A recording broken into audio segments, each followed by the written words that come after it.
Hey, Empire.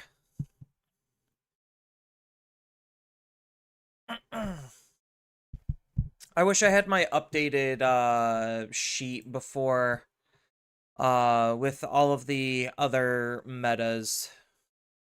This is my old sheet. So this is just where I usually go to input data. So you could see like all of the past and previous formats. Um Usually the way I do it is I do placement, and then I do the deck. Oopsies. Then I do the deck, and then usually I'll just tally it up and do some basic math to kind of get some numbers. And then I just basically translate those numbers into what I define as like actual tier list of where the meta is. Obviously we could use a little bit of AI tools to be able to do some of the stuff a little bit quicker, but AI tools aren't necessarily like 110% there yet. Um, so I would probably have to just like figure out figure out some quick formulas. But yeah, so I used to have the data all the way up until BT21, I believe. But unfortunately, I didn't save that version, and this only goes up to EX5, which EX5 was an absolutely terrible meta. I don't even think this is a finished EX5. I know, so like, I think maybe we finished. Yeah, I think I have like on this sheet, BT14 finished. But I haven't done it for a while, so um,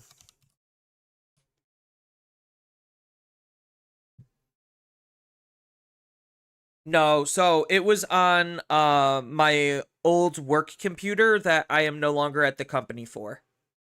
So that's why it like I don't have that data. I mean, I could easily just recreate what I did. It just would be a little on the time consuming side. Um, but I could technically do it. The majority of this was pulled from Eggman events, but like, or not like this specifically. Eggman events has been kind of lacking recently, but that's because Risu's been like super busy. So I've had to like find data in other places. But I mean, if people want me to yap about the meta and like where I get my data, at least like my current data sets, like I'm totally okay with that. Right now, instead of top 16s, I have it limited to just top 8s. I probably need to color code these a little bit differently to indicate that they are actual events. Where's the color? Here we go. We'll go green. So these are actual events. I could expand this to be the top 16 for these. Um, but usually for like parity, like trying to keep data sets equal. So for the most part, I probably am not gonna like actually use this data because I would want to use this data with the other like macro super regional data. So but yeah, this is all of the store regionals that I was able to find the data sets for. Theoretically, maybe I could like technically include like some eagles nests and the um ultimate cups because I think they're within like the same size range in a sense as like a lot of the current data set. But I feel like because these were kind of just early, I mean, like, this is pretty representative of the current meta. So, like, this isn't, like, that far off reaching. Um, I think like some of the eagle's nest, this doesn't have any data, so I wouldn't be able to like use that at all. This has some decent data. This is pretty representative of where the meta is also. So like I could theoretically use this as well.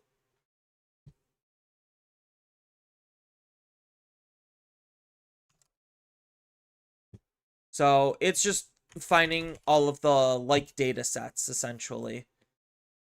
So TAC only gave us top 8 though, which was kind of shitty of them, but TAC usually does that.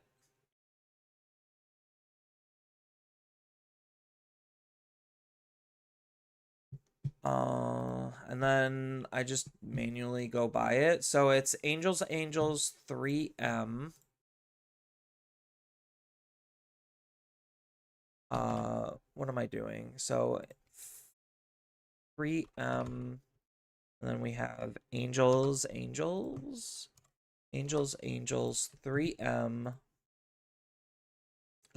Dawn Shine Bears.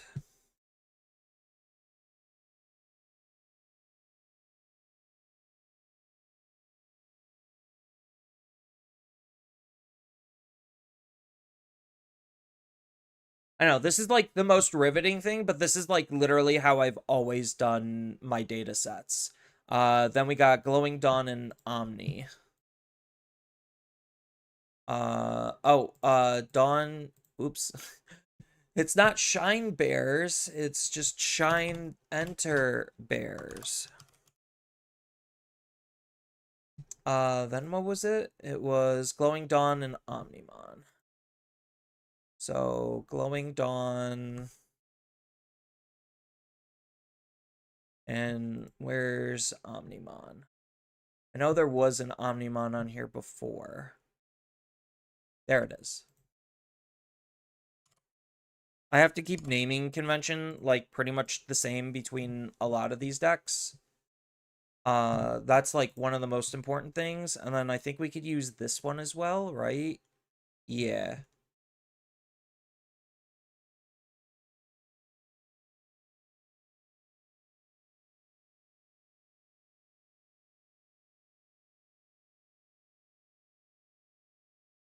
And then this is Angels, Three Muskets, Bears. So Angels, Three Musket, Bears. Hey Gaumon. Right now I'm just working on like my Excel spreadsheet of the current meta. So yeah, that's currently what we're doing. Then we got Jupiter 3M. Are these actual Jupiters? Yeah, I'd say this is an actual Jupiter. Is this an actual Jupiter? Yeah, close enough. So we got Jupiter 3M. So where is Jupiter? Jupiter 3M. Then Glowing Dawn Reboot. Glowing Dawn, and then reboots. All right, I think that's all the like data that I could do. I could technically, I think I could do this one, the triple box, but I think this one's kind of like, I could technically do this one. It's size-wise exactly within the range. Oh, I guess I should have put how many people? This was what, 32 people? I could just look. So we have the first one, which is the second one on here, which was 27 people. So this is 27, and then this is 32. So rounds would be somewhere around the 4 or 5 count. And then we could move you. And we could add in the eagle's nest. the triple box, because that is big enough.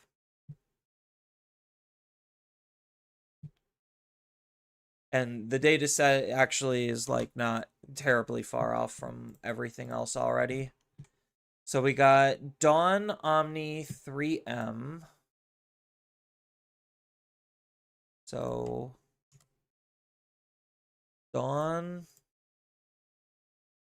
Omni 3M.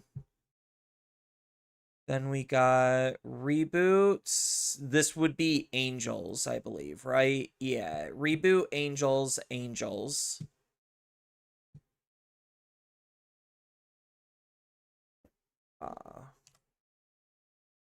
Reboot Angels, Angels. And then this is Olympus 12. Technically, this is Angels, but yeah, it's stuff like this where you sometimes just don't know where to put it or like what to label it as. Like it literally is just the other, but like I don't know. And then Volcanus. So the last one I know is Volcanus. What should we call that deck? Where is Volcanus? There you are. Because like it is similar enough to Angels, but it's like arguably not Angels at the same time. It's mainly problem due to calling, oh, you're gonna Lamia. Time Strange Angel Rush, due to the Black War. So it's, you want me to just like call it Angels still because it's still just following the same like play pattern as Angels? Because like this is like very clearly Angels. Like there is no doubt about that. This is Angels for the most part. It's just Angels got a little bit more refined over time. So like, should I still label this as Angels? There's an argument too, because you still have the Shaq, you still have the Pegasus, you still have the Angemon, you're still using the Junos. Like it is technically still Angels. Yeah.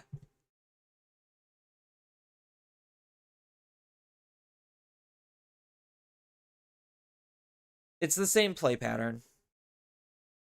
Yeah, it's the random not so angel angel. Um so we could make this blue. Nope. Blue. All right. So we have how many events? 1, 2, 3, 4, 5, 6, 7, 8, 9, 10, 11, 12, 13, 14, 15, 15. 15 mid-size events. Then these two are large events, I would say. How many people was in this eagle's nest? This was 27 people. So yeah, like as you could see, it's probably like 4 or 5 rounds. But as you could see, like the majority of them is like literally between two sizes, where it's just like you have the technically the max is 64 people. Regionals, which we don't have that many. Either that or it's a 32 person, which again they don't really cap out. So I think like including these into the data set is like probably fine. It skews it a little bit, but like more data generally allows you to like weed out the skews, or like the skews become less impactful the more data you have. So like it's okay. So this is the part where I probably would like end up just like listing out all of the decks that were viable. And then we could start doing like math when it comes to that stuff. But like, so if anyone's like actually curious, I could see where Eggman events data is. They're still on BT24.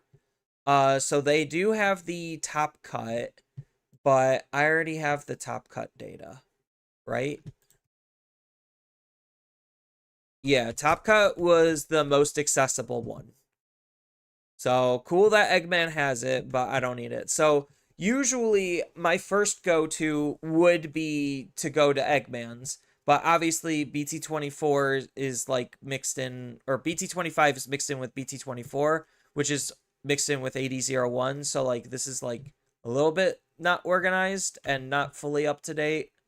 Whereas like I've been using DCG Nexus.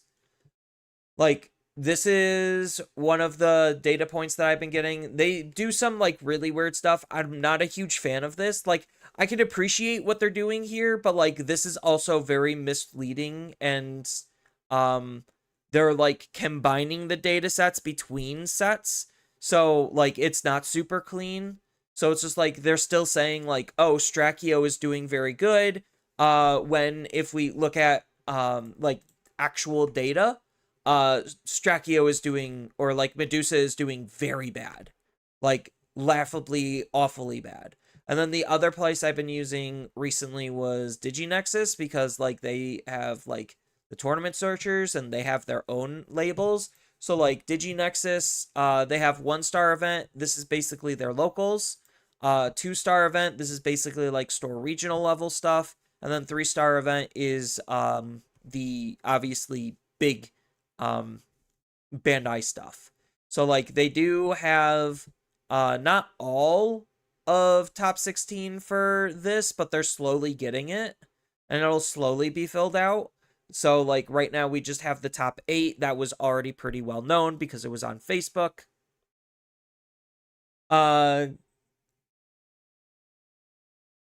Welcome Sisel Force. There we go. Nailed it. You hope Shambhala changes something? I don't know if Shambhala's gonna change something. Like, so the big thing, which we'll get into when we like actually start organizing this data a little bit more, is like I made the astute observation very quickly that like when it came to decks, Three Musketeers, what was it? Three Musketeers, Jupitermon,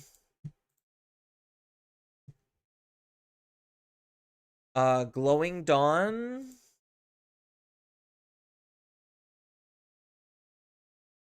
then we had Bears. I know Time Stranger Angels was like the last one, and then there was Volcanus. That was it. Volcanus.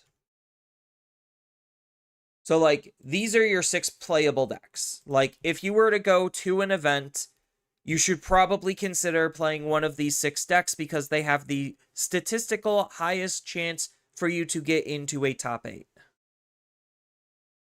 So the thing that a lot of these decks are doing is just adapting to the new way that the game is being played.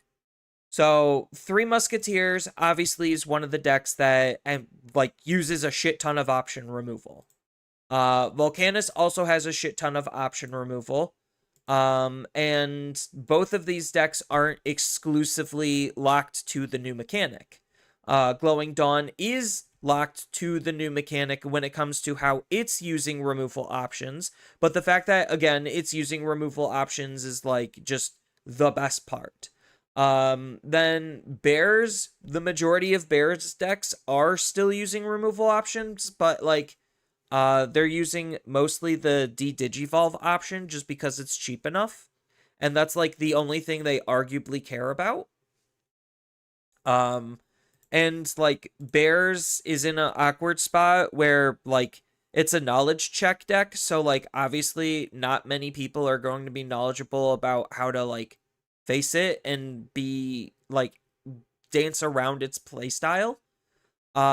Just because like Talisman can be a kind of annoying floodgate, but he literally has 1 level of protection and then that's it, and his level of protection's not even great. It's good in the fact that it's like the same thing as an on delete in a sense, where it's just like deleting things is like objectively bad, but like Three Musketeers doesn't need to delete it. They have ways to not delete it. Volcanus has ways of not deleting it. Glowing Dawn has ways of not deleting it. Angels can arguably go faster than bears, so like it just fundamentally doesn't care. So like you could see like bears into a lot of like these decks doesn't necessarily have a super great matchup. People keep saying like bears has a good glowing dawn matchup, but like I think it might be more 50-50, and it's again just a knowledge check thing. Um but yeah, so like these are definitively your best decks. They're the most represented decks in top 16. So, like, obviously, something about these decks is like dramatically above the curve compared to how the game was being played previously. So, just as an example, like, so what I used to do, um, I used to do the really boring thing, and I used to be like, okay, we have three muskets here, we have two three muskets here. We have one three musket here, two here, one here, one here, three. I said three. So like this is kind of just how I used to do some of the data stuff, just to like spread it out. And then that would create what? This type of graph. It's not the best type of graph, but like that this is what I used to create. Because I would have this list take all of that data and just add it up nicely. So that way, when I would go and I would look at like top 16 breakdowns, I would just like go all the way here. I would just add one and then it would just auto update. Then you could obviously see like based on this, we get the representation in terms of how often this appeared in top 16. This again is like just top 16, and this is just for like this one. But this is kind of just where I was looking at how I do my data.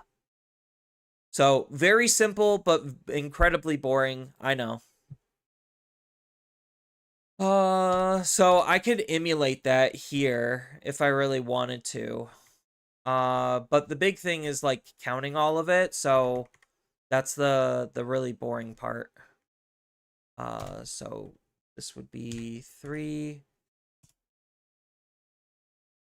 1, 4. This one didn't have any. This had 1. So that would be a 0. That would be a 2. That would be 1. So like this is how I used to do the data. I mean, I could just like use AI to do this instead. Like just to count everything, or like I don't need to constantly have the running count.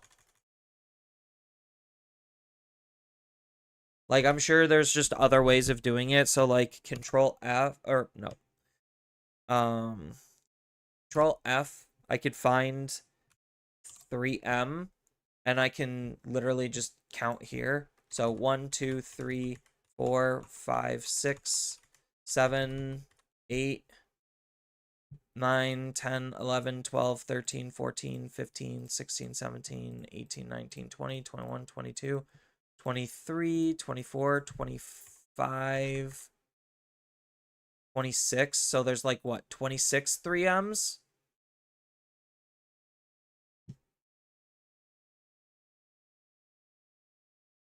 So there's like other ways of grabbing it.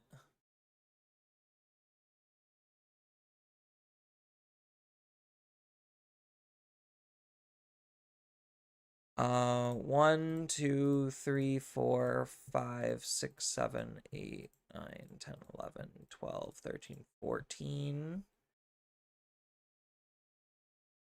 15, 16. This doesn't auto update it, so every time like I enter in a new one, then it won't auto update it. I could probably find a formula that could take all of this and count it and then put it here. So I'll probably have to do that later. 1, 2, 3, 4, 5, 6, 7, 8, 9, 10, 11, 12. So there's 12 of them.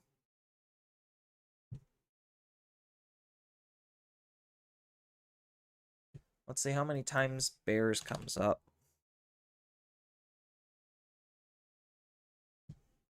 1, 2, 3, 4, 5, 6, 7, 8, 9. The first UKG. 10. So 10 bears. 10 bears.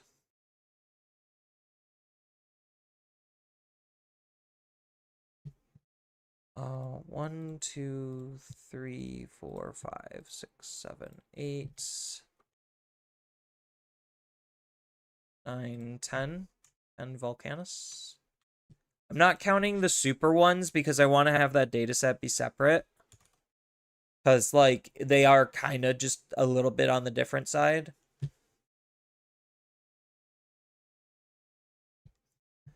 One, 2, 3, 4, 5, 6, 7, 8, 9, 10, 11, 12, 13, 14, 15, 16, 17. 17 angels. Yeah, so like looking a little bit deeper into the format, like Angels right now is arguably outperforming even Jupiter, but like um that was taking these into consideration. Cuz like the big thing is if we look at the 3-star, here we go. If we look at the top cut, this basically tells us everything we need to know. So, like, Three Musketeers, Glowing Dawn, Angels, Bears, Volcanus, Jupiter. Basically told us everything we need to know. Even if we look at this for their top 8, Three Musketeers, Glowing Dawn, Bears, Angels. Like, you start to see the same stuff over and over again. I guess I should actually like start reading. Show a pie chart or a bar graph for the set of data or even a tournament. You'd love to have a visual. Yeah, I mean, that's what I'm going to be working on because I would turn this into the graph. Or like I could just like ask AI to turn this into a graph. Count if. Oh, yeah, yeah, yeah.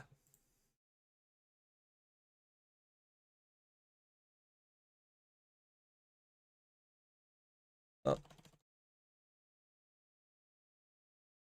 oh, this has to all be capitalized, doesn't it? Here, I'll just copy your thing.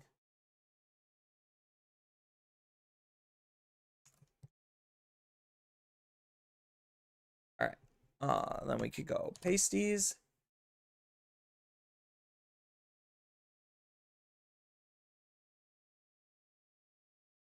So would I put the name in here?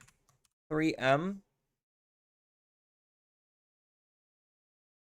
Oh, I need this.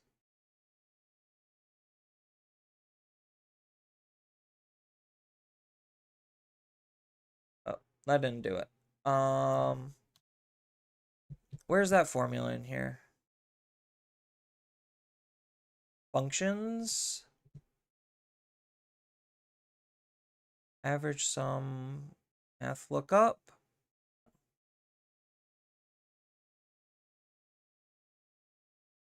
Cell error.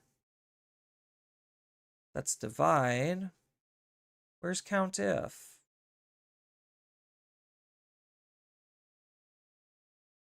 Oh, count.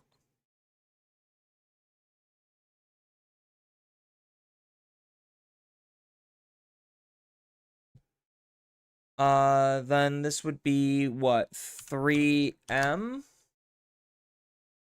No.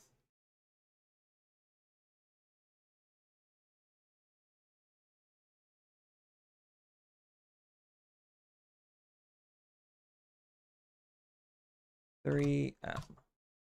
Darn. Formula phrase error.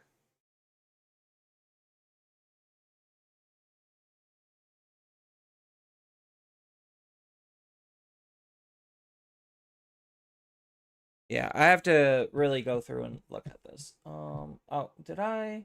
Yeah, I did. I'm not going to be dual streaming this on Twitch. I thought about it and then I was just like, no. I'm probably making you like cringe right now just because I'm not paying attention to the count if. Um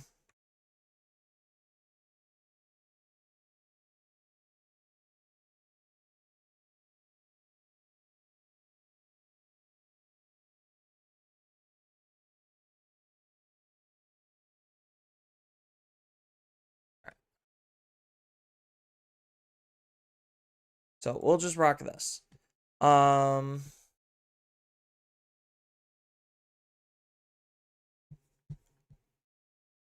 Equals count if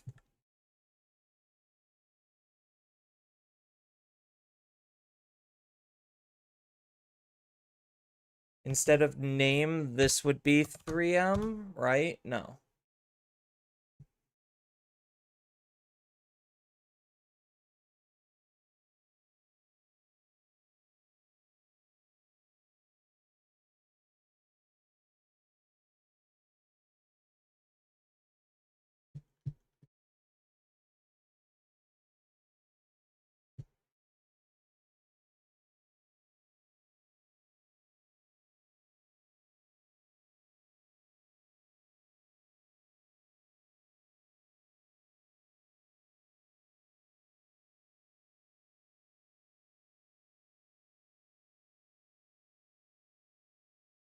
Oh, okay.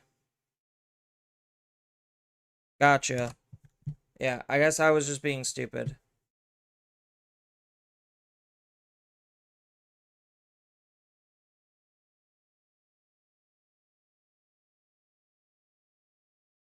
Okay. And then I expand this. Can I expand it? So we go B to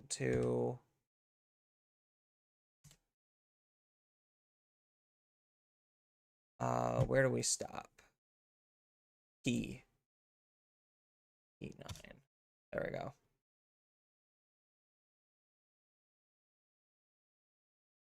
All right, cool.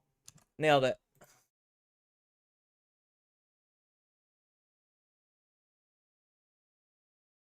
Then we just change this to Jupiter.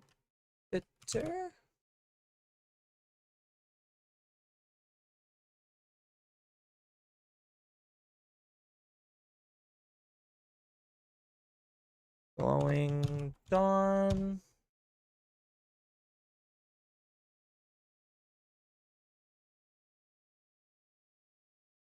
Bears.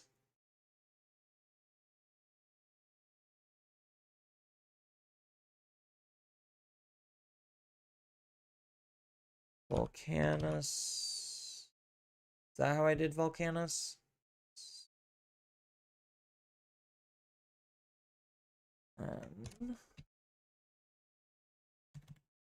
TS Angels.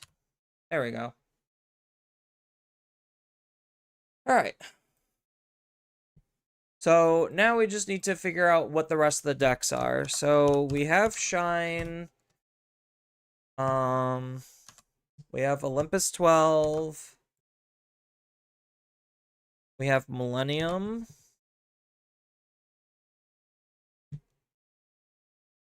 We have Medusa. We have a Dark Masters somehow. Somehow a Dark Masters managed to squeak in here. Galactic.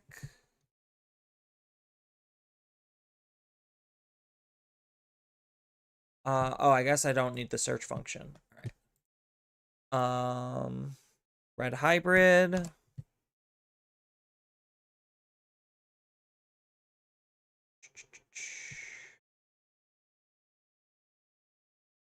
Galactic, so that's not new. Glowing Dawn, 3M, TS, Olympus 12.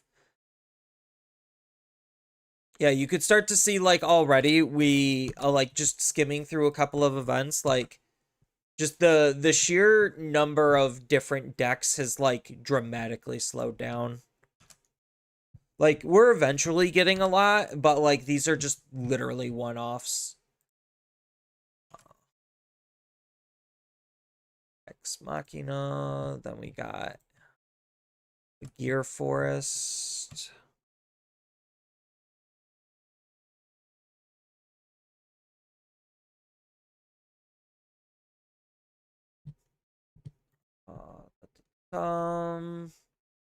Reboots.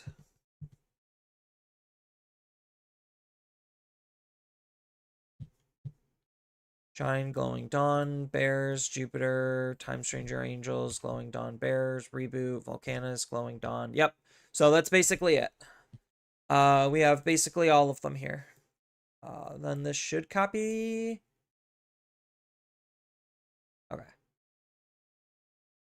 So now we just change this to their respective names. So Shine. That's not right. Oh, I know what fucked up. Yeah. I have to copy and paste the exact one every time, otherwise it's gonna like it push that down. That's what happens. So Shine. Oh. What would I know there's more than 4 like Olympus 12s. So I think I have to do this manually.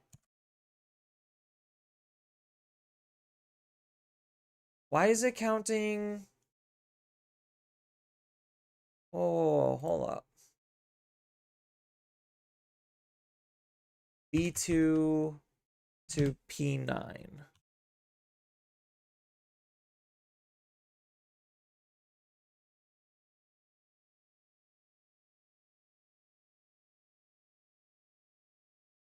Not P19, P9.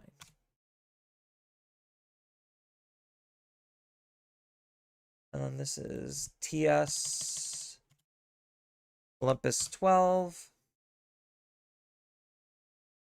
There we go. Now it's not fucked up.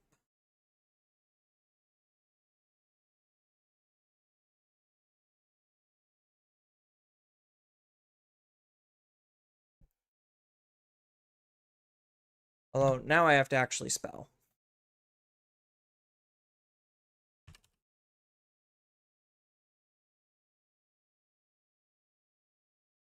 Nope, I fucked that up. I can't spell.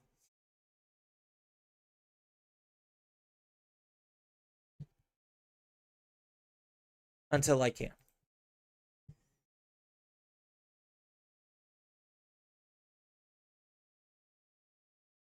I think Millennium is going to be the more complicated one. Medusa.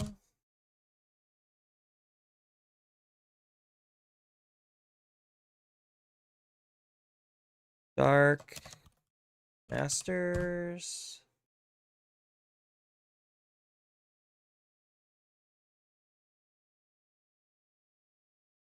Galactic.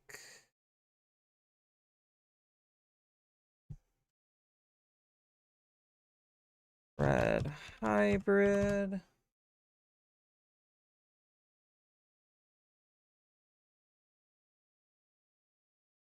Imperial. Ugh, Alter S ladder. I hate that name so much. Should have just labeled it as Alter S. Alter S ladder. Then we got Cross Hearts.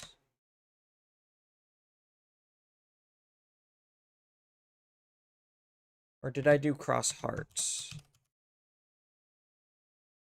cross heart.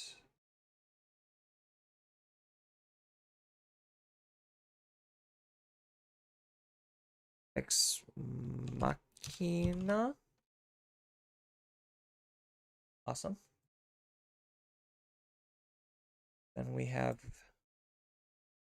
here forest. There's a space. And forest is capitalized. I don't know if this one's case sensitive on here.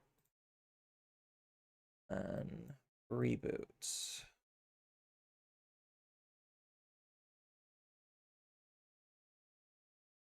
Okay. So, like, very obviously, I could probably sort this. Data, sort.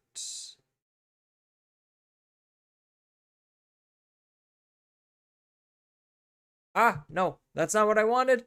Control Z.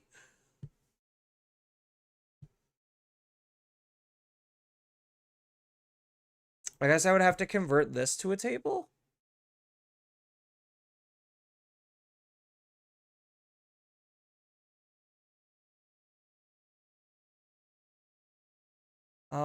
Where's the convert to table? That's a pivot table. I don't need a pivot table.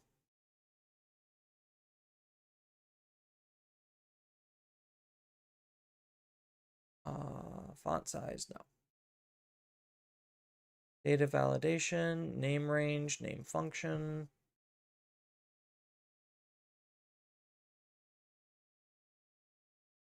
Yeah, it's not that big of a deal. I could just manually move it for right now.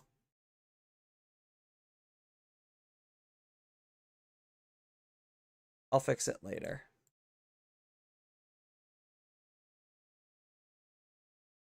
But yeah, so like number wise, you could see like very, very, very clearly there is a noticeable drop off. Like incredibly noticeable drop off.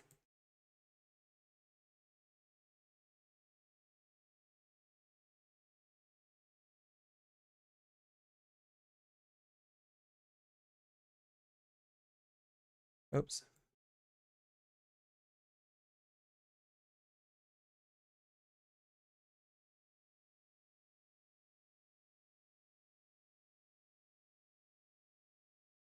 All right. So you could see like the reason why I posted on Facebook that these are basically almost the only 6 decks that are literally worth playing is because right now the data is very clearly supporting that. Even on again the macro level scale, it's just like okay, yeah, you do have some things that could sneak in like Strachio and Growl Loop. Like this is still doing okay, mostly because removal option is good. But like it has big punch factor between the Levia X. You got the X antibodies package. So like this is just the best way to play Leviamon. Like I honestly wouldn't even label this as Growl Loop. This is just Leviamon.deck. Like so I might need to go back into here. And then for this, change that to Levia.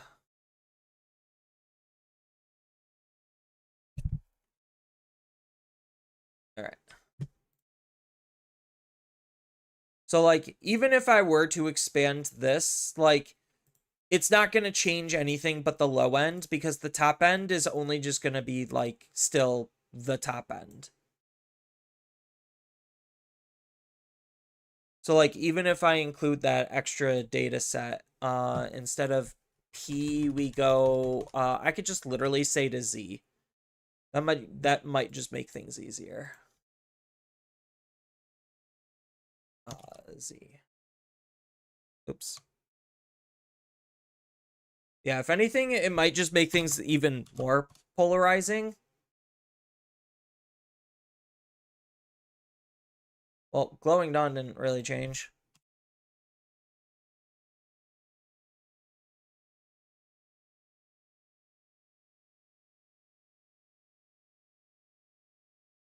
What? The only addition is Levia?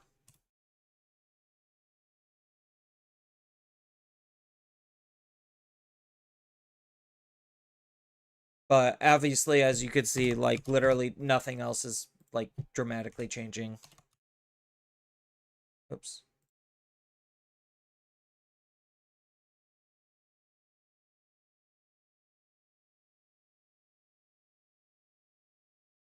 But this is only taking into consideration top 8, not top 16, which top 16 would tell a little bit of a different story. But like obviously some of these are too small. Like top 16 is like, oh, what was the upper half of this event? So like it just doesn't make sense for something for like these smaller events to do top 16. It's just like 19 players, top 16. That's basically almost the entire event.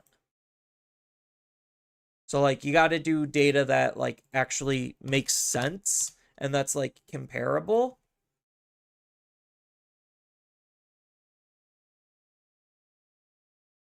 Yeah. So the only thing that really changed was Medusa went up.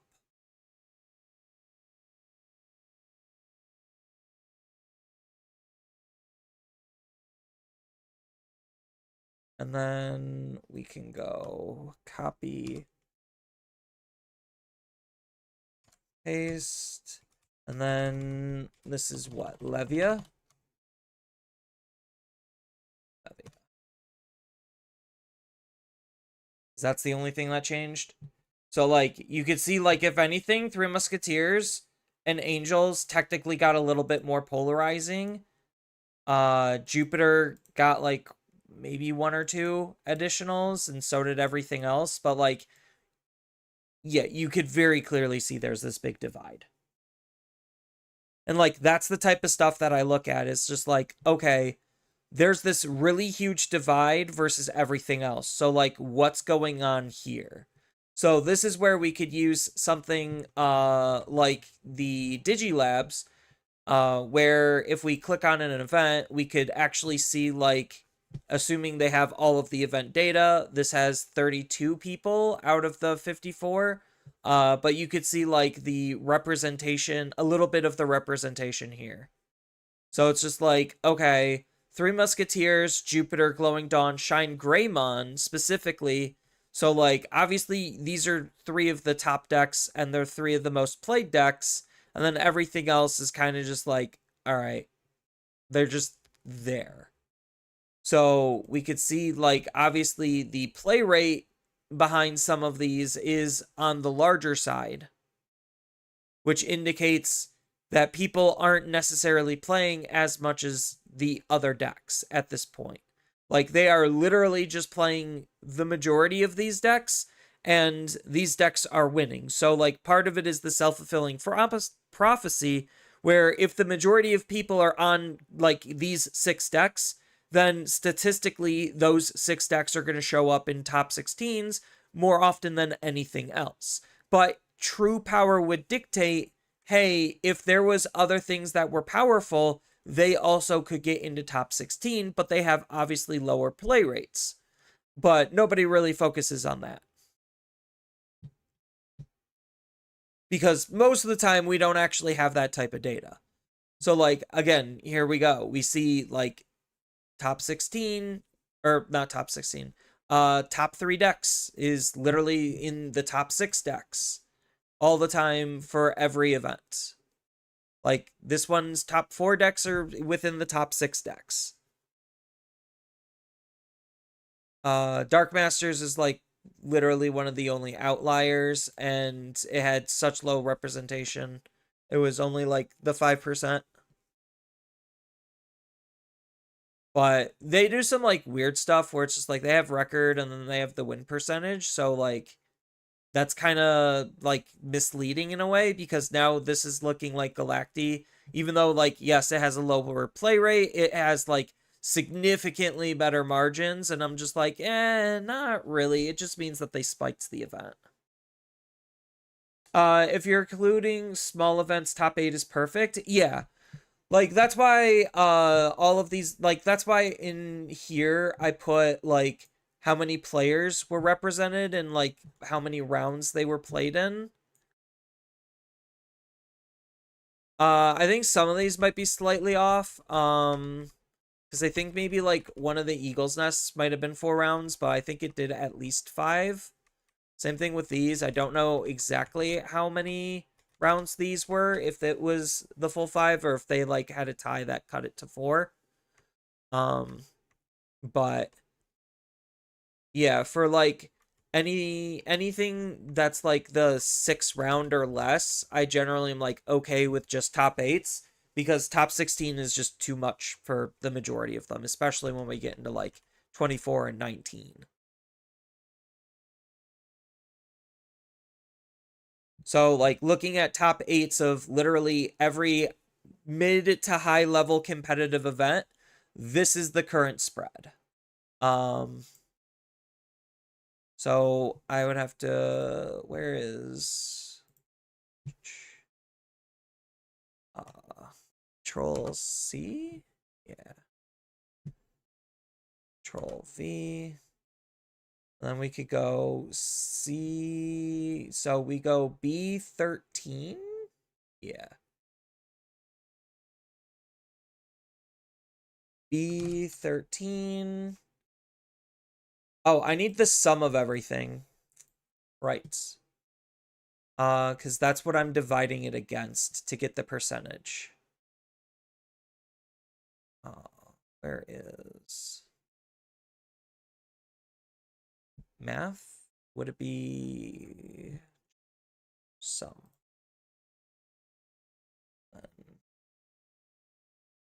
So we have 135 decks right now out of the top 8s of literally everything. Then we go B12.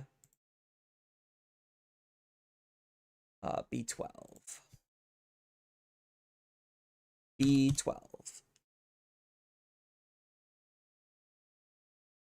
I know that's not going to be right, because you could already see that's not right. So everything is divided against B12. So 13, 14.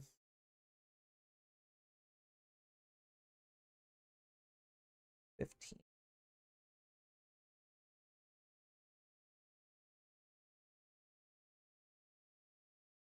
Uh, 16. Yeah, I know. Numbers are fun to play with. 17. Right? Yeah.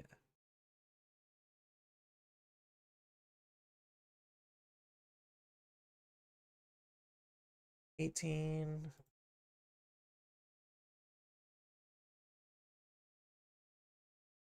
19. Yeah, you see like literally a huge drop off in the representation percent.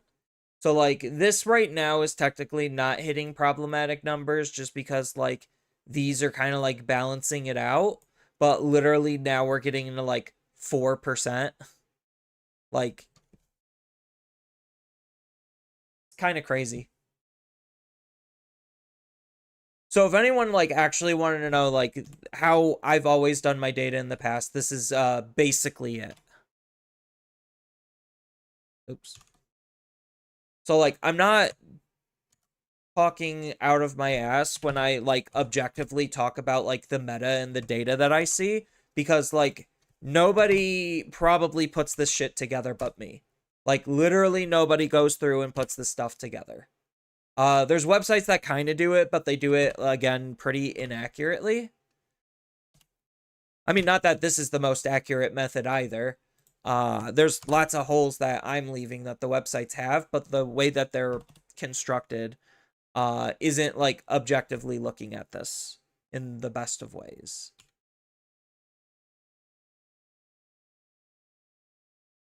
Is there a way to truncate this so it's literally just rounding up? I don't remember.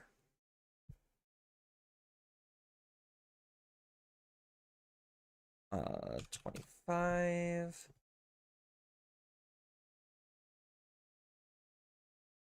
26.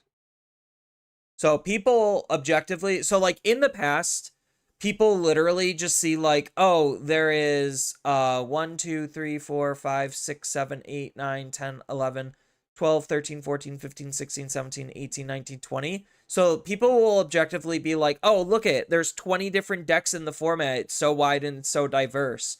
But then they'll like completely ignore the distribution of it, and I'm just like, no, that's literally not how this works. We're missing one deck. 35 isn't divided by 8.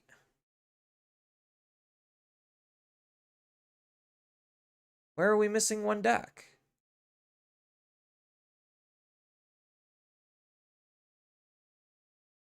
Oh, it might be how one of these is spelled, right?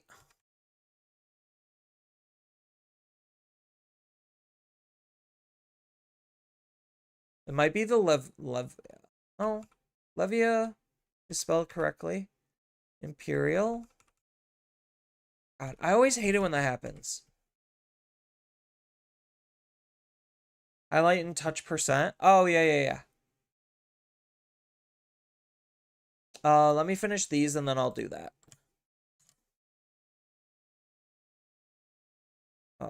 27. Yeah, but I have all of them here. So, is there a 3 muskets that's missing? Or something's missing? Oh, it might be a glowing dawn. No. All my glowing dawns are capped. Medusa? Is it Medusa? No, I have the 2 Medusas. Control F. Yeah, I have the 2 Medusas. Medusa.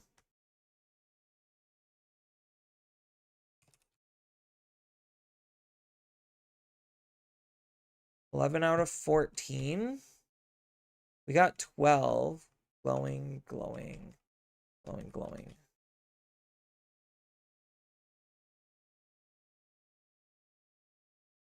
It always drives me nuts.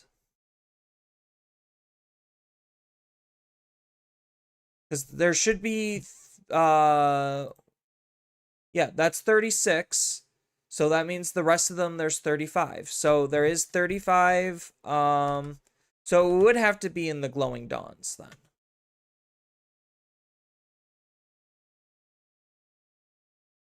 Because it's saying there's 14 when we're getting 12. So that means one of them is not like the other. So which glowing dawn is not like the other is the question.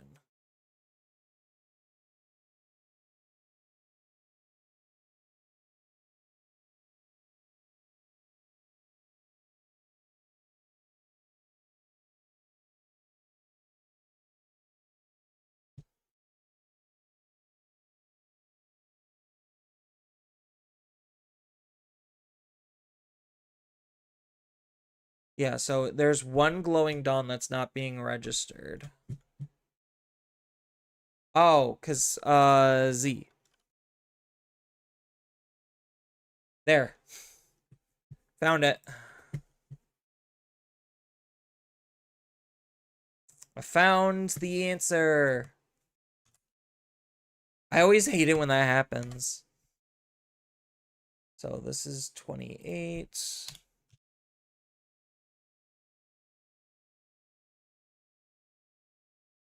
29. 30. 31. And 32. All right, we have all of the decks currently in the format. Now we could hit the percent button.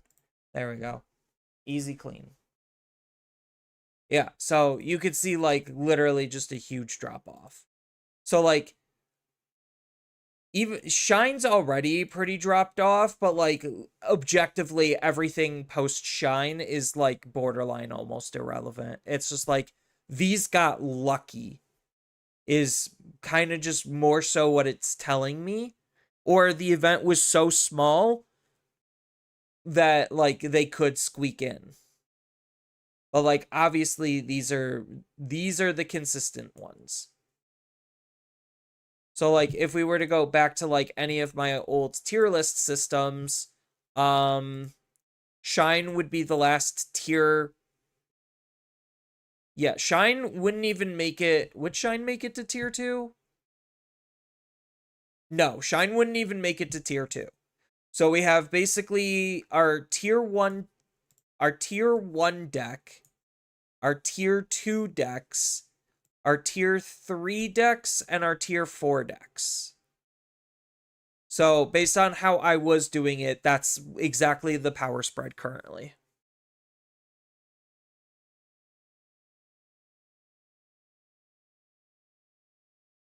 BT25, just random bullshit go. I don't think it's like random bullshit. Like, there's a very clear reason why these are doing good. There's a very clear indicator. So part of the reason, like, if we objectively like look at a Three Muskets list. So yes, Three Muskets did start teching in Kalismon because Kalismon can digivolve on top of Lady Devi, and it also could digivolve on top of the Atmon as well. So they started I don't know why they teched in this, but like whatever. So yes, they are starting to tech in Kalismon. But like if you stop and think about what these decks are doing, it's just like, okay, they have instant recovery plays. So they have play lines that basically let them get back into the game super quickly. This is using Asuna to be able to do that, pull like a scope out of the trash, and then scope does its thing, gains you a memory, and you're able to go off from there. You also have like the Black Gatomon, where if you get deleted, then or is it? No, it's the Lady Devi. The Lady Devi will allow you to play either Scope or Black Gato when it gets deleted. So it's a little bit resilient on its overall deletion. Then they have removal options, which is like arguably one of the biggest things. If we go to bears, they have a similar thing where like Haruko is their recovery play. So they're able to just potentially get back into the game almost instantaneously. On top of the fact that Marsmon, if the opponent is in that powerful of a position, they should literally just be able to hard slam Marsmon and then just say go. So you could kind of like tell between the combination of these cards, like they have instant responsive plays. Then on top of that, they this isn't running removal option. That's weird. Is there a different let me go not UKG. Give me a bears. Here we go. Yeah, so sometimes bears will run Iron Slash, which is their removal option. So this will bypass anything that has Digimon protections. Plus Marsmon's fight, like their fight abilities also will bypass those protections as well. So like this is bypassing a lot of protections already in the game. So like you're just able to out a lot of decks incidentally just because of the mechanics that they're working with. So the combination between like instant recovery play plus removal option that can bypass defenses or protections like literally just helps a deck like this excel. Then we have like Volcanismon, where again, removal options, and then you have your hard play instant recovery plays. So like at any given moment, you could almost always hard slam a Volcanus, then Volcanus does his thing and pretty much outs the entire field, almost. Kinda not really. Like he just de-digivolves everything, but if they don't have immunity to Digimon effects, like then they play Marsmon.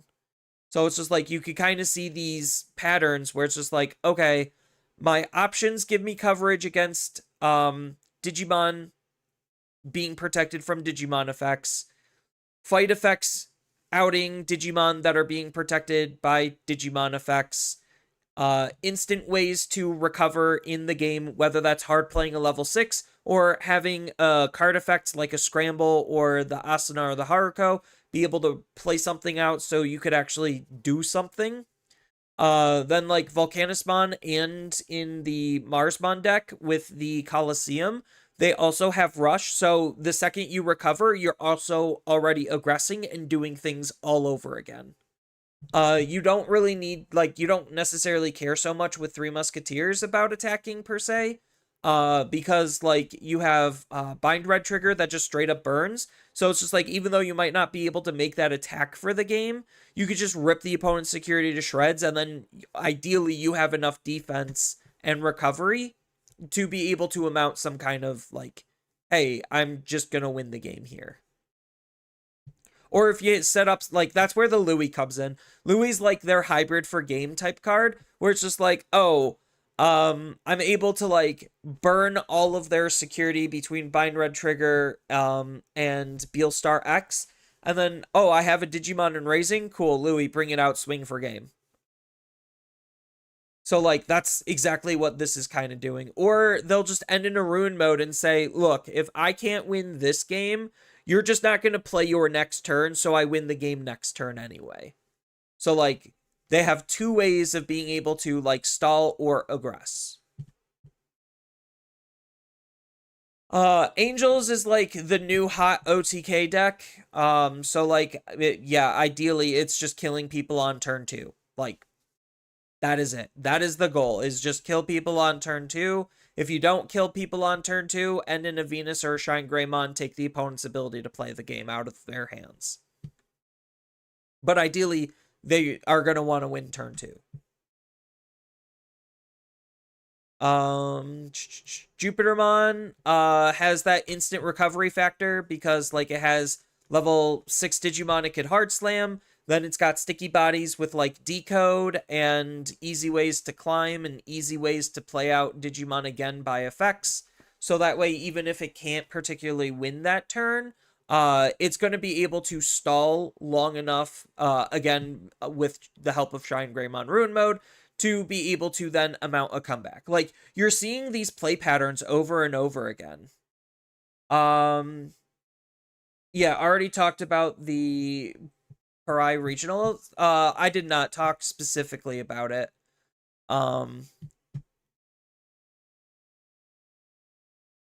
So, like, obviously the majority of these decks, literally within the top 8, are exactly within the parameters. Sorry if I'm flashbanging you just by swapping this. Can I change this to dark mode? Is there a dark mode for Sheets?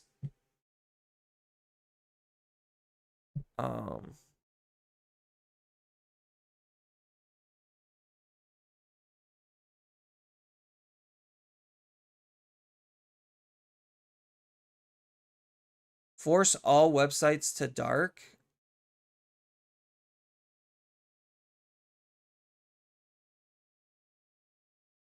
Use a browser extension? Dark Reader? Oh, God.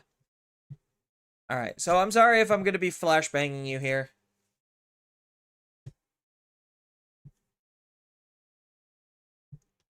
Just because, well, this is the only one in dark mode, so I guess that's fine.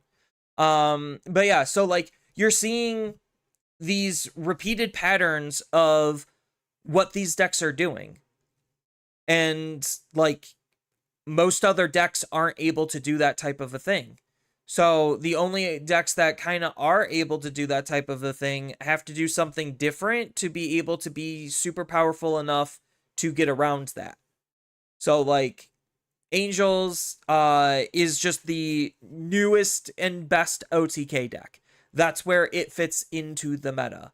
Otherwise, like, even Glowing Dawn has, like, decent recovery plays, where it's just like, yeah, I have Monarch Lizamon. Like, this is kind of like an OTK deck, but it also has, like, Monarch Lizamon to be able to come back, combined with, like, E-Pulse.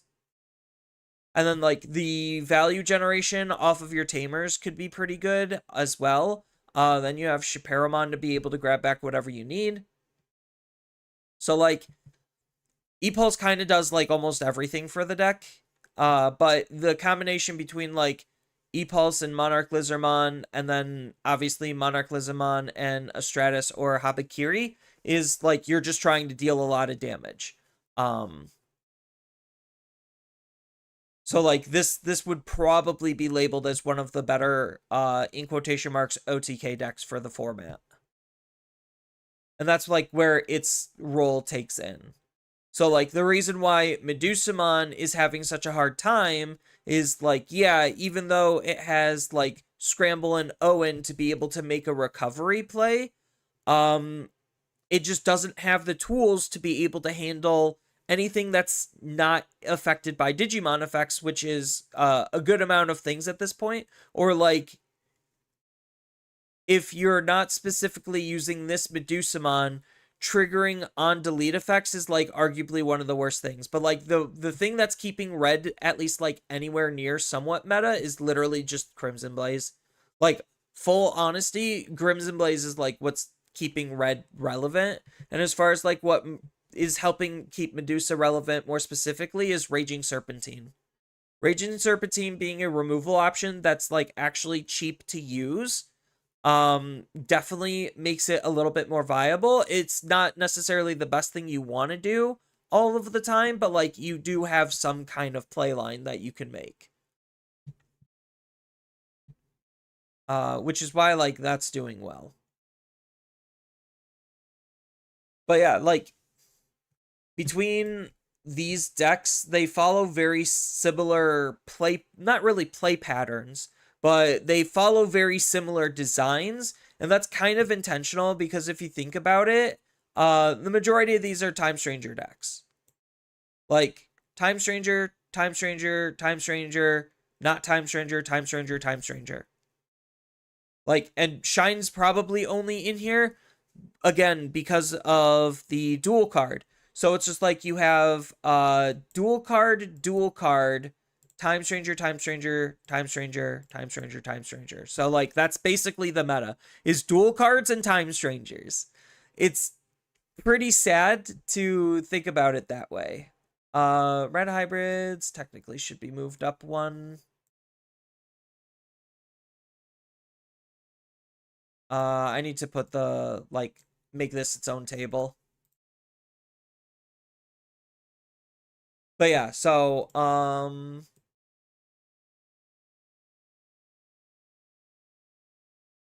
I guess I could ask AI to make the highlighted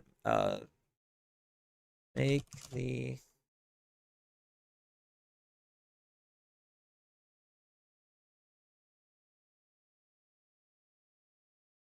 into a chart.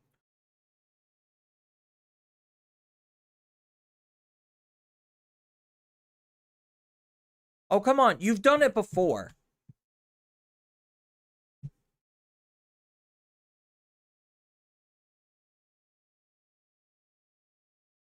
Stupid AI.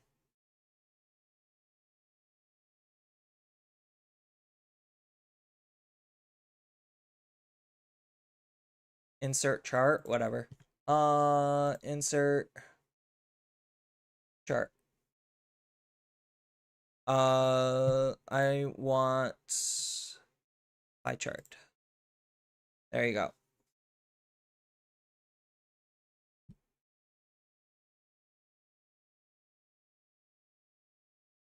I just wanted it to do it for me.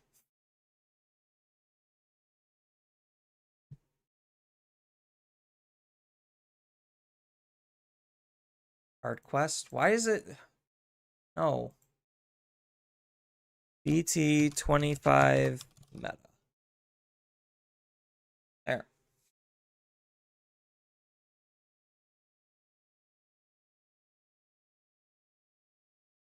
How far does it go? Oh, it doesn't have all of these. Yeah, I mean, it technically does.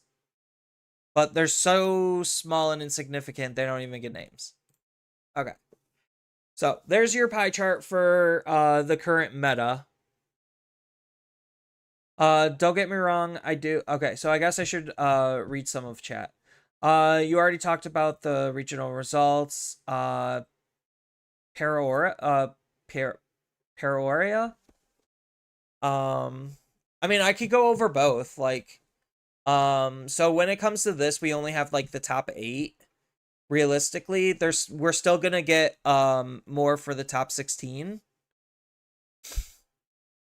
Teapot, really? Gosh. But like this really doesn't surprise me. It honestly doesn't. Like I guess like I'm still kind of shocked about bears because I feel like bears is like a big knowledge check. Like this isn't even running anti-removal, like any removal option tech. So like this is literally just relying wholeheartedly on the fight mechanic in order to win, and if they have like barrier, then you're not actually winning. I mean, I guess like you're burning a security, so you could still be kind of aggressive, but 13th place is you? Really, Greenhill? What'd you play? And what oh, green. I didn't reckon you just has green, not Greenhill.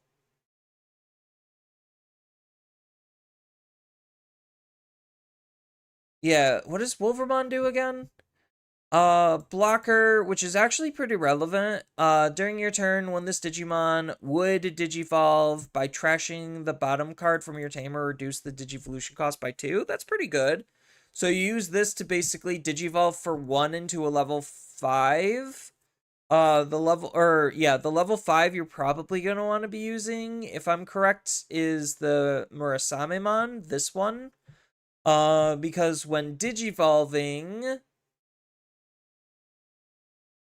that's Alliance. So when Digivolving, when attacking, by adding the top card of your security to your hand face down under any of your tamers, you get to use one option with a reduced cost of 3.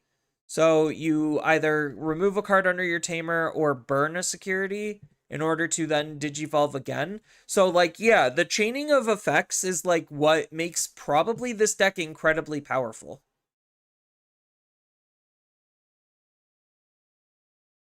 It was Huang's list, except one searcher swapped for one more Shapiro.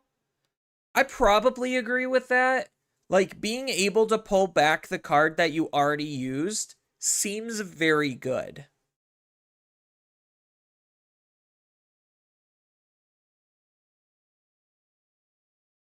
So, I don't particularly disagree with that.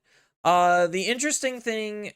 Oh, you're still running the Monarchs. The Monarchs are still... I'm like, I don't see the Monarch. And I'm like, oh, nope, it's right down here. Both your losses were to first and third place. Uh, within the first 2 rounds. Ooh.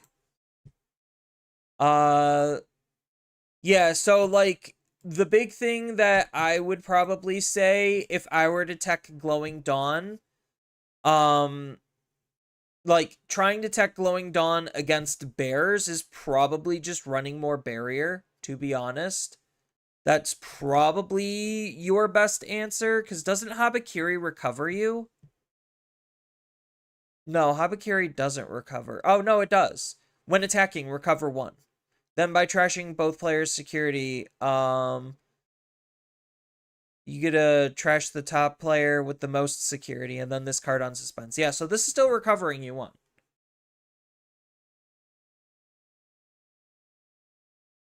The last 2 rounds, not the first 2? Okay. You beat bears easy? Yeah, I don't see how this, like, particularly loses to bears. Because, like, you get into Habakiri, and then you have barrier underneath, and Habakiri probably just does not die unless they de-digivolve.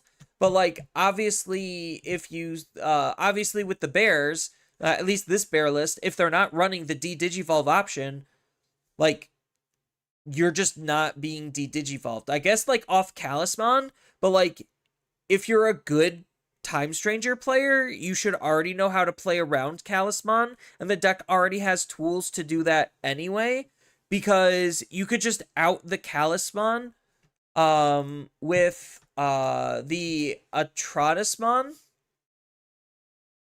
Yeah, you could just out it with like either Monarch Liza or Atratus before it could trigger.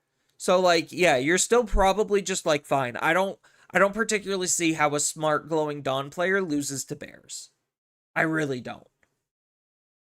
And that's like why I was knocking on bears for a while, is like because like this feels like it's a knowledge check. Like this card's okay, it's objectively okay. This is like obviously one of the more powerful cards, but it's a huge knowledge check. The best Callus deck is again Three Muskets. Yes. Just because Three Muskets, the annoying thing is if you Callus on top of a Lady Devi, then you get the Fortitude if it's deleted. You get the Fortitude and you also get the on delete to bring back two bodies, which is like really insane. And then they still have to deal with Callus again. And you could shove options underneath Callus to be able to trigger Fortitude over and over again.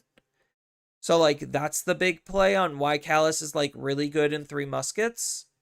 The Diana's an interesting choice, but I guess literally it's just because it's a good card. Like, they probably Heart Slam this most of the time. Asuna and Pagu can Evo into it? Yeah. Because it's a Time Stranger. I mean, they could Evo into this too, but, like, obviously Calismon's, like, really, really good.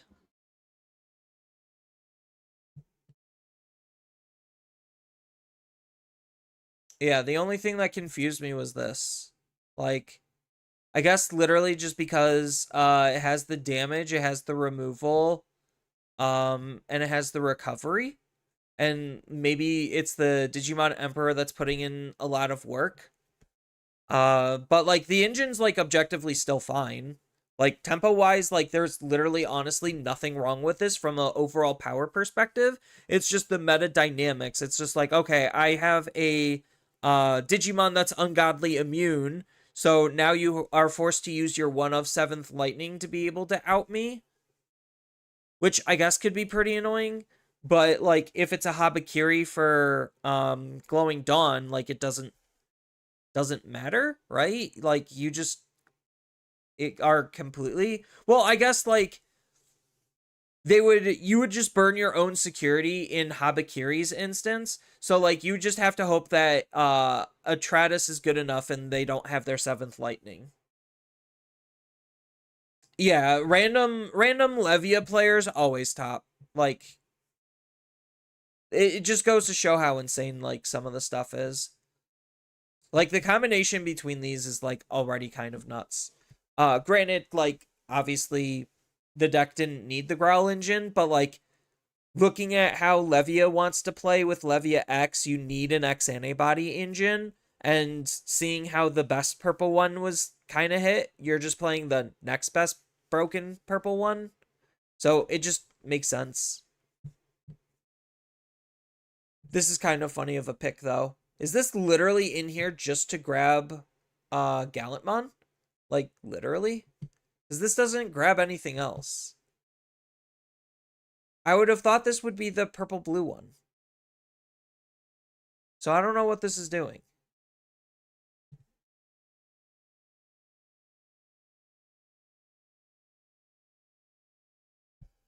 But yeah, so like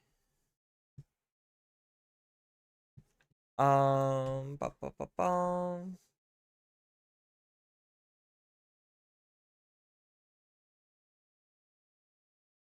But yeah, so like when you look at like top 32, like the fact that only one archetype, which is Shine Greymon, gets introduced like here, that was pretty alarming from the get-go. Like that immediately told me like something about this format's like incredibly fucked up.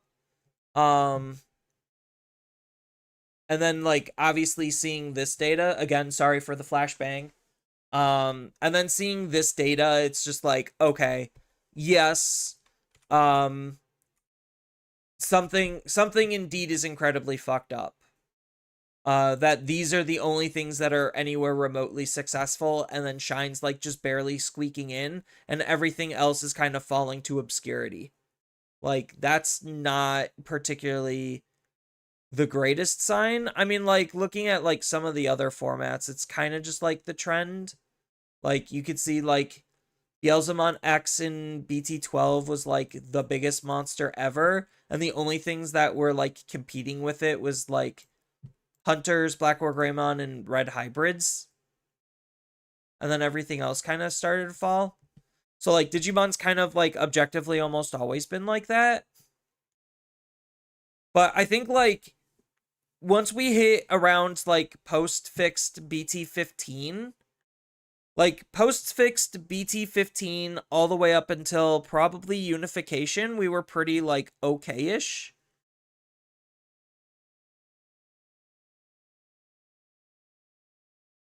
So like this is just going back to old trends where it's just like the newest bullshit is like objectively the best bullshit.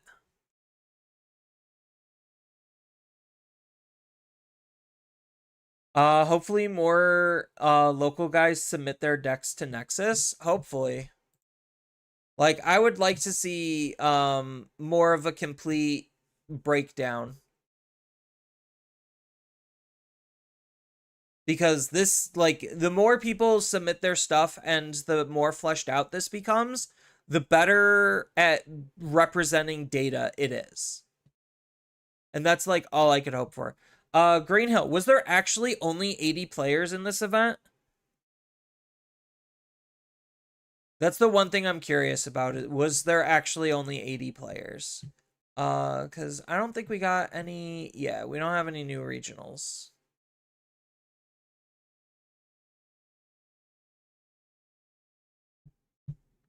And I already have all of the days. Like, we don't need to go over any of the decks in particular, unless there's a deck here like you're like actually giant. Yes. Doesn't TAC usually get like around 100 players, like 100 to 120?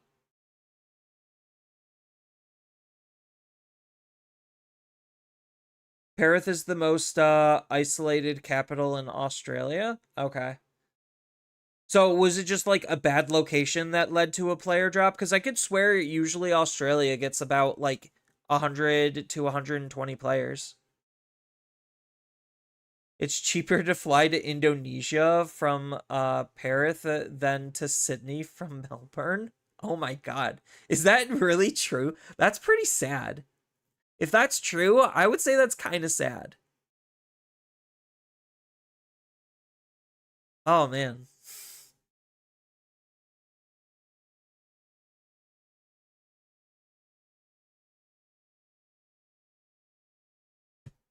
But yeah, so like all I have to do in order to make reboot good is just find a removal option. Is kind of just like the big takeaway, but we don't have space for removal options. So like we have to just rely on making our Digimon ungodly immune in order to perform. Cause reboot, I really do like reboot a lot.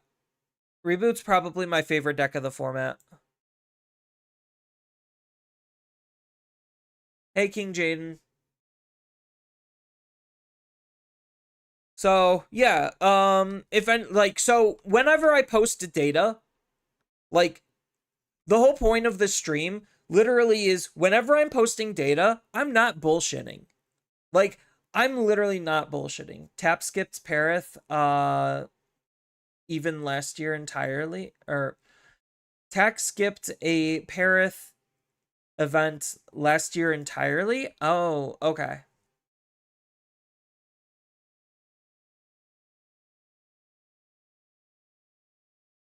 Let's see if I can pull up my post on Facebook. Um, where did I put it? Here? Here?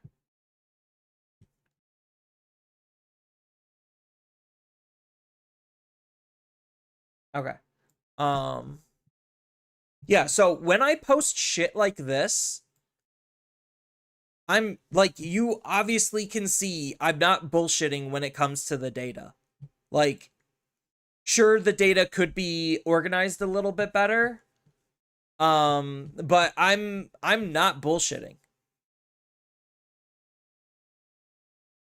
Like, I tell nothing but the truth and the whole truth all the time. So it's just like, yes, the best deck in the format is very clearly Three Musketeers. Jupiter, Bears, Volcanus, Glowing Dawn, Angels are like literally just behind it. Um, so like, I don't think anyone like actually questions my like when I post like this, but like I purposely leave out data because like I obviously want to talk about it in a video or podcast or whatnot. So like I guess I'm withholding in a sense. But like I give just enough for discourse. Yeah, so like people's wondering like, "Oh, where's Shine?"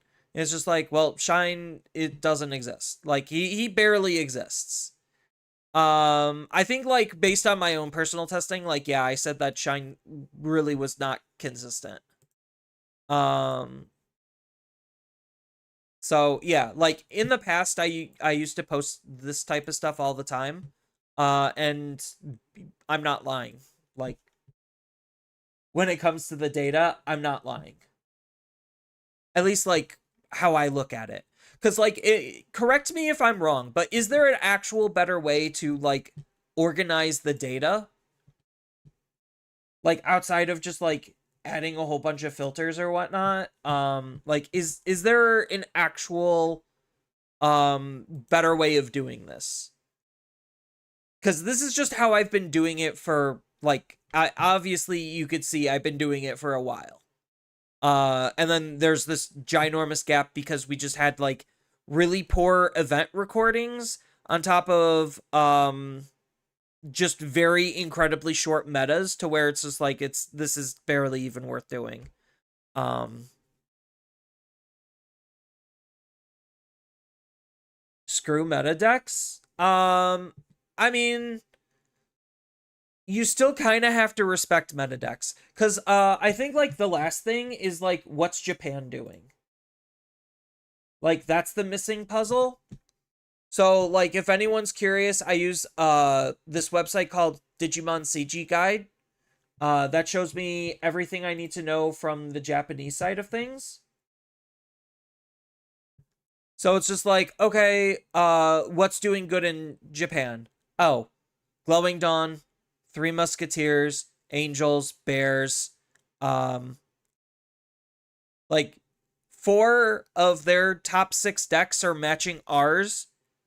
Just the order is slightly different because their data is like all actually kind of screwy. Homework control, if anyone's wondering, is just Olympus 12 Zoo. It's just Olympus 12 slot. That's all there is.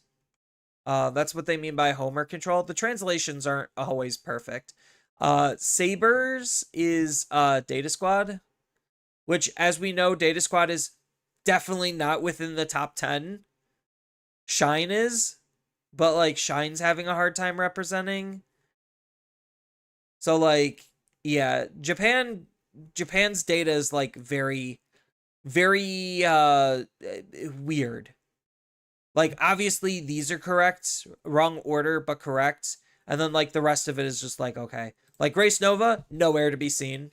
Like objectively, nowhere to be seen. This deck is actually kind of bad. At least like from my personal experience. Red Brine Trigger, Monarch Duel, Niaro, and Pada are outliers, and the play pattern outside of those are really engaging. Oh, I'm not saying it's not engaging. I'm just saying like these decks are very clearly doing something that the majority of other decks aren't. And like I was highlighting it on my podcast with Tessero because I was just like, am I crazy to think that like a lot of decks are planning for this like tear down build ups like gameplay? And obviously Time Stranger decks having like instant response hard slam level 6 Digimon allows you to do that like significantly easier. It's just like, oh, I'm gonna build up a stack and then the opponent's gonna say, cool, I'm gonna tear down your stack with the stack that I built up, and then you're left to then say, do I have a response to what they just responded to me with, or do I lose the game from this position? And then because if you're a Time Stranger deck, you just say, ha, no, I'm gonna hard slam this level 6 Digimon, and then that's going to out your stack, and then we're going to continue this back and forth. So, like, I'm not saying that Digimon isn't less engaging. I'm just pointing out, like, these decks are doing something in particular that the rest of these decks are very clearly not doing.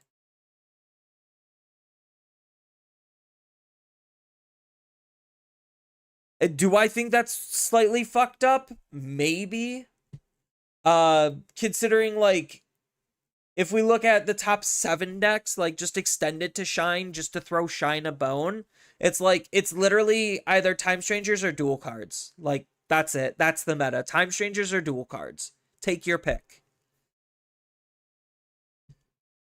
So, with that said, we could take a look, like, if this is where Digimon currently is, yeah.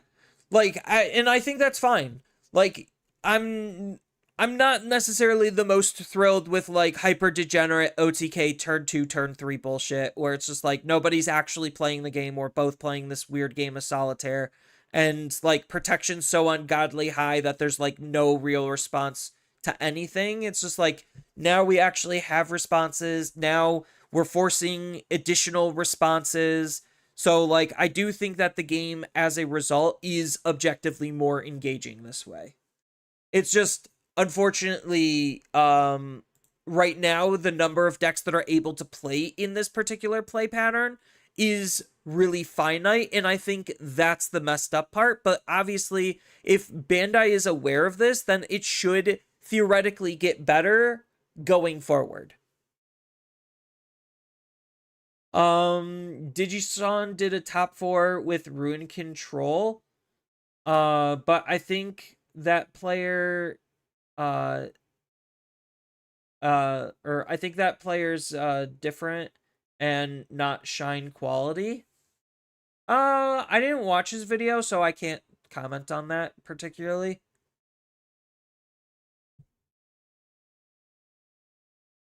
But yeah, so like I think obviously if that's the direction that Bandai wants the game to go in, they actually need to give us decks that support that gameplay. Otherwise, it's still just going to be literally just Time Strangers the format. And that's the part that really disappoints me the most. Is like, oh, these decks can't, well, I mean, I guess technically these decks can't keep up because they don't say Time Stranger, because I don't have the availability of a Hard Slam Mega and I actually have to work all the way up again.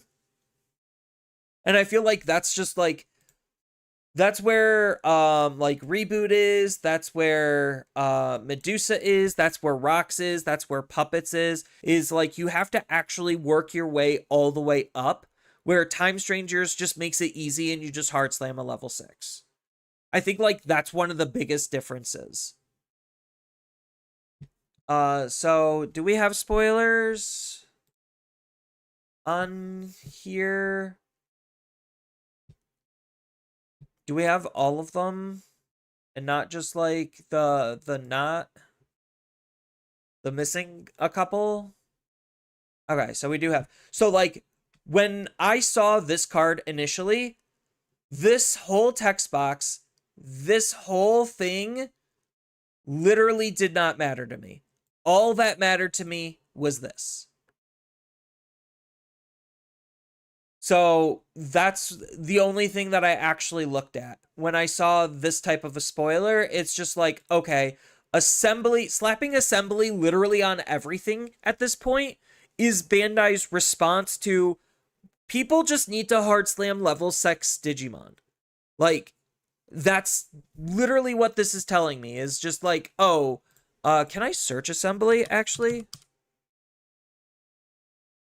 I can. Okay. So, like, you could see that, like, literally almost everything has assembly at this point. It's just like, assembly, assembly, assembly, assembly, assembly. Even this has assembly.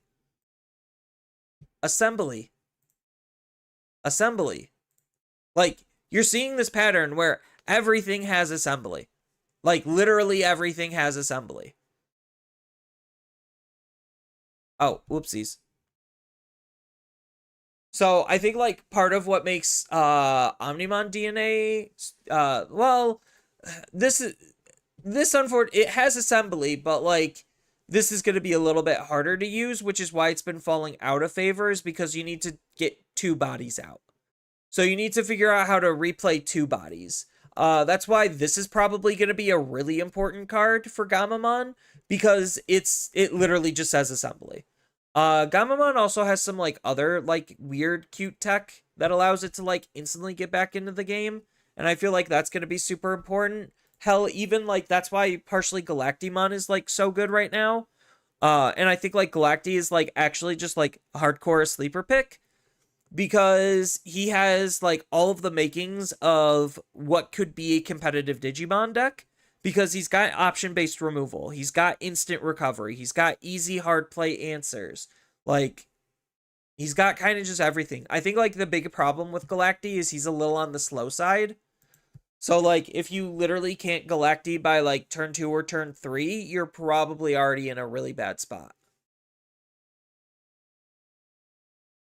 But yeah, so like the number, and that's partially like is what making, well, Millennium has a lot of other things making him insane. That's why people were looking at this card, because it has assembly.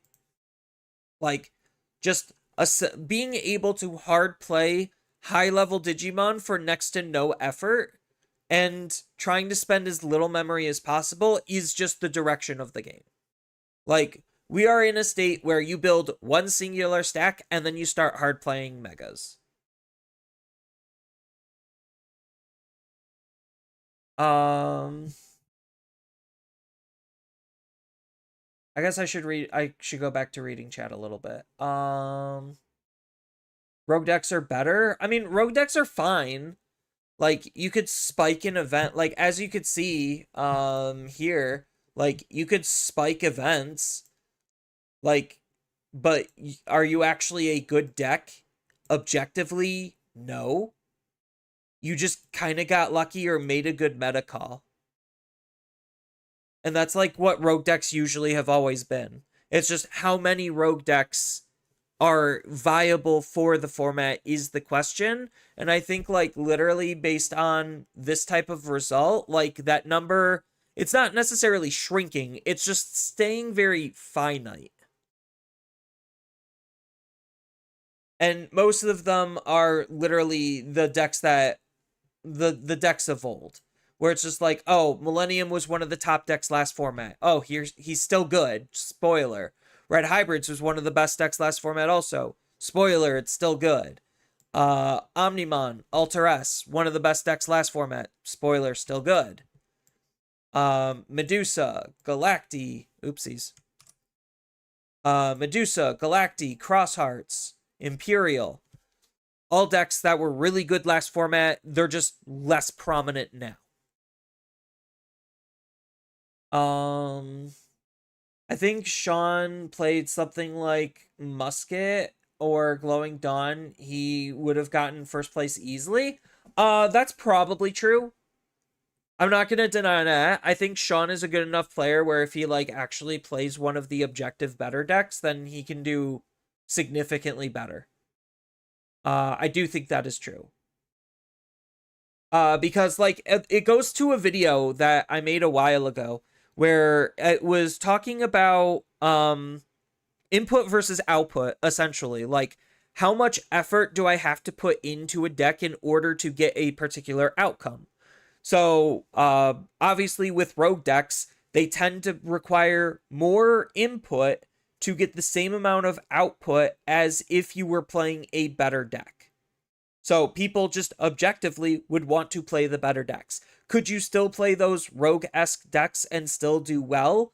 Yes, it just requires significantly more effort. And when you're trying to make things as easy on yourself as possible, removing that friction is the first thing you could do. So it's like objectively just play the better deck.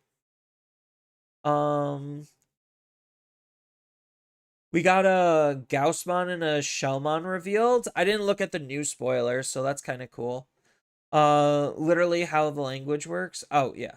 Royal Knights is unfortunately a very fun deck. Yeah. I don't know. I don't know if Royal Knights is still trying to do Royal Knights things or if they're just trying to convert into like using this Omni Turbo. So like I don't know if that's the goal, but like Royal Knights has always been good because of like just the core concept of I can hard slam level 6 Digimon better than any other deck. So like I think like Royal Knights under the right circumstances is like still a really good deck. I think the deck itself is still kind of just too slow. Is kind of where I'm feeling. I don't think the game has enough dials that enable any power creep besides efficiency, just like assemble or evo reduction. Yeah, I think they kind of burned their well when it came to like mechanics to try to get everything on par. So now it's just like everything's gonna have assembly, everything's gonna have like this type of ability. Or like just a like a flat out cost reduction with a nominal condition. Like I unfortunately think that is just the direction that they're forced to go into unless they decide to like magically create one out of their hat, but like what's already arguably better than assembly and just hard playing for a reduced cost. Like I don't necessarily see a way for the game to go unless they like do some incredibly power spiky shit. Because like assembly to make this a 6 cost is almost effectively the same as just hard playing a mega for 7.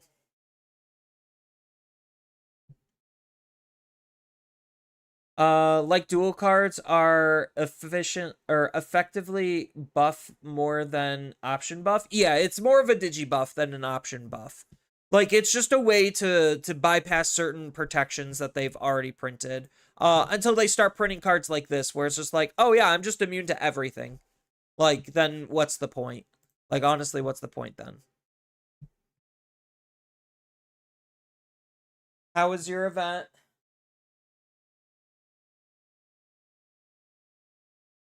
The uncontrollable human element, like how well the deck works with your own preferences, is very important. So, finding a meta deck that doesn't cause friction is important. Yes,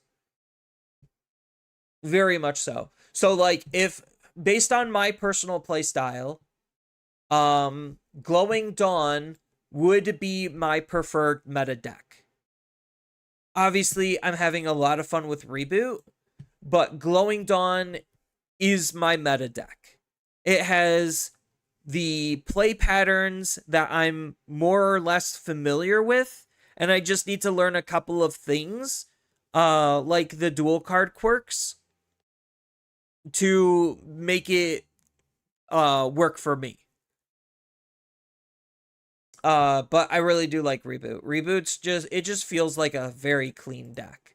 It has obvious weaknesses, but it feels very good and very clean. But yeah. So this more or less is kind of just the current state of Digimon in a nutshell. Looking at we were gonna look at EX12 for a hot second. But looking at EX12, like I said, like these cards having assembly is like borderline important. Like it's almost mandatory. You stop playing puppets after they started playing Niaro. And I have the tech in mostly alts. You hate Niaro and puppets? Oh, I feel you.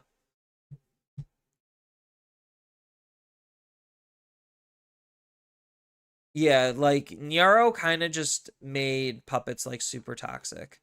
I would talk about like what cards are like ban worthy, but like actually Niaro is ban worthy. Who am I kidding? Like who am I actually kidding? Niaro and Patamon are both ban worthy, or like limit worthy. Correction, not ban worthy because Bandai barely bans cards, but they're both limit worthy.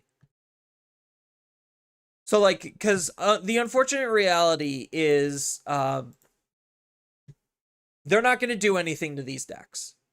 They're literally Angels is the only one that can see a hit, and that's because it's abusing a lot of old cards, which is something Bandai really does not like people doing. It's just like, no, no, no, these cards were not meant to be played like this. How dare you break our game? So, like, I think literally because of Angels, Nyaro and Patamon might end up getting hit. One of those two, if not both. And I would be perfectly fine with that, to be fair. But, like, Jupiter's not really abusing anything super old.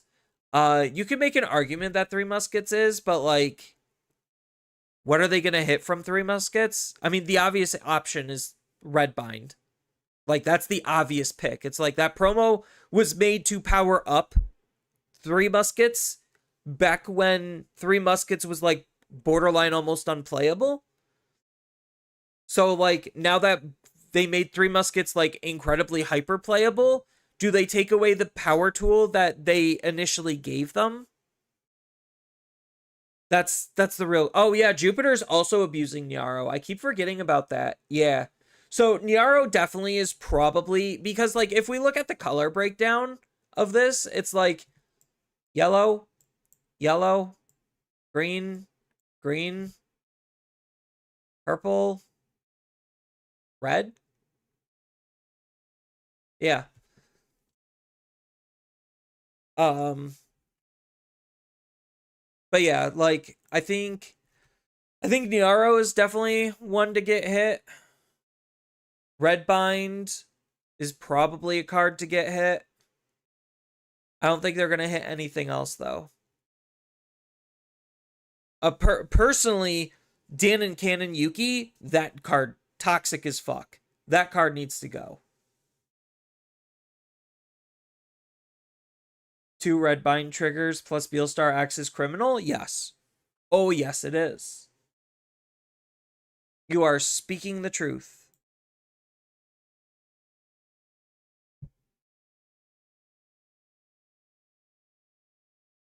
Yeah, so, like, objectively looking at where the meta is, like, what are they reasonably going to hit outside of Nyaro and maybe Patamon? Like, objectively speaking. Because, like, the majority of the stuff is, like, literally the newest stuff. Because you have Glowing Dawn, which is brand new. Bears, which is borderline brand new. Volcanus, which is borderline brand new. Angels, which is brand new. And you have Three Muskets, which the revamp is brand new. So, like, everything that is topping is, like, the newest shit. So it's just like, oh, we're gonna finally address Medusamon. It's just like, yeah, well, now Medusamon's not a problem because you power crept Medusa out of relevancy.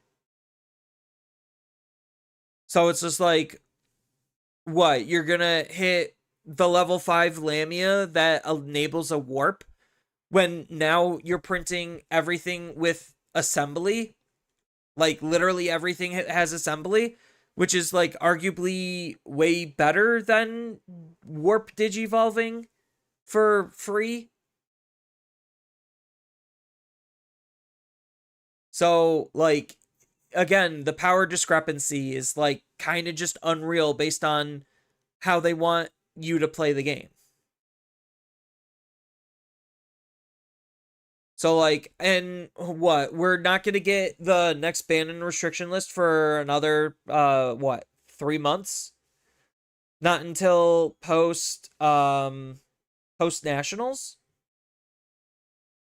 Like, that's when we're going to see the next ban and restriction hit, is post nationals?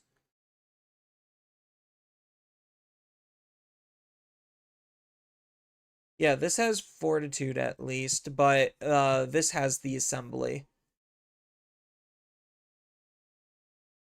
Yeah, so it's so goofy.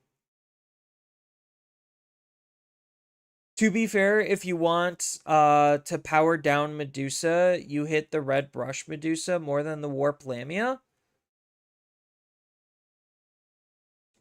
I don't particularly hate that idea, but, like, I also think at this point you don't even need to hit Medusa. Like, as much as everyone's been bitching and complaining about Medusa, like, obviously, according to the data, Medusa is very clearly not a problem. Very clearly not a problem. It is having a hard time keeping up with the rest of the game because it has an instant answer, but its instant answer isn't instant enough.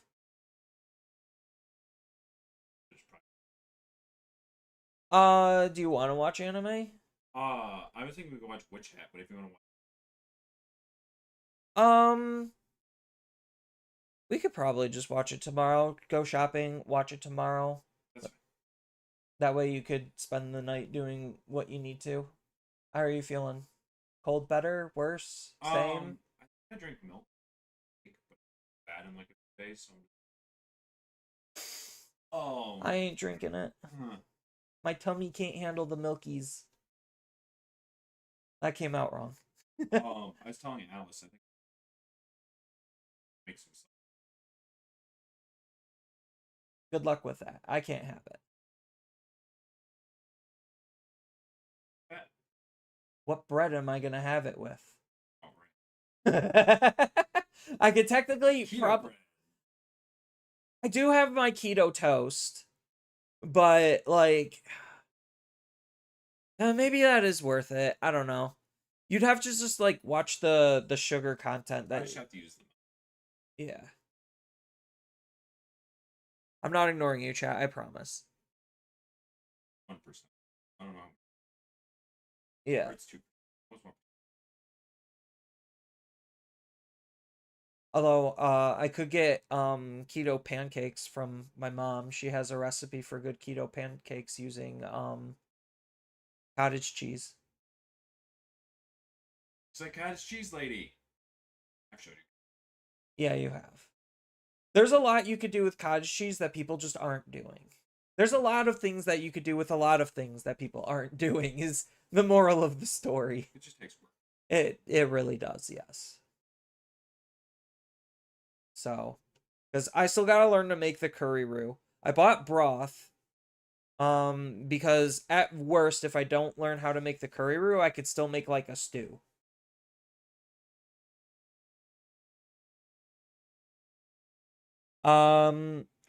Though I managed to get someone who hasn't played a single Digimon tournament a 3-3 record at Perith Regional after 3 days of grinding Medusa. I mean, Medusa's still just like a really easy deck. Like, I'm not gonna lie, Medusa, even though it's like not doing super well, it's still just a very easy deck. So I'm not gonna lie. Like, I would still probably consider playing Medusa. I would have to like do some of the tech that we saw here.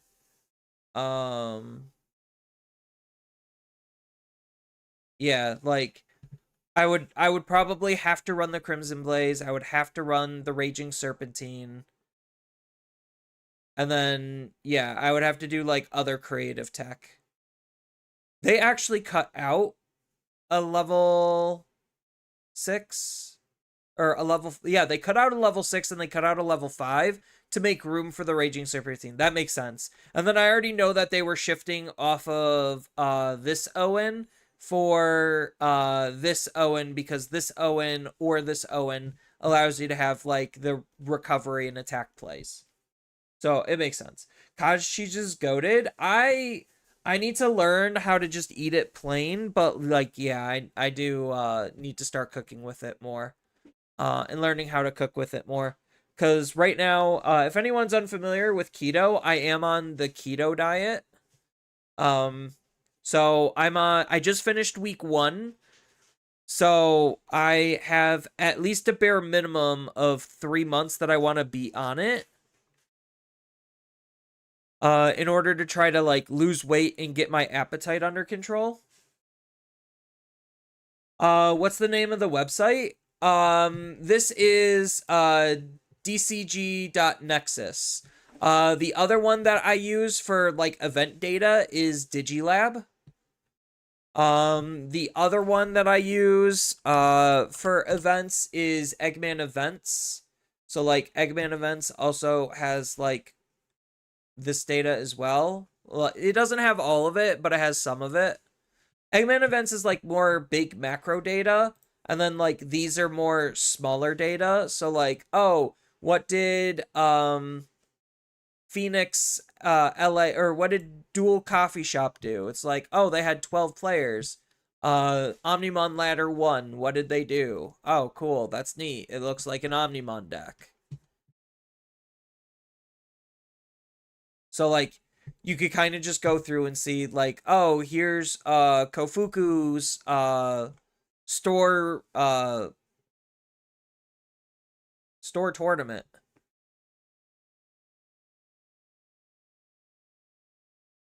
Is this mislabeled? Did Kofuku really have 32 or what, hold on. No, it was 10 players. Oh no, it was 30. It was a decent sized one. Yeah, so Reboot ended up winning this event. So I could click on this and I should be able to see their deck. Oh no. Something here's not right. So we go to Kofuku Locals. Here we go. This one had 12 players. There we go. That's more correct. And then Reboot won this event. So I could click on, oh, they don't have the deck list posted, right? Because you would be able to see the deck if it had it posted. Because if we go to, let's just say here, you can see the deck list here for Glowing Dawn from Supreme Kai. So here's Supreme Kai's list. Hey, this looks relatively familiar because that's just the majority of how Glowing Dawn is being played. It is the Huang Zero method.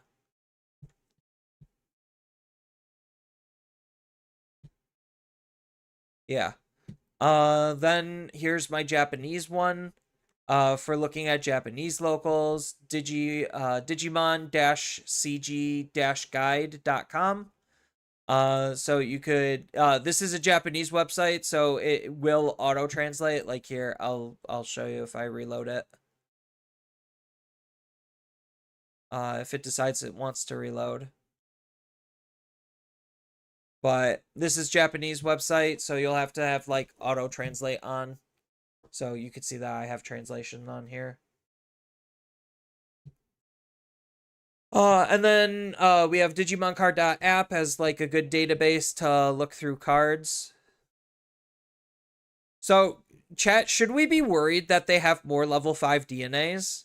Like, full stop? Should we, like, actually be concerned? Because right now, level 5 DNAs are kind of just like, they're not really breaking the game in half, but, like, they're objectively the most powerful level 2 DNA with, because it's so easy to get 2 level 4s out. So, like, should we actually be worried about this? I don't know. I think maybe for the family decks, if it's like, if it's harder for every other deck to abuse them, but like easy for the family decks, and it's like the only thing making the family decks like viable, I guess it's fine. But like we already see, like I could technically, can I DNA? Yeah. I could run this in Hoodie.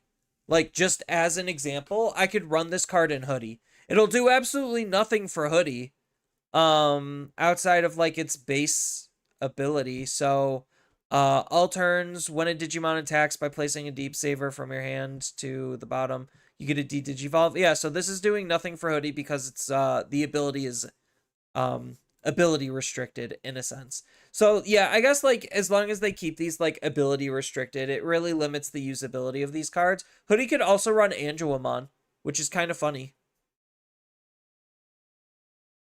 We're not running any Holy Beast, so we don't get any benefit from the decode inheritable. If we choose to run a level 6,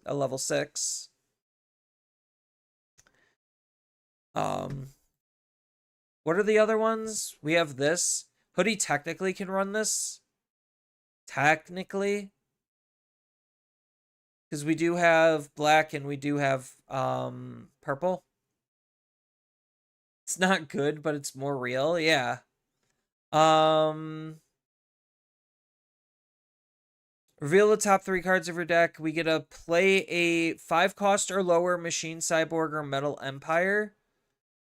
Oh no, that's a rock. We have rock in what? Amphibian, so this would be kind of a risk. This has a counter ability? What's Oh, to digivolve into a Metal Empire. Got it. Yeah. So they just replaced Ace with counter. Like counter is just printed on cards now.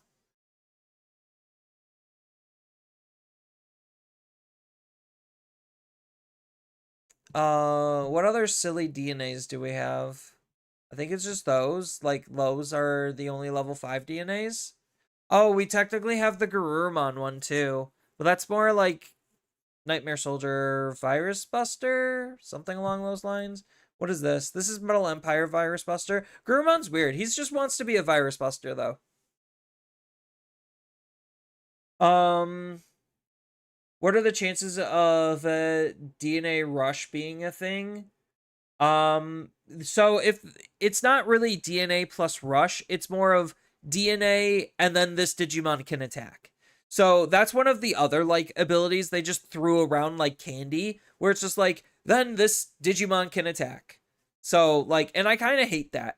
I think like that's arguably one of the most toxic things Bandai has done is like just print then this card can attack on so many things. Like what? We have 7 keywords that just allow you to make an attack at the end of the turn.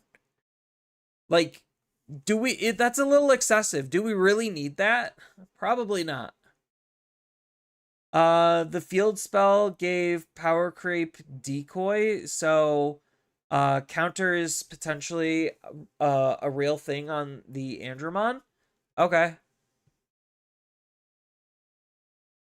Yeah, having the level 5s have protection was like one of the big things to making aces like really good. That's what made what's its face super powerful back in the day. Um Mega Gargamon. It's just like, oh, the Rapidmon has ace and then it could or yeah, it has ace. The Rapidmon has protection. And then like you also have like really goofy shit where you could digivolve on top of various different levels.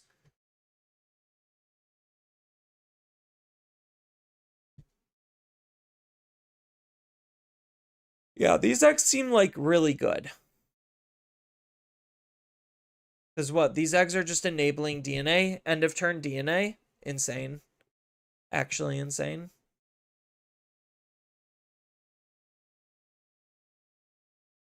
Yeah, this card's like legit insane. Rush, collision, piercing, blocker, engage. Like, fuck.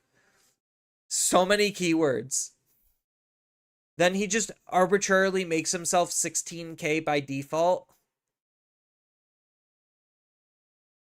Like, nuts. And he can unsuspend himself.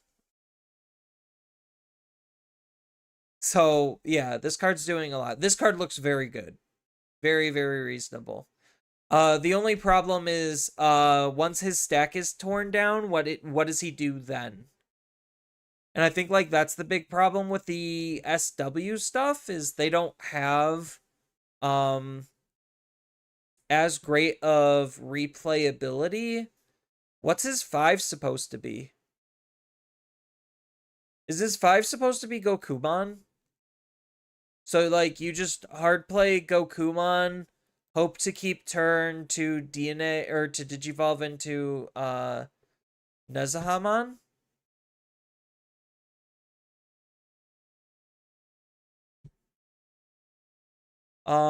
One of your opponent's Digimon get -4. Then one of your other Digimon with Shambhala gain alliance and can attack. And this is on play, so that's kind of nuts.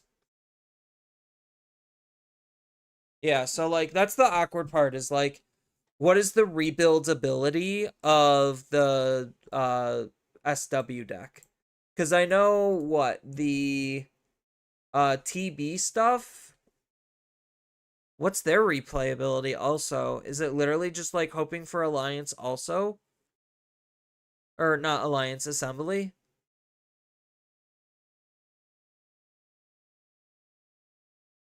Yeah, I know their egg is like literally the best part of TB. Like, their egg giving execute is, like, low-key insane. Because, like, you execute, and then, like, if you're on, where is it? Like, you execute, and then you could trigger Fortitude. Like, kinda nuts. SW has cross, not assemble. What? It is cross. So this is just like slightly worse then. Because assemble is just using the parts that you already used. Cross means you need to have new parts to play. And you're just choosing to basically hard play the Digimon for less. Yeah, no, assemble is just objectively better. I didn't realize that they had cross. I guess that's the way to differentiate the two factions is like SW has cross and TB has assemble. So I guess like flavor and thematic wise, that's pretty good. Outside of the fact that this has assemble and it's well, I guess it's both. Kaguya is 2 removals plus 3 bodies with blocker, retail. Amaterasu is just insane too. Yeah. No, TB looks very good. SW looks very questionable. What are the URs? Do we have all the URs? Yeah, we do. So TB doesn't have the UR, but this has assemble.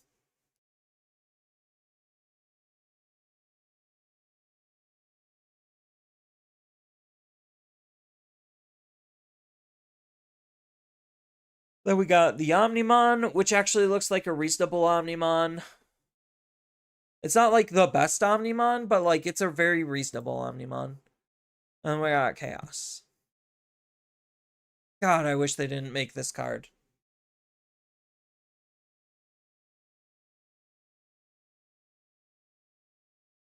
The UR level 6 has assemble for SW, but they really think that's enough.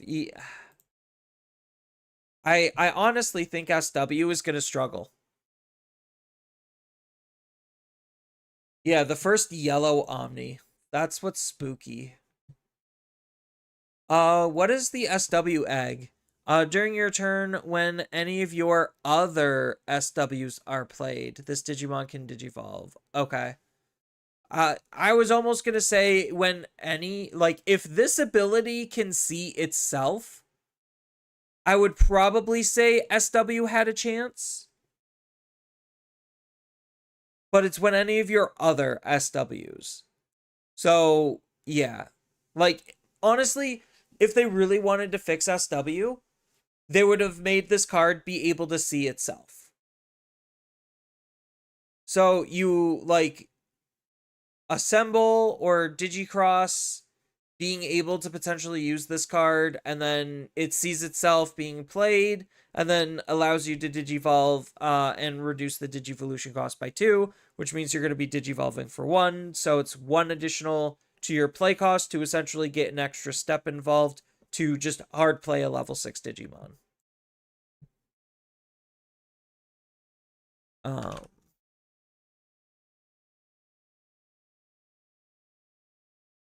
oh, we have a Chohakai. I forgot about her. Guard. The new mechanic. Guard.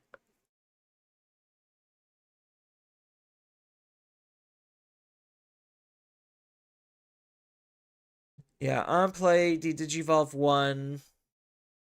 Then one of your other SWs can use Alliance for the turn and attack.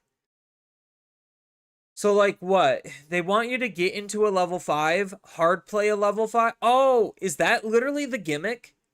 Is get into a level 5, Digicross, hard play a level 5, use the egg to Digivolve into the level 6, and then make an attack with Alliance?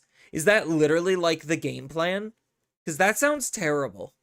Like, that legitimately sounds terrible. I mean, like, some of these cards are, like, actually pretty decent. I like the style of this card. Creating a token when he's played or digivolved is pretty good. Then, when any of your Digimon are played, which you would have just played one, you get to return one of the opponents with the lowest level. That's whatever. But that's during all turns.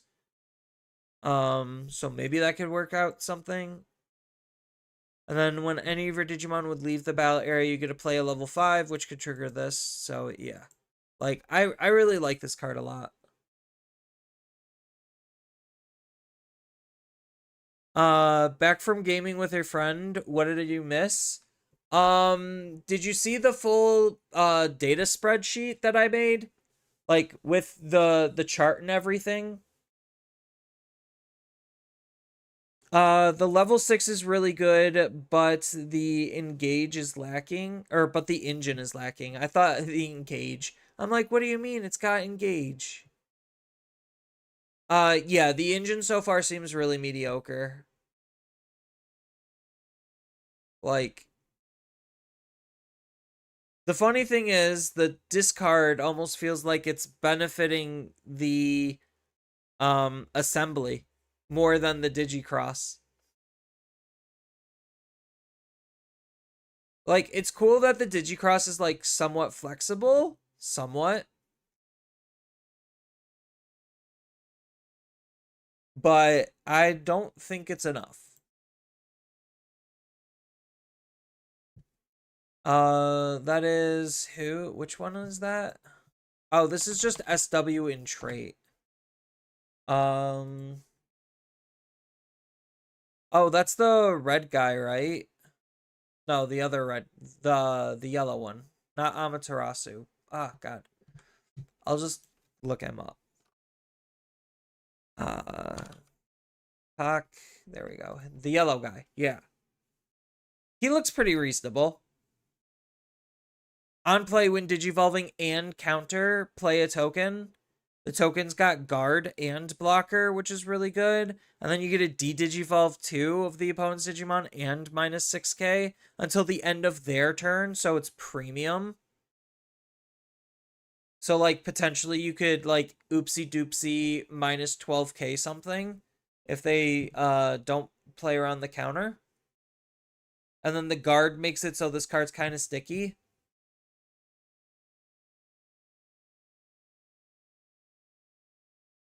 It's good to hear Gokumon isn't a trash deck. I mean, like, it's gonna have some reasonable things that it's gonna be able to do, and it's just up to us, the players, to be able to put everything together. Cause what? Oh, this is TB.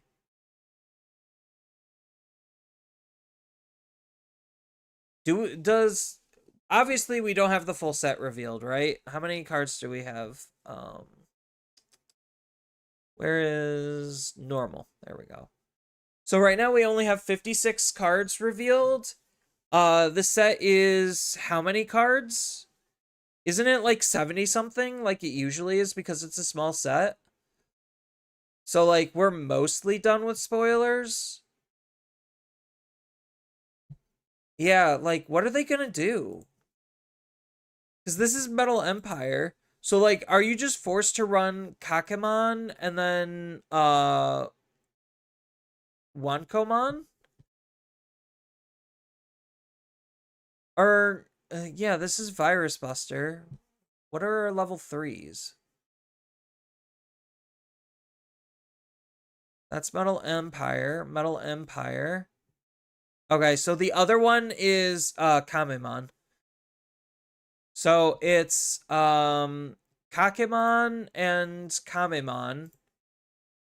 And then we don't have a third rookie because SW is Wonkamon and Hinamon. There's one line remaining to be shown, and it's a yellow line. Okay, that makes sense. Yeah, because I'm just like, there's no way they don't actually give us a full 3 rookies. Like, no way. Yeah, so based on the trends, the yellow one is probably going to be an Evo reduction of 1. So like that's just the trinity that it seems like Bandai's like designing with is like, oh, you have your discard draw 2, you have your search for 3, take potentially 2, and then reduce evil by 1. And then outside of that, like the only other thing it would do is like a utility type effect.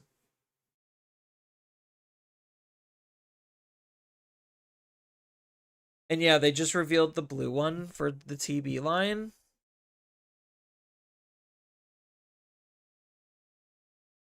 Oh, look, it's a reduction of 1. Who could have ever guessed?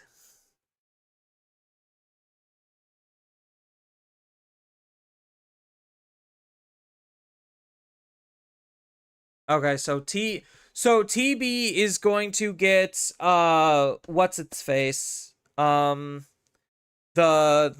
Blue Liberator chicks thing.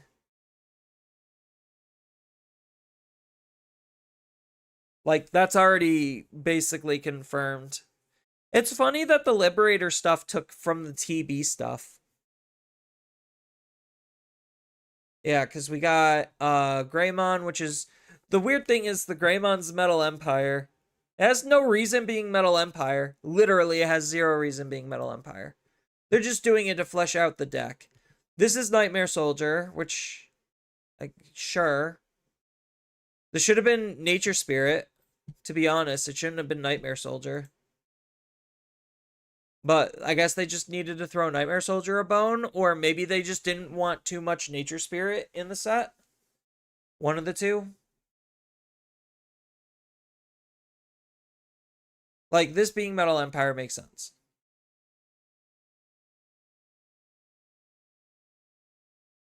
Yeah, because we have the Marine Bull. That's TB.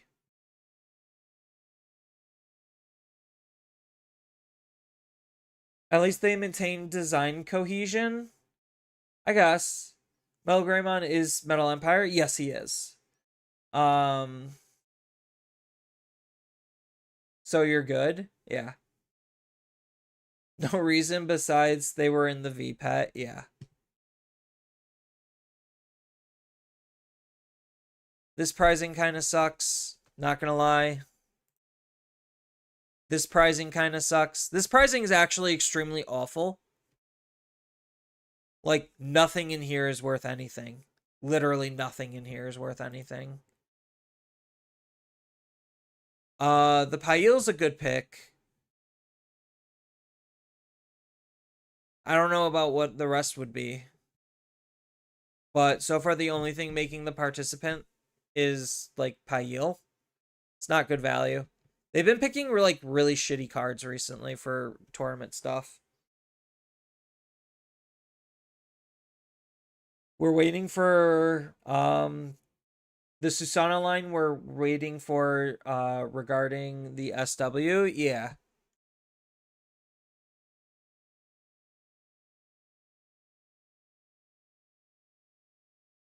Oh, so Empire.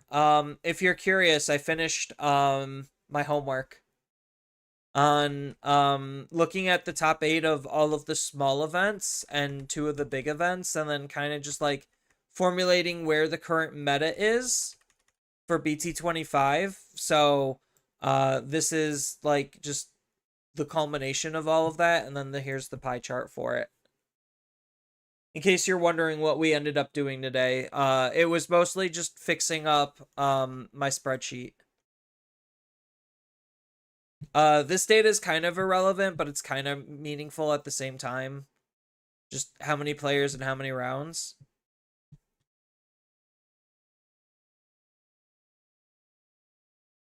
Like, I think we have enough small events to where, like, just leaving it as top 8 is, like, arguably better than top 16 at a couple of these events.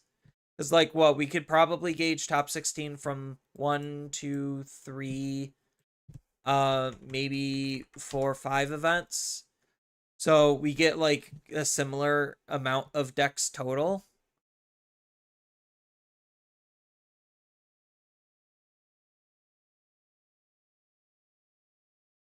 It's just better than, yeah, but it's better that it's better that way with low value cards, you think? Just give them good art. I mean, there's a reason why you would want to participate. That's what a pie looks like. Yeah. Let me go grab some water, and I guess maybe we could like jam a couple of games. Um I haven't really read through these all yet. I want to do that with Tessero more specifically. Um but like obviously the whole point on me even looking at this right now is like how many of the new decks are fitting within the mold of the confines of what the current meta competitive decks are doing, which is just these. So I guess like I have to go through, so like them literally putting assembly on pretty much everything kind of means that like yes, this is going to fit within the mold or attempt to fit within the mold. And I think like the only thing that these decks are lacking is probably just a removal option, to be honest. So like I guess that's kind of the dichotomy that they're taking, where it's just like, okay, you get either these cool new DNAs and like assembly and digicross and all that other fun stuff. And then the trade-off is you get these somewhere else. To play devil's advocate, this is Asian stuff, was revealed around the same time as Liberator. So both design teams could have worked together. I think it's only just one design team. I'll get into more of that once I get some water. Give me a second.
All right, I'm back with water.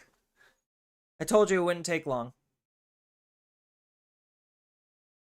Okay, so design teams. I think they only have one.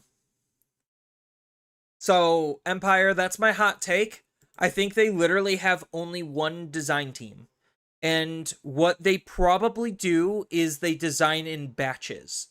So they'll be like, okay, let's just design a whole bunch of this type of a bullshit, and then they will decide what set it is divvied up into. So like, let's just say as an example, this is block 6. So they would have designed the majority of block 6 together, and then they would just assign what set what cards are going to. So part of the reason why I believe that is the way it is because of like how they were designing a lot of the earlier sets. So like you would get stuff from like BT I think a bigger one. What was a more obvious example? There were a couple of like really obvious examples where it's just like, oh, we just got this one card that was for this deck just a set later. I think like BT11 was a big one. Yeah. So like I'm 90% sure they designed all of the cross stuff together and they were just like what makes sense to put in what set and they divvied it up that way. Same thing with like Blue Flare where it's just like it's all designed together. Um So there's a couple of examples where it's just like there's just a random ass card that's like thrown into the set like one set too late. So, oh, here's like Palmon just as an example or something. Like, oh, why is this random ass plant card in here? Or like, why is this random ass plant card in here? Well, it's because of Bloom Lord. So these two cards were designed for Bloom Lord, but they didn't come out in the Bloom Lord set. So that's like a more stereotypical example. So I think they literally just have one design team. They design a batch of cards and then they just assign where it's supposed to go. And then they just say, all right, that looks good. Just print it. Why I can't always win with Hunters or Virus? It's because you're playing too off Rogue. So, like, again, harping back to here, if these decks were already significantly better than Hunters and Virus, then there's no way that Hunters or Virus can even break in because they're not playing into the way that the new way the game is supposed to be played. So, like, again, that's why these decks are right now fundamentally the best decks, is because they're the decks that are able to take advantage of how the new direction of the game is supposed to go. And the reason why a lot of these older decks are struggling is because they don't have the best ways to be able to play in this new play pattern. So if you're playing a deck that already is outside of this kind of a scope, then you're fundamentally handicapping yourself trying to play almost a completely different game than what's currently being played. If that makes any kind of a sense.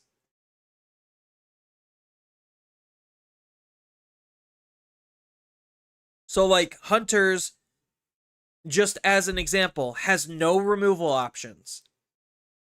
When a lot of Digimon have immunities to Digimon abilities. You could attack without suspending, and that's fine and dandy and all. And you have Raid, which is like decent. You could hit decent DP numbers. So there's things that Hunters can do. But the fact that you also don't have a recovery play, meaning that if the opponent is able to out your primary stack, you probably just fundamentally lose the game on the spot. And that's like part of the big reason why Hunters isn't necessarily doing super high. It does have some ways to recover itself. It's just not very efficient at doing that.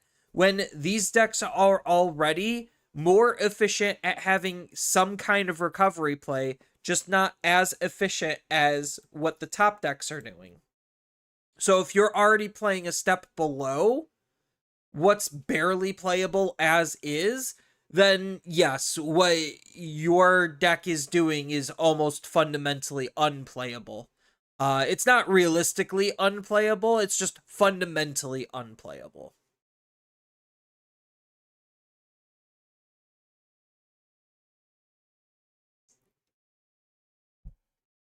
So, like, that's like reading and understanding where the direction of the game is going and what decks need to do is like partially what I'm like that's my job. I'm not expecting every player in the world to pick up on those types of trends. That's partially why I decided to become like a YouTuber, is because like, oh, I'm seeing things other people aren't, and I need to tell them this so that way they can be as prepared as possible.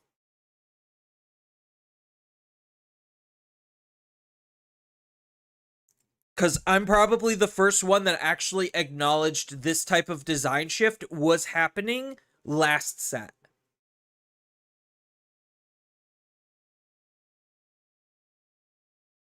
So picking the right deck that is lining yourself into the direction in which they like the game is supposed to be played is going to reduce the overall friction between you and your performance. Obviously, learning your deck and doing well with your deck is just another entirely different thing. But reducing that friction as much as humanly possible is the goal. So like, even though like right now, or like I've told you in the past, like play Medusa, I probably would say no, Medusa was never the call. You should have just invested into one of the brand new Time Stranger decks. Or even like the older Time Stranger deck is still kind of doing something decent. We kind of already knew Jupiter would be like the old Time Stranger deck that's going to lapse between sets, so it's going to update itself. So that was like objectively the smartest deck to pick. Um, if you're going for like max longevity, but that's kind of why like certain decks are struggling. You disagree? You think the developer thinks the game is going to last longer than a year? Oh, I'm missing stuff. Hold on. Bum. There's the VP uh topic about Metal Empire.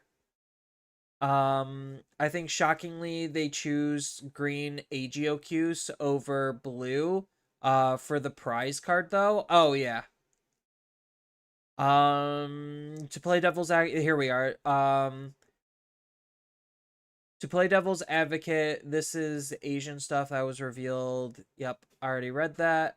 For the designer, for the card designer or digi designer, because I think that they're talking about lore and franchise rather than cards. Yeah, usually the lore become like is first before the cards, and then they figure out a way to adapt the cards into the lore.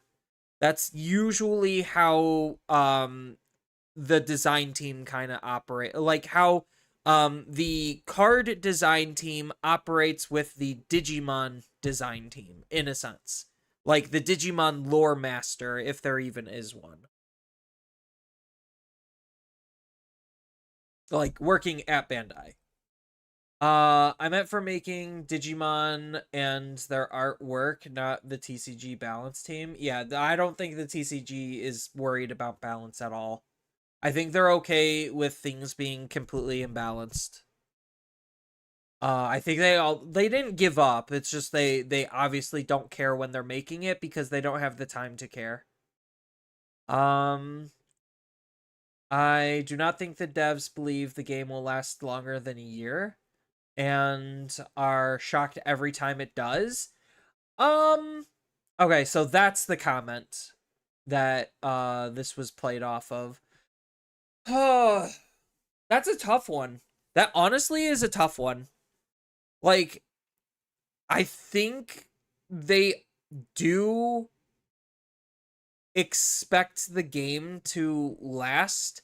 I think they're just surprised at its popularity, if that makes any sense. So, like, obviously, any game designer wants their game to last as long as possible. I think they're just surprised with how popular it can be. So, when they get a massive amount of like comments or something, it to them probably feels like, whoa, didn't expect that one to happen.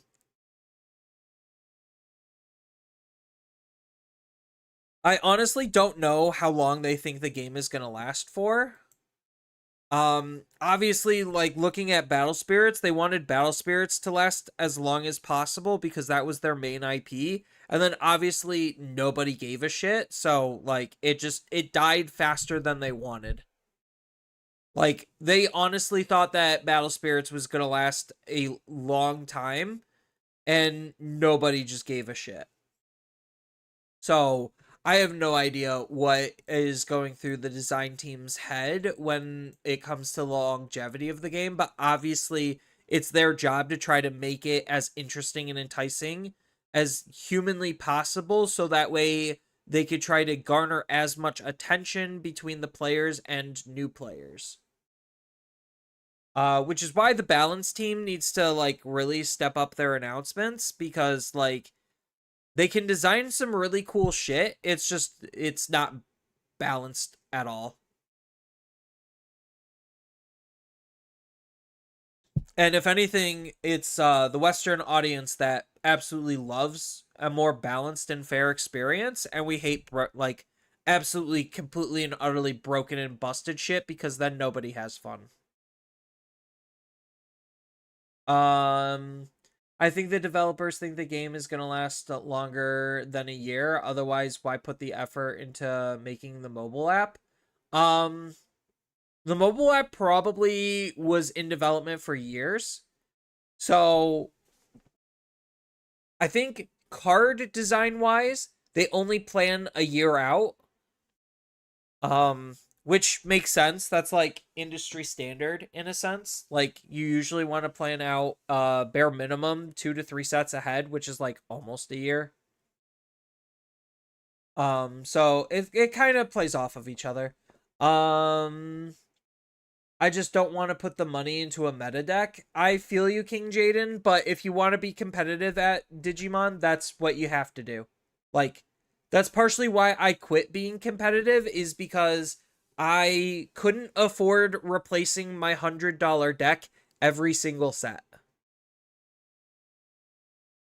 When it was like $50 per deck, it was way more manageable and tolerable. But now that the average competitive price is like $100 per deck, because we could use like, we could go here and we could be like, okay, how much does Three Muskets cost? Oh, Three Muskets is like $400. Cool, great. How much does Bears cost? Bears is 150. Cool, great. How much does Strachio cost? Strachio's 130. Cool, great. How much does Growl cost? Growl's on the cheaper side. So like this would be something you would consider, but like unfortunately, if you look at like the metadata results, you're most likely not going to be able to copy this success. And this wasn't even that successful. It was like barely successful. So like even at $80 for one of the cheaper decks that was able to do something in the meta, it's not something I would recommend. What's Glowing Dawn cost? Glowing Dawn's about 100. That's probably more worth it and like more objectively correct. Um it's cool that, oh, the promo's still expensive, but it's nice that these finally are starting to cool off. They really desperately needed to. I unfortunately bought them too late. Or I guess I bought them too early, not too late. What does Angels cost? Angels is 200. Very nice. Cool. Um Adventures is on the cheaper side, but again, it's not doing competitively well. Like it's fine. It's at the bottom end of things. So like that's kind of where you could kind of like gauge and see where it's just like, okay, so the average price of a competitive deck is around $100 to $150 for like the majority of things.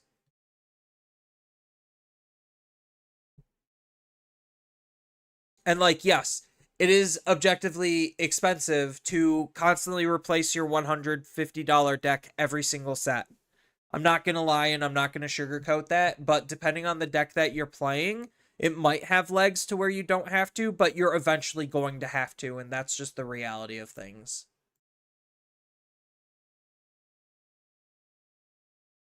It sucks, I know. But that's just it. Um Put money into a new deck that you like if you can, meta be damned. Yeah, always play what you want. Like just it just so happened to work out that like I like Atmon stuff. Atmon stuff's not good, but like it's fun as shit to play, and I could still do enough with it to where I feel it's worth the little bit of money that I throw at it. Um Liberator, I think it was the opposite, but I have to watch the video they did during the EX11 release. Um Cycle about Liberator design. Liberator design is definitely interesting. Because like that was one of the first instances where they actually had to design the cards before the lore. Um so yeah. Um There was a Kodak video from a long time ago, 2 years. The 2 year cycle of card games. I think I watched that. I watched a good amount of Kodak's videos. I liked his TCG sins. Have you seen the fighting video game with the title Balance Isn't Real? I've watched a good amount of fighting game content. I watched a lot of like VAR's content. I might have seen that one. Like, I know for a fact I've seen buffs over nerfs. From like that's like more of a fighting game psychology video. So I definitely have seen that one, but I don't know if I've seen Balance Isn't Real. If Balance Isn't Real sounds like it would be talking about Third Strike though. Like, I might have seen it if it had Third Strike content in it. Because, oh boy, Third Strike. Then there's like Marvel versus Capcom also. That's like very imbalanced, but like people sometimes really like that imbalance.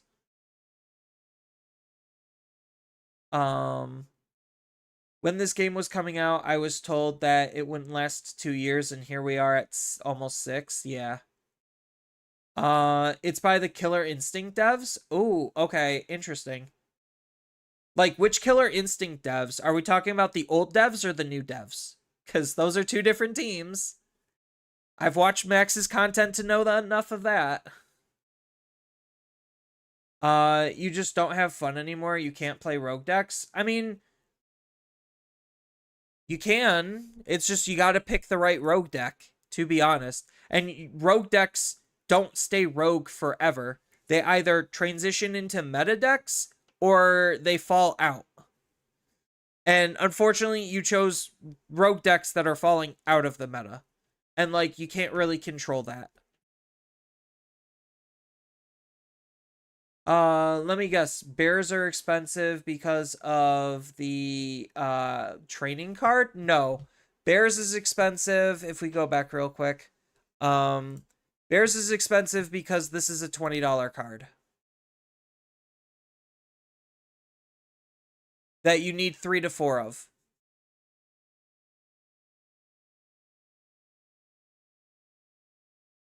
How many does this deck run? This deck runs 3. And then this is another like $15 card. So between the cost of these, so this is $60, and then this is another if we round it down to 15, this is another $30. So that's $90 in these two cards alone. And then on top of that, Marsmon's also been spiking because people have been buying up the deck because it's doing well. So like if you look at its price trend, it's been going up.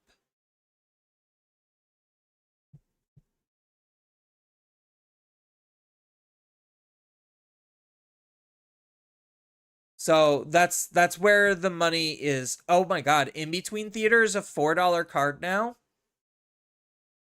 Oh my god, In Between Theater is a $5 card. That's fucked up. I mean, I guess it makes sense because like if everyone's literally buying it for every Time Stranger deck and there's like 6 Time Stranger decks plus whatever's going to be coming out, like yeah, I guess it does just make sense that this would be a $5 card.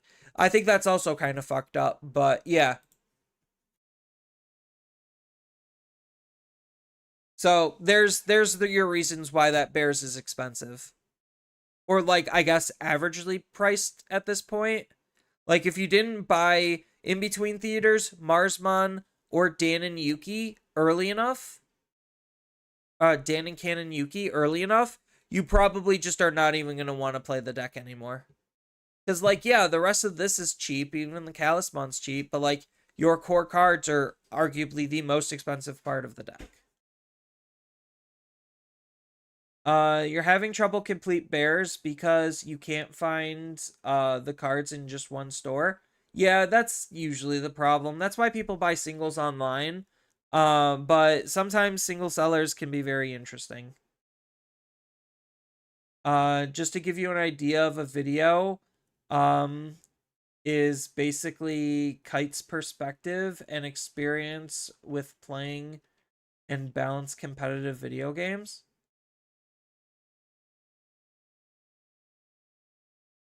Uh, I've I've done a couple of videos like that. Red hybrids is kind of cheap, pending the level 6. Red hybrids. Are you sure? Are we talking about the same red hybrids?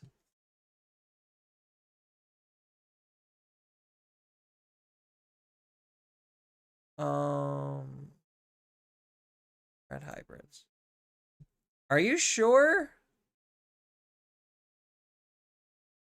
Like, these cards have only been going up in price. This one of the promo emperors kind of been going up in price. I know Takuya was going up in price a little bit. The Kumas definitely were going up in price. Same thing with the Kazemons. And the Oldemons definitely started off really high. They started cooling off. Are we talking about the same red hybrids? Like, if anything, because of 8001, the rest of red hybrids slowly got more expensive. Because, like, if we look at, like, the price history of Kumamon, just as an example, we could even go to 6 months. Like, here's the card at $1, and now here's the card at $4. It increased almost 200%.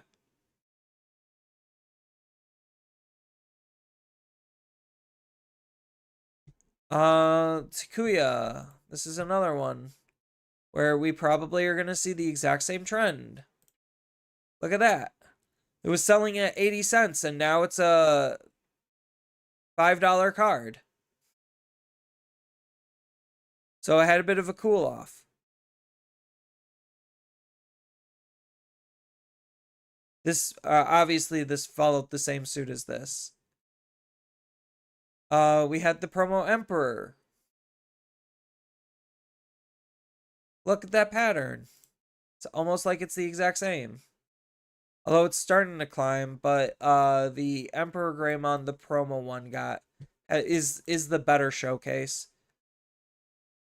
That's the Altar. Where's the promo? There's the promo. Yeah, same trend. It was like $1 card, and now it's 5.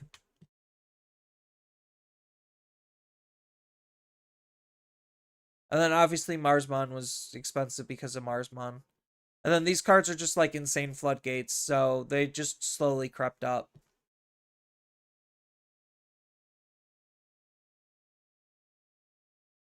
I have so many problems buying singles off TCG Player, not showing up for months, getting the wrong cards, etc. I don't blame you, Super Gassy. I don't. Like, the only other place I would say is like Facebook Marketplace, but that's like literally the same type of risk, just allocated slightly differently. It's either that or the best thing to do, which is like really unfortunate, is like buy 4 boxes and hope and pray you get almost everything in those 4 boxes. If you really wanted to guarantee stuff, then buy 6 boxes, but like again, arguably you're just spending arbitrarily more money to reduce the RNG. Because the correct answer objectively, well, I guess the correct answer objectively used to be just buy a case. But one, that's not affordable for most people, and two, right now, a case doesn't even get you a playset of everything anymore. So it's a little unfortunate about that. You managed to get at least 70% of the deck during pre-release. That's at least good. But things outside of BT25 are impossible to find. Yeah, so the reason why that is because Bandai has very short print runs. So whatever a store pre-orders is basically it. So if a store doesn't pre-order enough, you're just never going to see that product ever again. And the reason why they do that is because Bandai wants to have as tight of a print schedule as possible, which is why they take the pre-orders like 7 months in advance so they know how much to print print almost exactly that much with like maybe 5 to 15% overflow for like just like having extra stock or product in case something happens. And then they'll send that to the distributors, and the distributors send that to the stores, and there's just like incredibly high chances the stores do not restock anything, period. So once a store sells out of a particular set, that's it. My condolences having 4 of everything from Glowing Dawn. So you have a good deck to play with. Okay, that's at least good. That's where I'm at, is I have I have everything for Glowing Dawn. So yeah. The meta is goofy. I'll have to say that. Uh God, this game needs a Yu-Gi-Oh style end of year golden tin.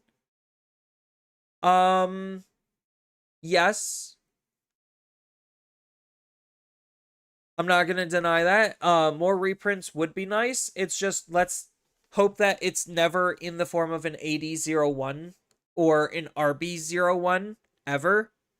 Because whenever they inject new cards into the reprint sets, that's the only thing people care about, because those are the cards that are spiking the game. And then those cards are short printed, so everyone wants them. And there's just literally not enough of them to go around. And then it crashes all of the singles that now we're not playing with anymore.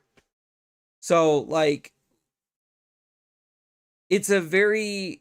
I don't even think it's a balance. Like, it's literally just do not print new shit in a reprint set. Like, that's all they have to do to fix their equation to make people happy. Instead, they have this grand idea of, let's put new shit in a reprint set so that way we could try to sell them on the reprints. And it's just like, no, you're trying to sell us on the new shit, and the reprints just turn to garbage.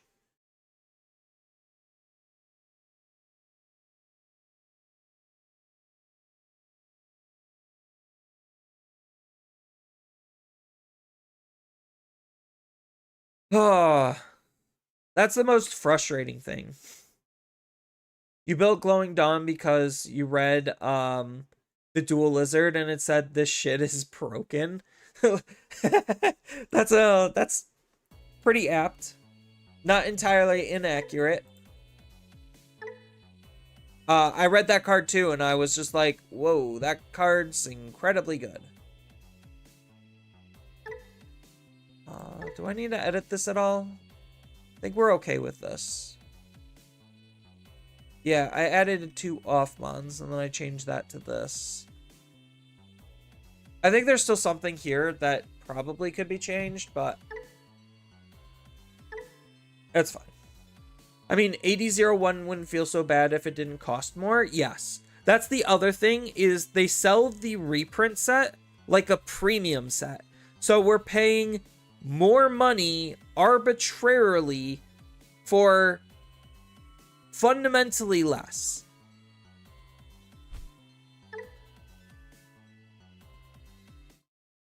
Yu-Gi-Oh, when they started putting new cards into tins, had the decency to only do 3 new cards. Yeah.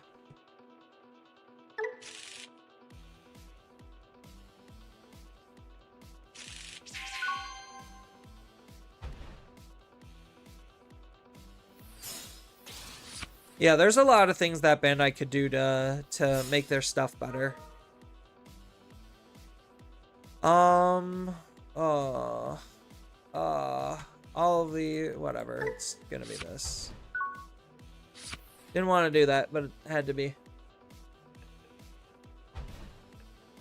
Yeah, like, Bandai needs to learn not to put, like, I guess it worked. Their idea was it worked for One Piece, so it should work for everyone else. And I don't necessarily think that's particularly true.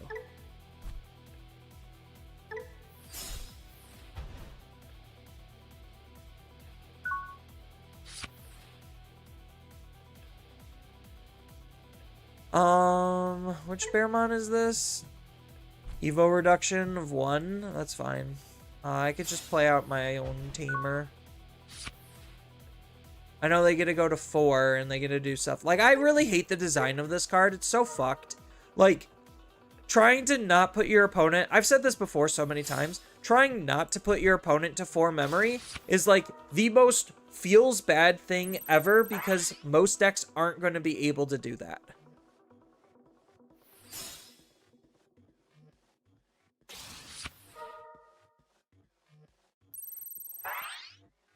So what? Now he punches and evolves into Talisman?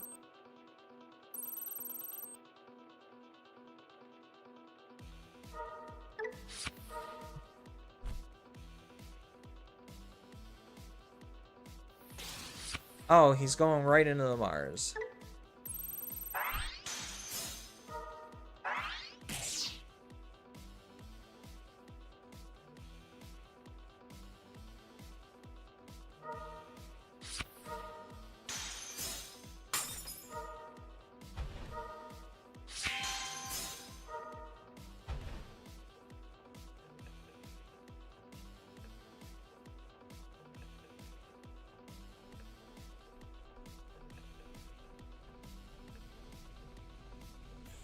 They have something else in its place, but the tins were getting really bad as a product. Yeah, I've heard bad things about the tins. It's so weird they made Dan and Cannon, first now, even though Dan and Cannon afterwards, just look like worse by comparison. Yeah.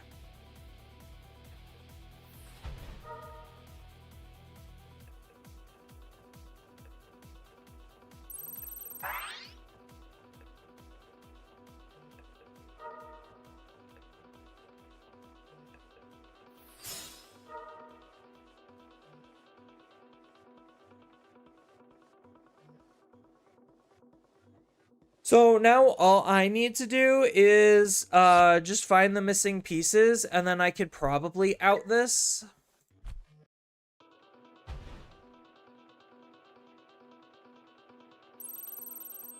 And then I punch for almost all of his security. He's gonna obviously raid.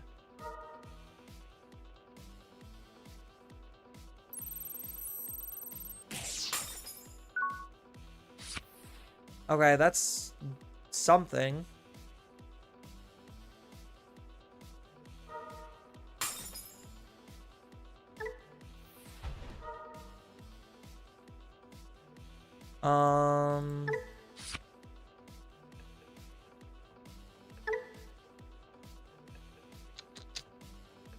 I guess I'm gonna have to Evo. That sucks.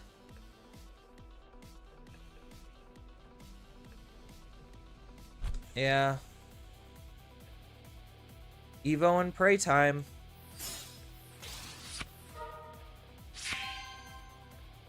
Okay, cool, cool, cool.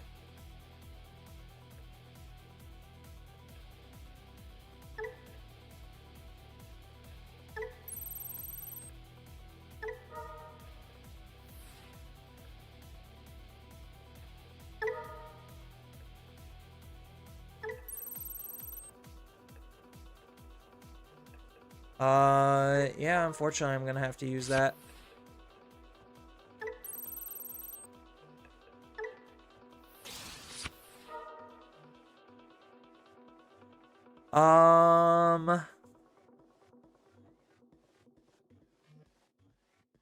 Oh god. Now we're in a bad spot. We're gonna have to link from our Digivolution sources to try to draw cards.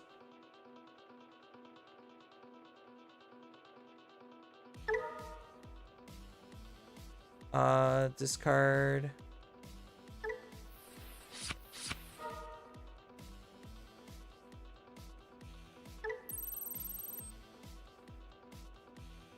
Did not get there.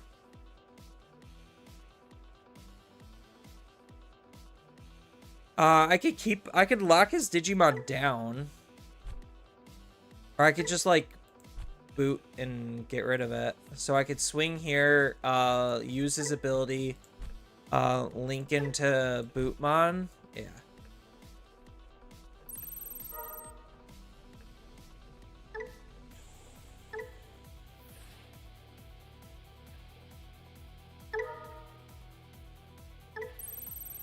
Get that shit out of here.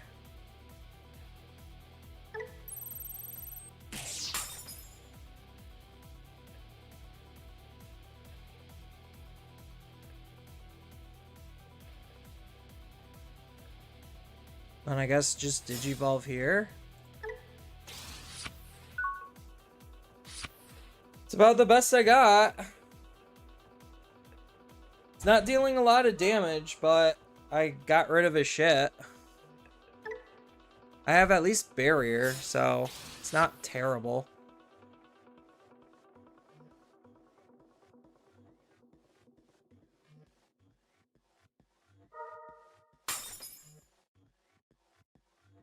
So now they have to make a hard play. Oh, but they don't have rush. Ooh, okay. So they're just setting up.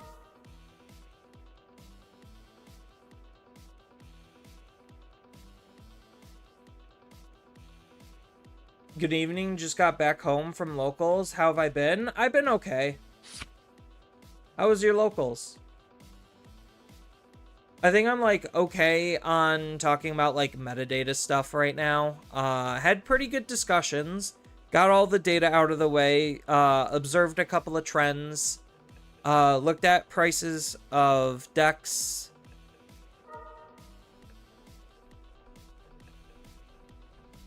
So all in all, I think we're okay.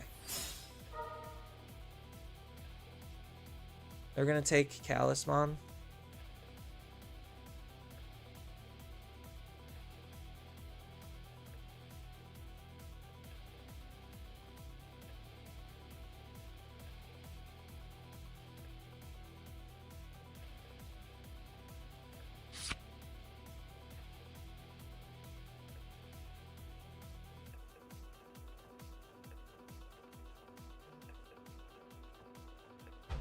Yeah, I need to hold on to this boot. I do have a rookie for the raising area, but I think I might need to save it also. Oh, do I? No, I have to throw it away. Feels bad. Oh, would have rather thrown that away. Double feels bad.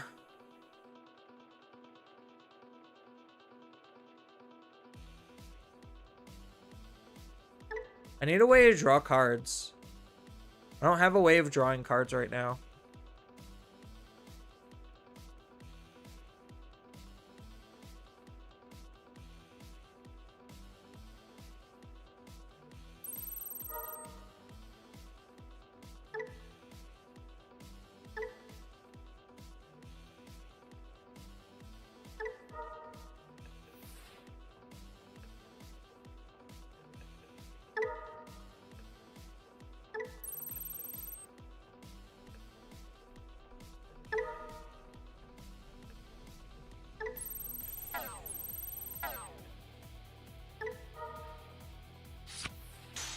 Oh, sad pandas.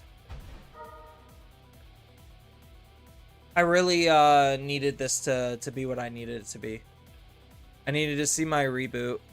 And so I should have popped the Cyber Engage to play out the Gatchaman to reboot. Is this a when attacking? No, it's just a once per turn. What does this do?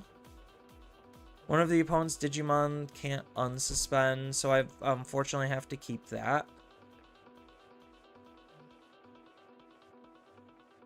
So I have to put them at what? 5 memory?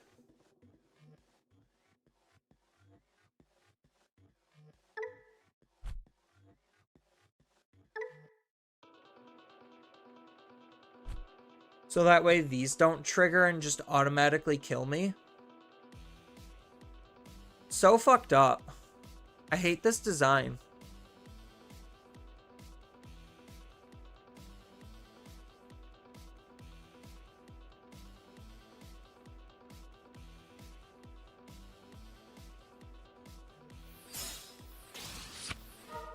Of course, now I see the time on.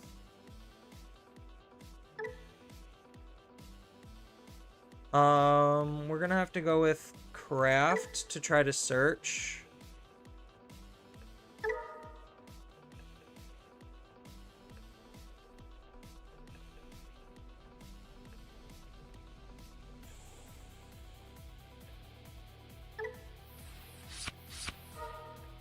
Really? Still nothing?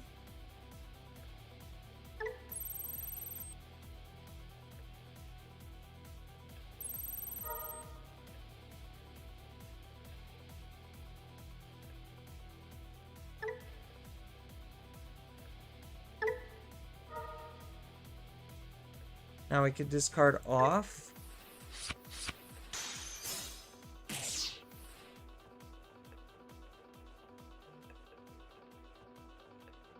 There we go. I guess now we found them. Better late than never, right?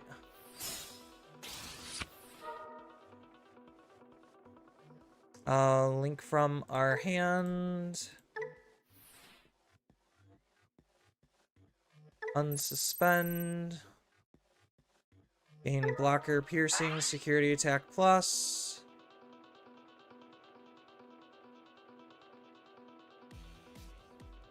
He gets a free link when he attacks, right? Oh, it's just when digivolving when attacking. Okay.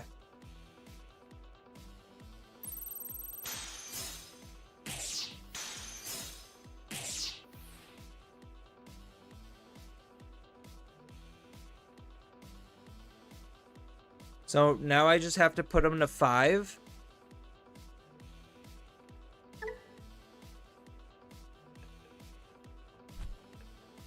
So I got a couple of different options. I could craft. I could Logia. I could time. Maybe the answer is time because he's a blocker.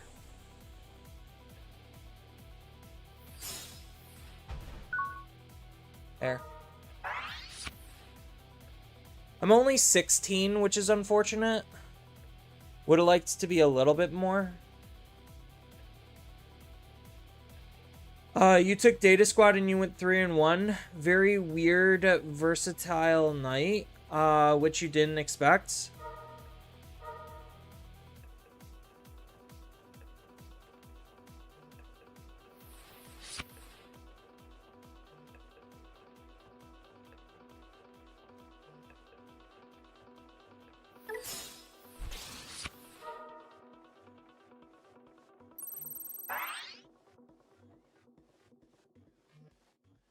I mean, sometimes that happens.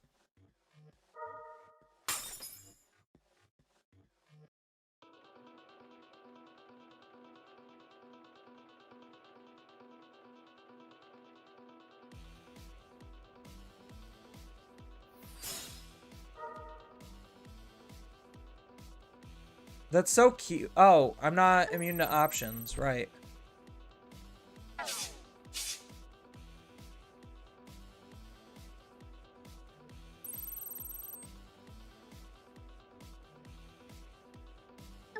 I mean, I'm still immune to Digimon effects, so I still got that going for me.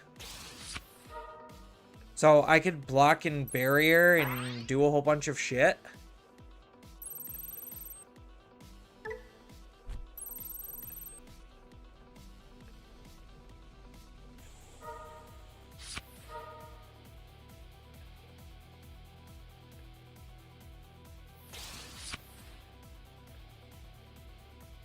I mean, he could de-digivolve my Shutmon.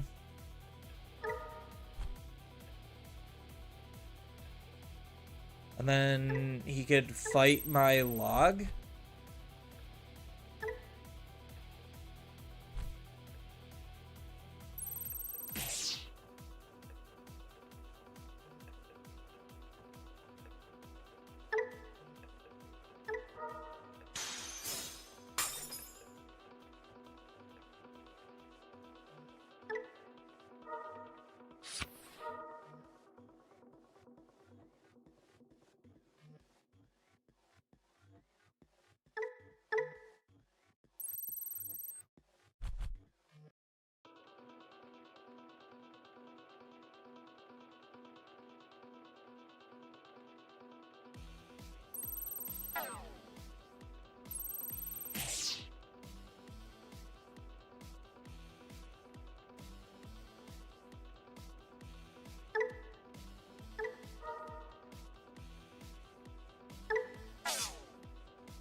Okay.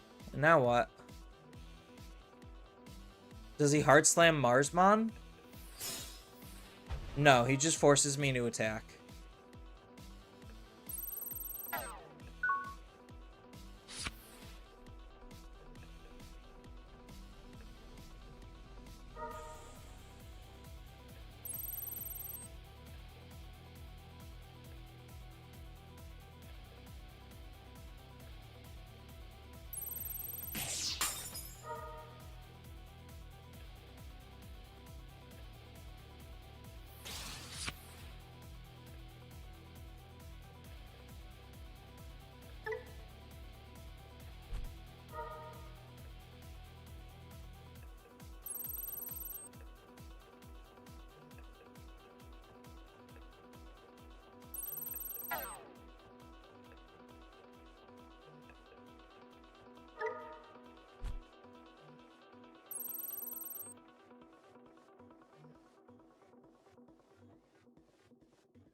Okay, I'm still confused.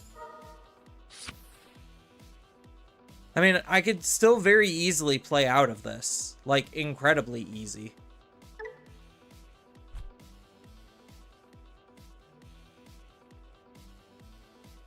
Oh, wait.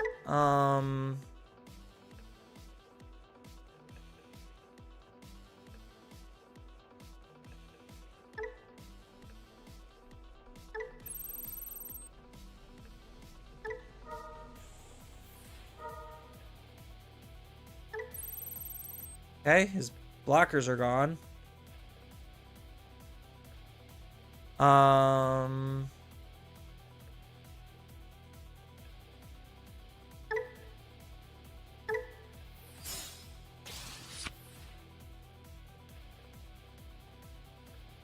Oh, I use his main ability.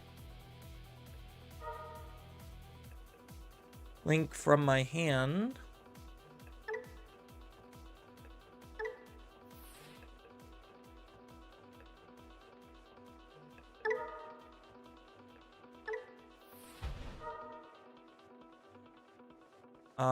We get a trash one.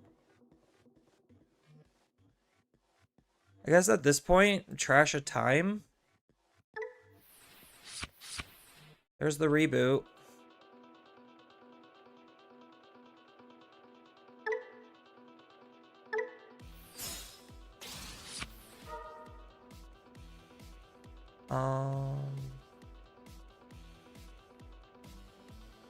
Oh no, I don't have the proper one.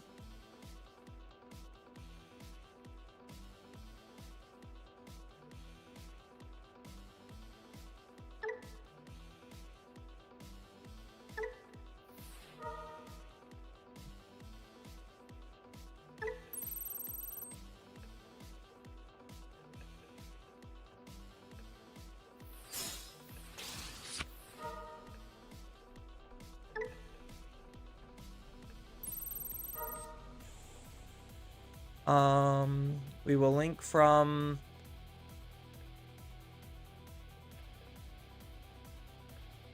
our hand. No, we'll link from his sources.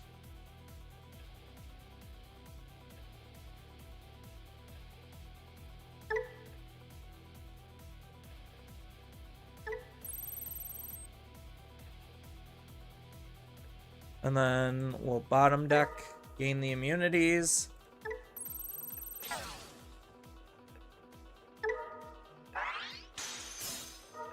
Oh boy, it's a Paradise Coliseum.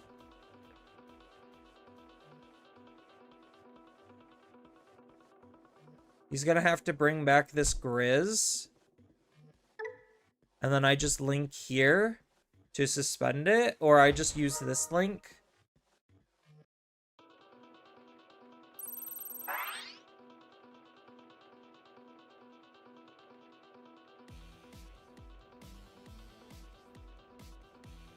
Oh, I could just app fuse, duh.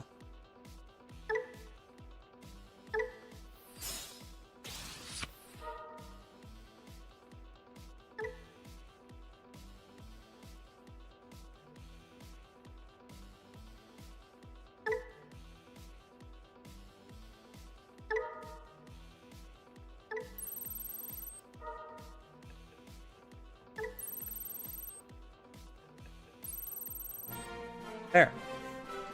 See, it's not hard. Like, I don't understand why people are having such a huge issue with this. It's not hard if you know what you're doing. Did it take a little bit of brain power to navigate around it? Like, yeah, sure. Like, I don't understand. I was immune to his Digimon effects. I couldn't really realistically be very well deleted in battle.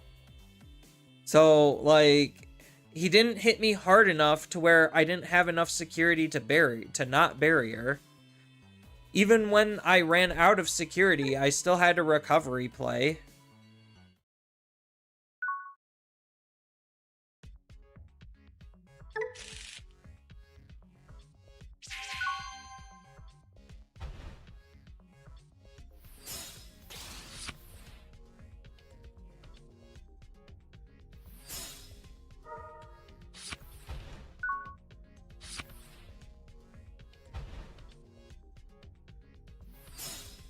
Like, we're fine.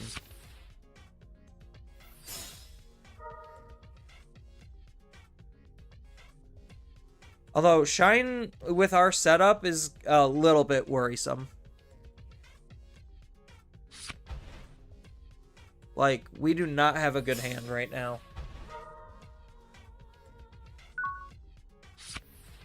The Haru's a really good draw.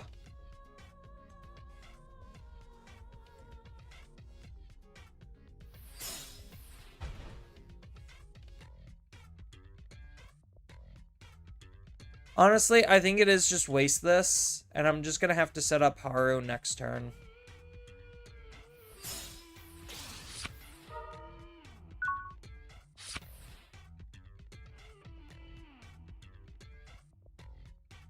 Like, unfortunately, my hand is just, like, really not great.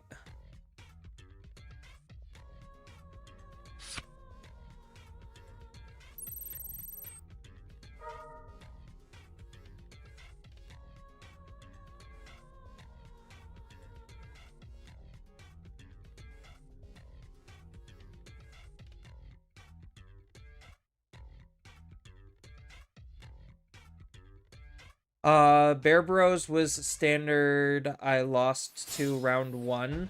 Then fought Heavy Metal, D-Police, and Dragon Links.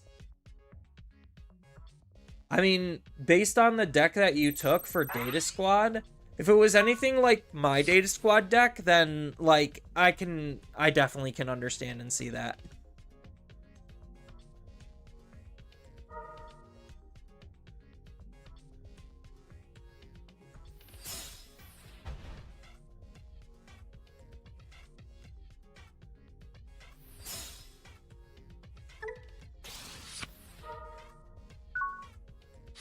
Yeah, we're just gonna have to do this the slow and painful way. This sucks. Hopefully I draw into a reboot soon. Otherwise, I'm in trouble.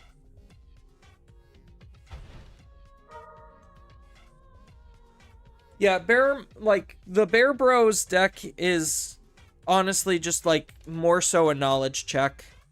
I mean, certain decks just actually don't have the ability to play around it as well. So, like, I get that, but if your deck does have the ability to play around it, it is just a knowledge check.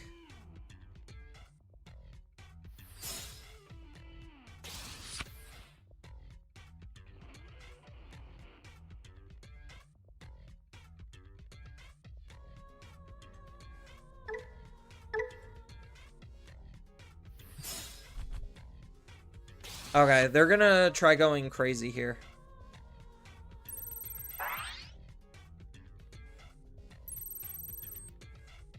So I desperately need to draw into a reboot then.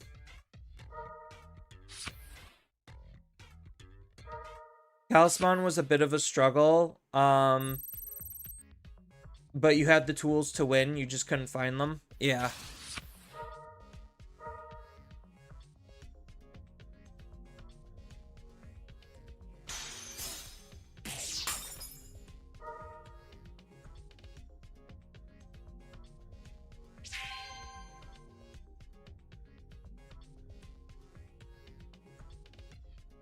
Oh, did he not have a Marcus to play off of this? Okay. I mean, I'll take it.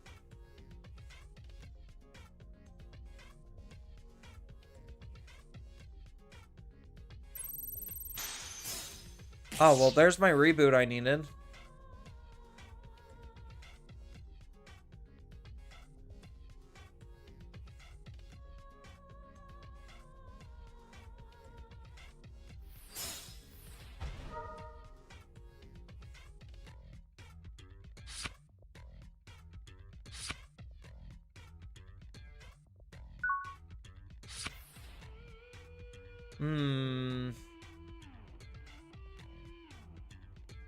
Starting to not like my odds here.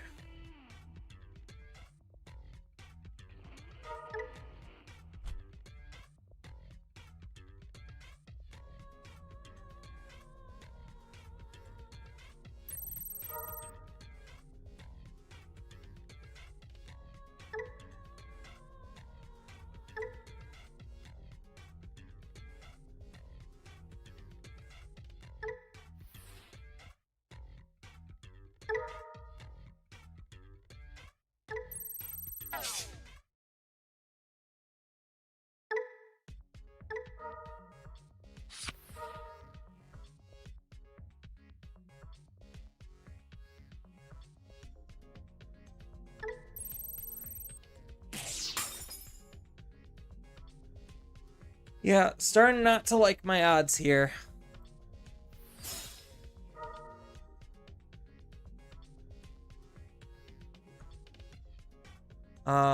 Probably gonna have to take the craft, right? No. No, it's probably still just craft. Because I'm gonna set up, on or off mon as my next.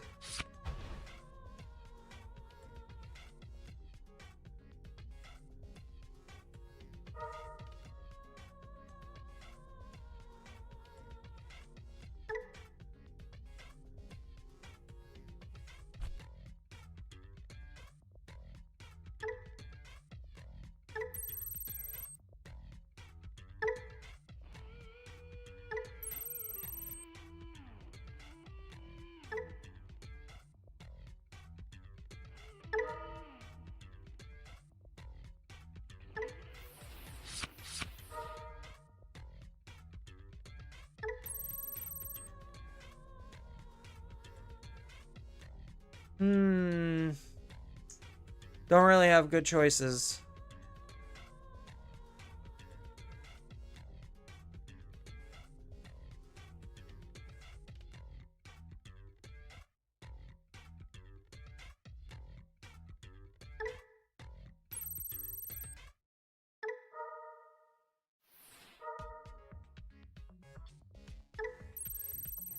Yeah, so unfortunately he'll go to 2 here.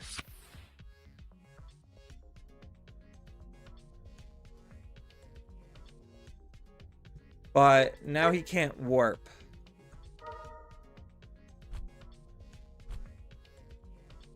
So that at least makes things a little bit more awkward. And without any back row cards, he might not have the tempo. And without that Marcus. So he could Digivolve for 2, play a Marcus, then Digivolve for 3, and then do Marcus things. Oh, no, okay. Oh, he's just hard slamming.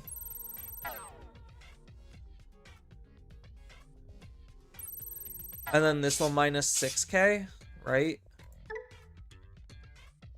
Yeah, minus 6.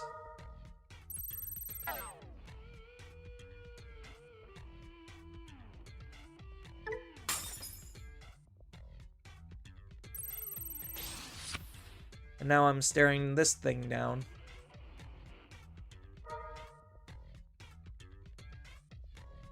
And then, does he have one in his trash?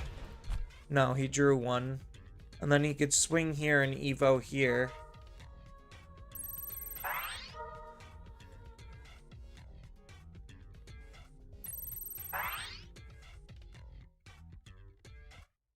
Yeah, I'm just like, without drawing into my reboot, I'm just like significantly too far behind.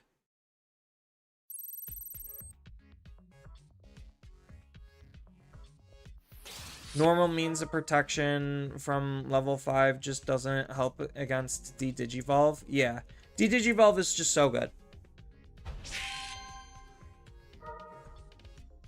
Gain a memory.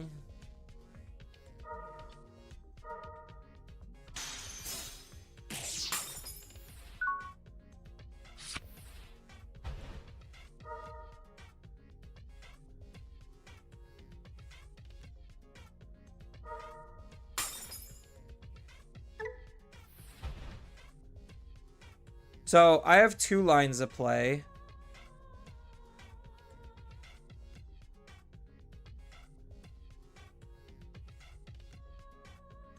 I think I just have to Digivolve normally.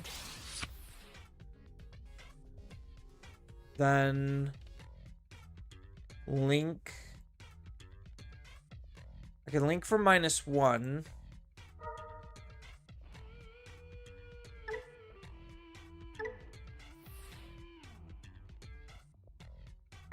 Trash 1, draw 2. Draw 1 and app fuse. I have too many tamers, so I don't get to play tamer out.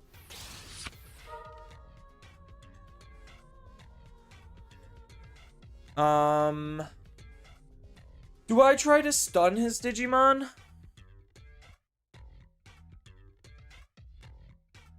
Or do I try cycling first? I think I try cycling first, right?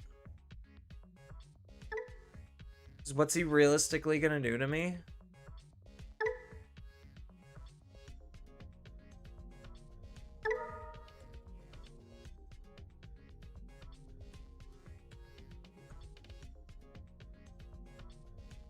I think I just get rid of this guy.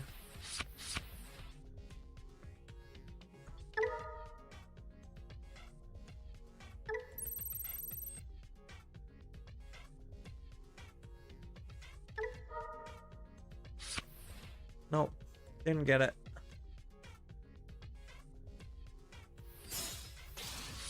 There he is. Yeah, I can't even attack. So I have to waste his ability, which kind of sucks.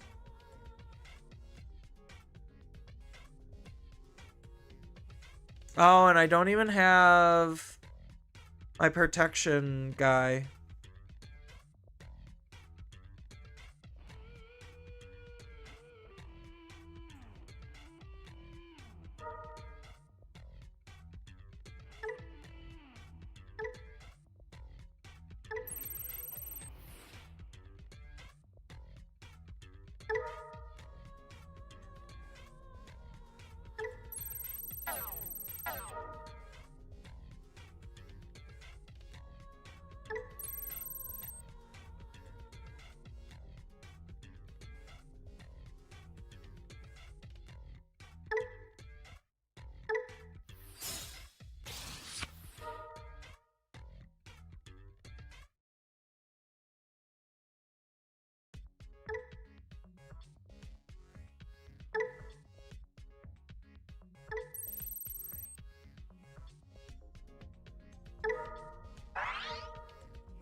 Yeah, we'll just lock down his field. It's probably fine, to be honest. Then how are we passing the turn? Probably a cyber engage, right? Just to dig for maybe something else. Have like a backup play. So what would we dig for? Probably a shut, so that way we could use lug. Or it's either shut or craft. I guess just whichever one comes first. Neither.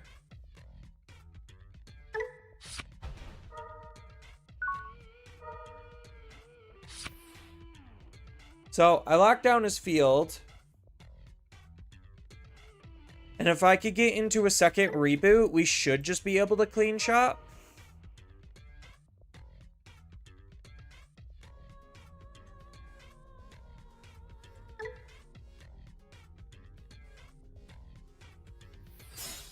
Oh, I'm not protected. Right, because I couldn't suspend myself. Right. So I just lose here. Okay. Yeah, I forgot I couldn't suspend myself.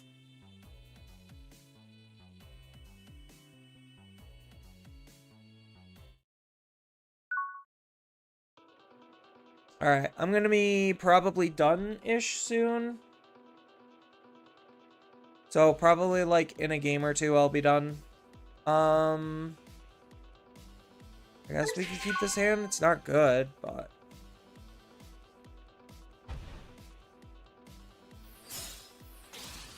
Uko. I don't like Uko.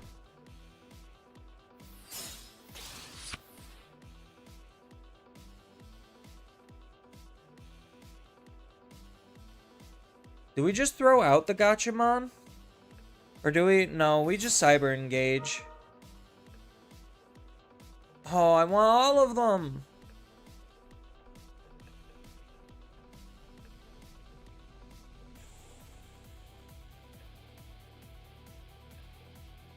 Oh, whatever. It's Haru. I know the answer is Haru. Because I have the Gachamon.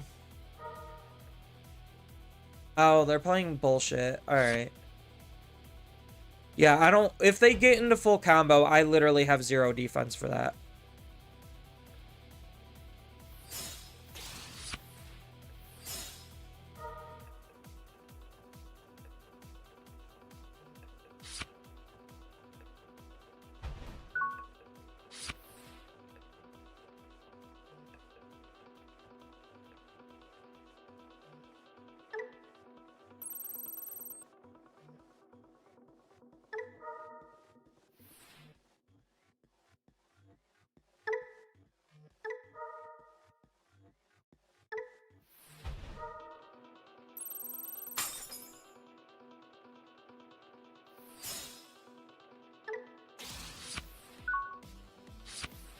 Alright, well, at least we could kind of get something going.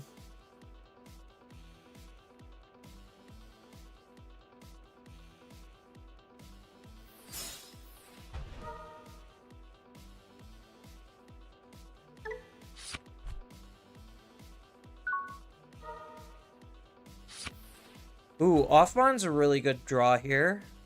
Right? Do we gotcha in the raising, then? Or do we off in the raising? I think we off in raising. Because we don't need to use the Haru anymore? Oh, of course.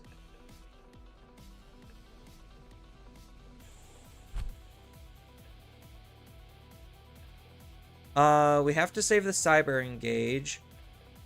So we could link for -2. Go into one of these, I guess, just to throw it away. Probably the gotcha, because it has raid. That would play out this. Oh, I could just do from its sources, duh.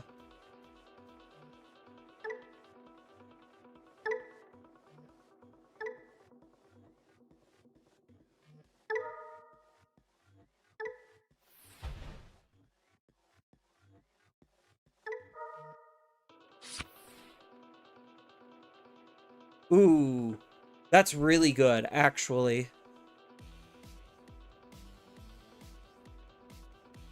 So this is as good as gone.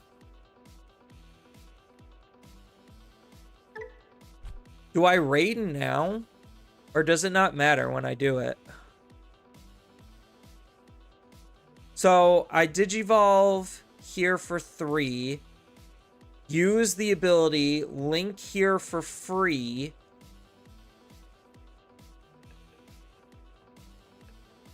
And then I could use this to link here and then punch his Digimon. Save my sources.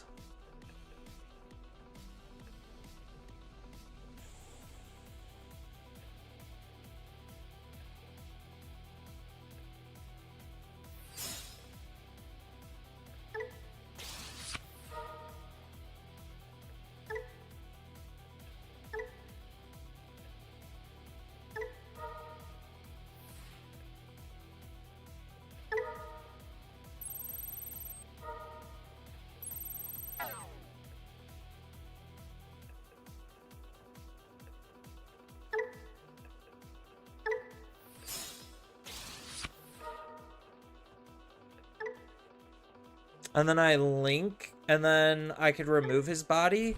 Or do I just throw the loggy away? Or do I hold on to the loggy? Is the next question. Because this is going to be gone regardless. Maybe I just boot.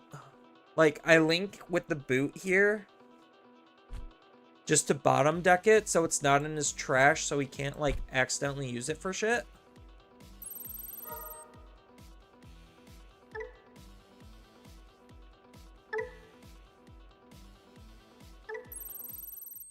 Okay, cool.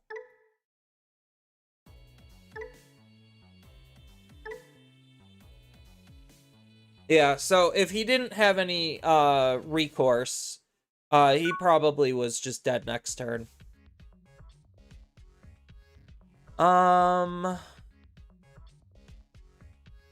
Going first, I gotcha God grade. I guess we could try to keep it. See if our draws are good. It's not a terrible hand.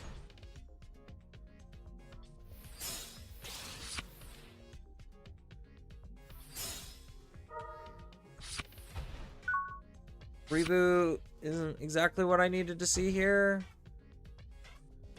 It's probably not ideal for them either. That's more ideal for them. Definitely ideal for them, so playing Digimon is, like, actively bad. That's probably okay-ish for me.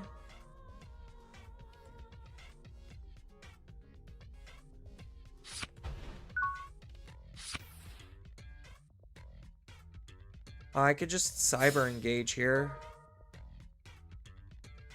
Definitely take the log. That way we have the full line. Now we just need the extra pieces. So the fact that he moved out is interesting.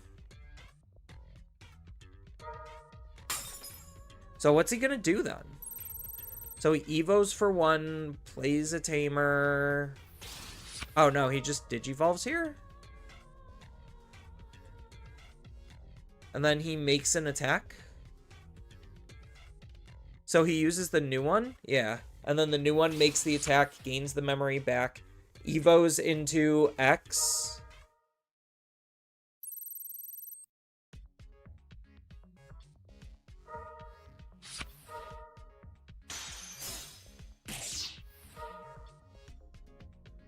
Unsuspends, burns the security. I don't know why he X antibodied there. That didn't matter. Oh, he can't make the attack. He could just unsuspend. And trash.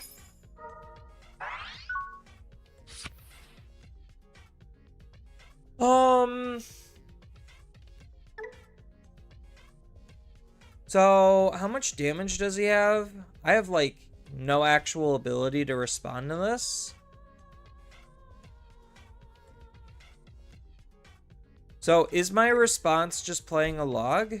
Since I can't enable the DNA? Or do I have to feed him a Digimon?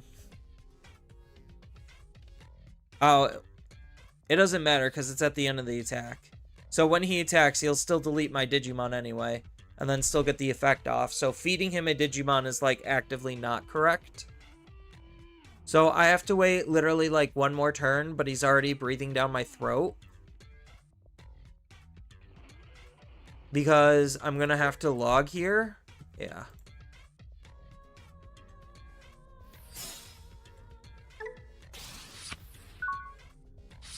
So that way, next turn, I could potentially Digivolve into Boot and do things.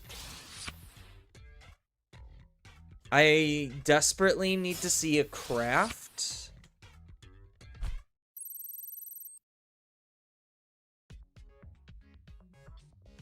So the rest of my security is basically null.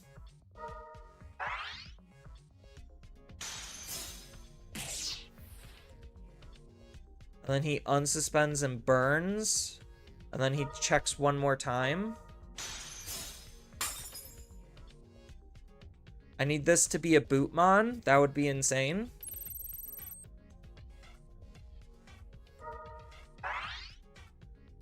Or a Tamer. I guess Cyber Engage. Whatever. I could try to find the boot with the Cyber Engage because I have the Gachamon.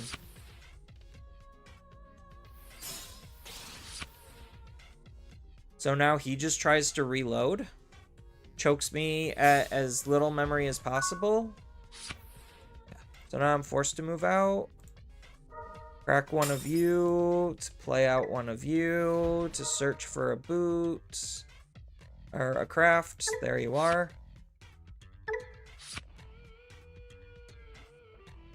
Then we link for -1 from our hand. We use this to save on memory. We discard probably the log.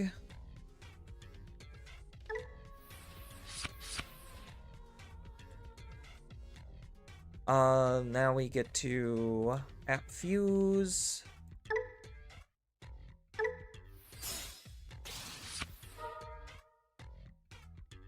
We'll go from our hand into you.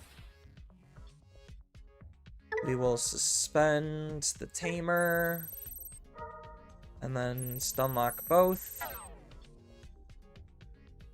App fuse again.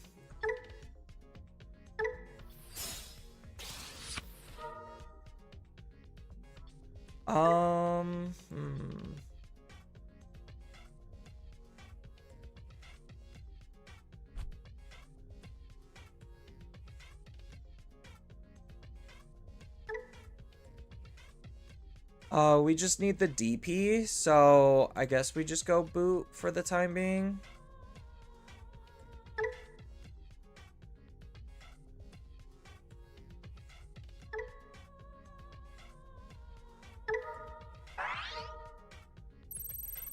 Oh, I fucked up. I did it again. I wasn't supposed to, use his ability, because I missed damage now.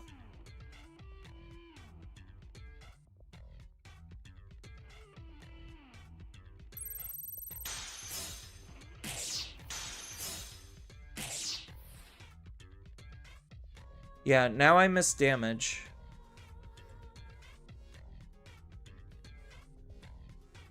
Oh, way to go. At least his Digimon is stunned, and his Tamer is stunned. So, I just need to try to go up again.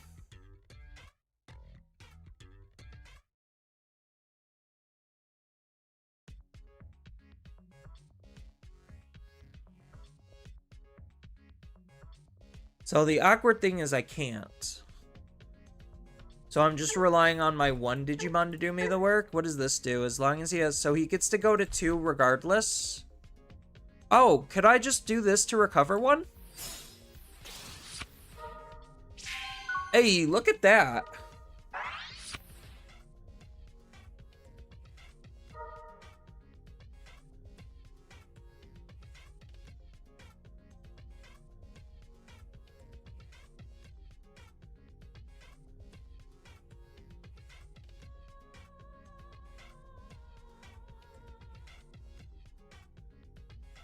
A magical recover 1.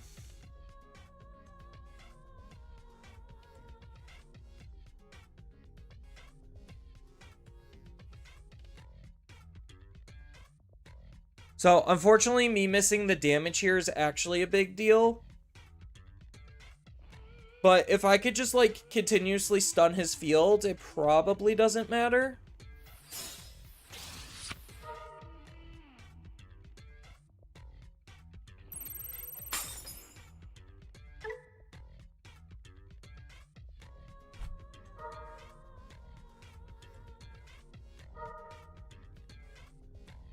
Yeah, I couldn't really avoid that.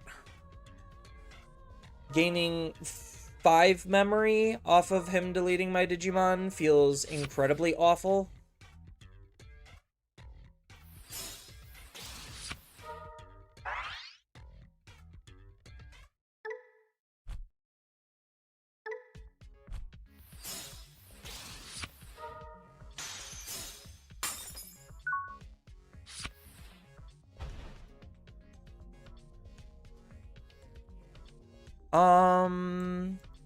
I think we do this.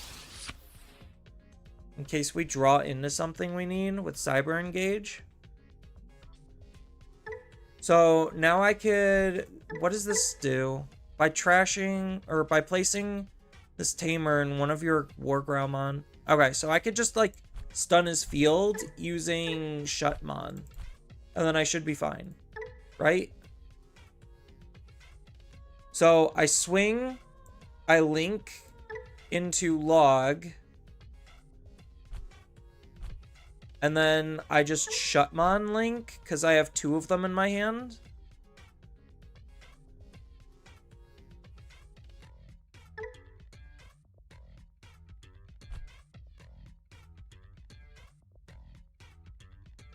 I mean, I could just attack into this. That's also very valid.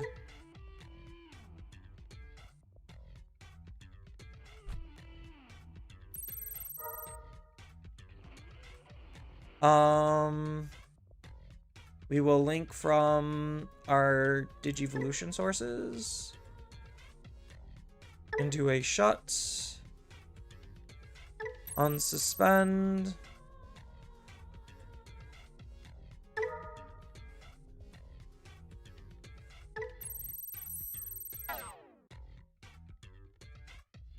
Gain piercing and immunities.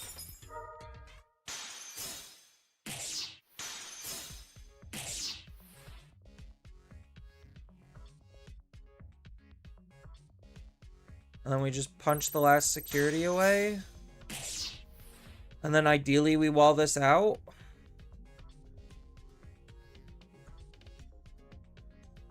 So we're at 20k right now. So we just set up a Tamer. So probably set up a Haru.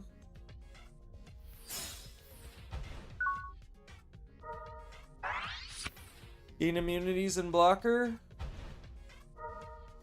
And then now his Digimon can't be big enough. And he doesn't have that many instant plays, right?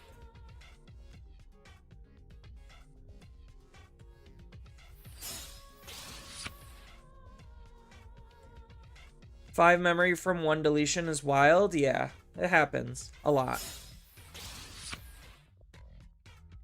Yeah, so now this can't be big enough. So this is effectively walled out.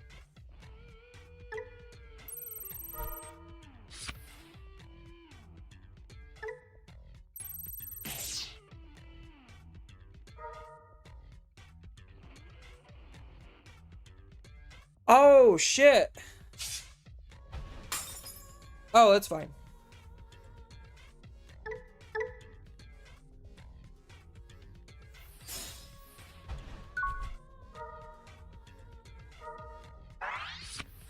Yeah, okay, we're fine.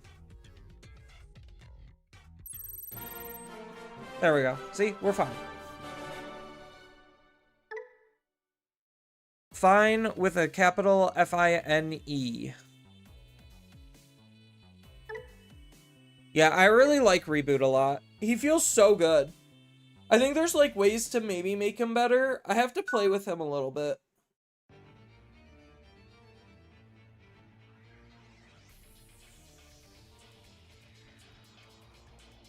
I guess we could keep this hand. We got a rookie. We got our level 4. We got searches and a tamer play. Although we might just be dead. And we don't even know it.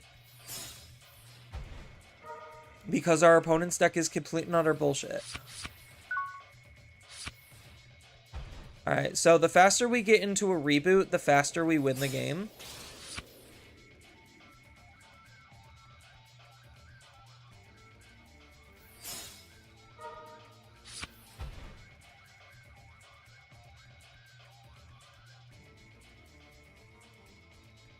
Oh, do I have time for this? Or do I just literally have to Digivolve, like, now? I think I have to Digivolve, like, now. Okay, that was definitely the right call. Alright, here's turn 2 bullshit. So, my butt cheek is clenched. Alright, I can release.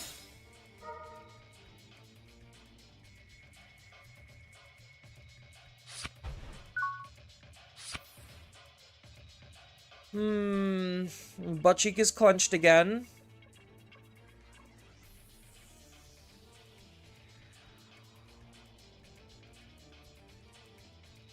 I could go into a reboot here. I think I have to do that.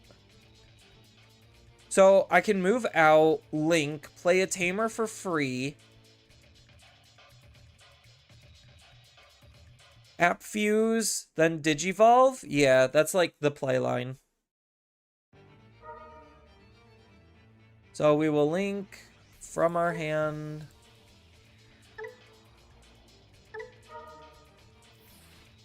So this is free. We get to play out a tamer. Then we get to discard a card and draw 2. Yeah. Then we get an App Fuse.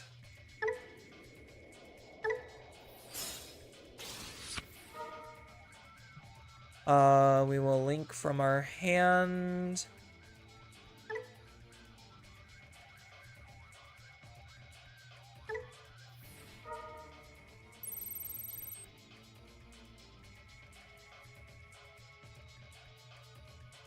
So I have to swing and then reboot here, right? Yeah.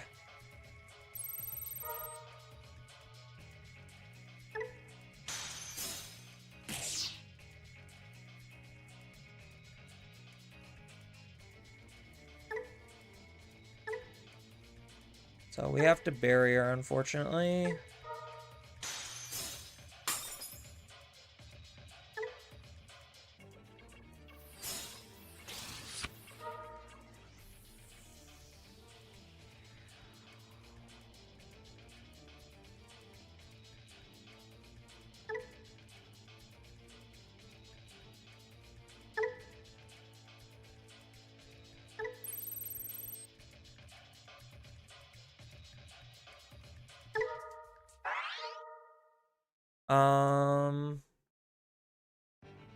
Since we're gonna be ungodly immune, I think we just have to get rid of the second reboot, unfortunately.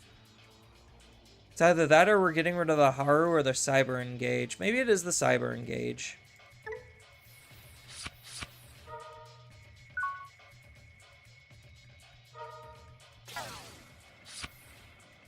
So, they can't OTK us. Oh, we're not immune. I shouldn't have suspended myself. Okay. Alright. I should not have unsuspended myself. That was stupid. That was the whole point on why I even attacked, was to be suspended.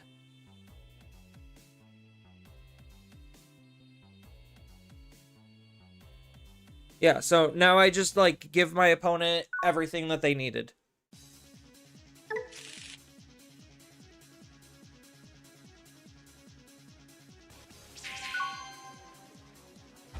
Why did I do that? That was stupid.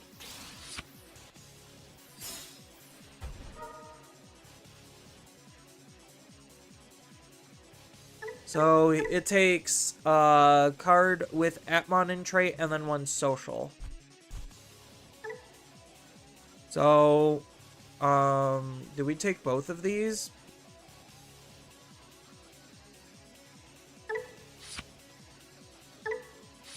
I think we do.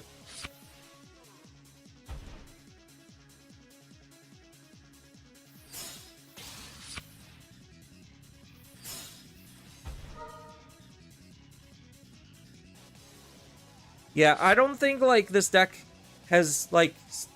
Unfortunately, it kind of does lose to, 3 Muskets. But I think, like, against a lot of the other top decks, it probably does fine.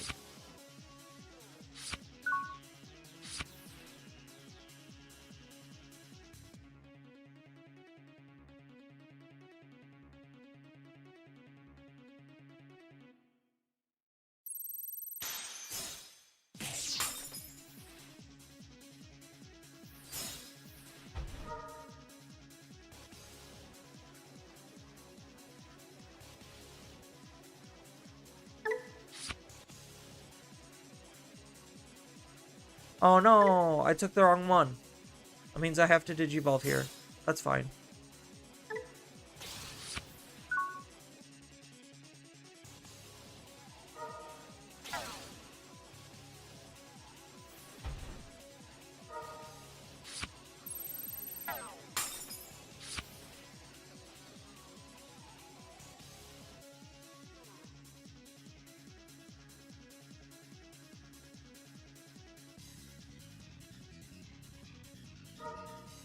Look at that mini army.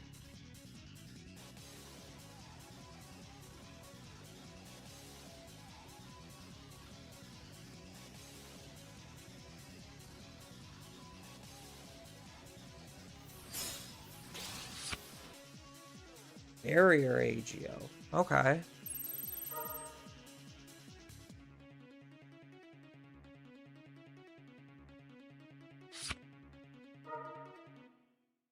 Oh, he gets to Evo this way.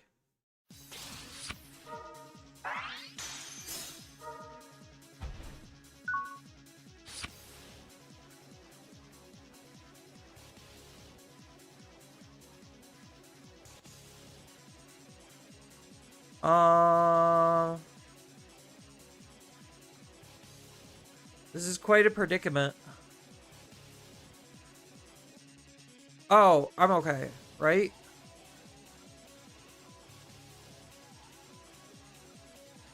Because I link, I suspend, and I stun.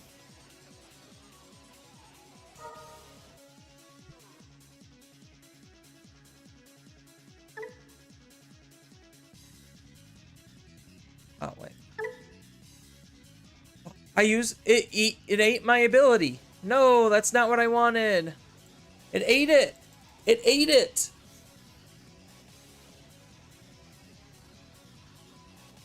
I was going to link into this. I misclicked. Ah.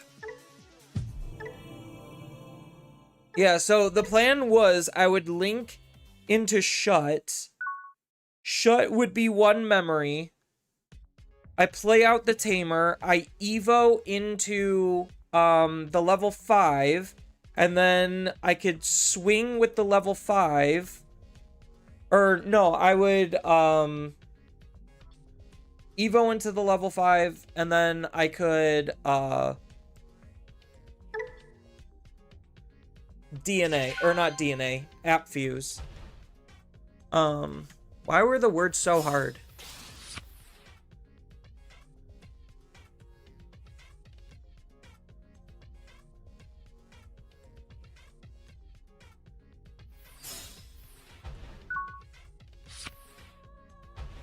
Yeah, I'm most likely gonna discard the Anmon.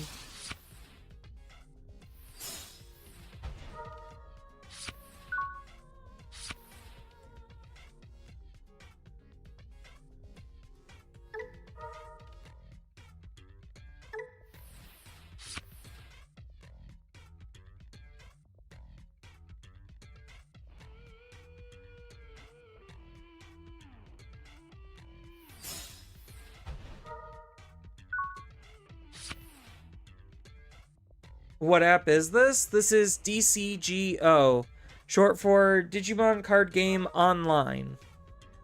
It is the fan-made automated online client.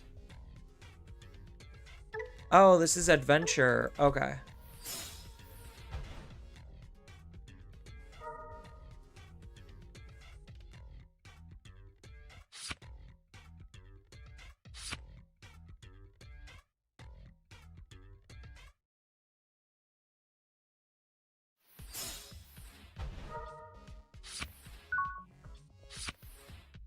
Seems a little dangerous.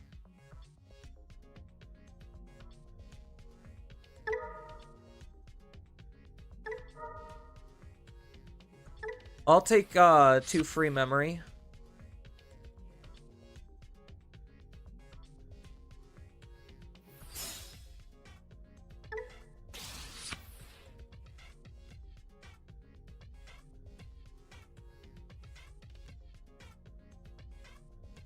Yeah, unfortunately I don't have the actual ability to use the ability.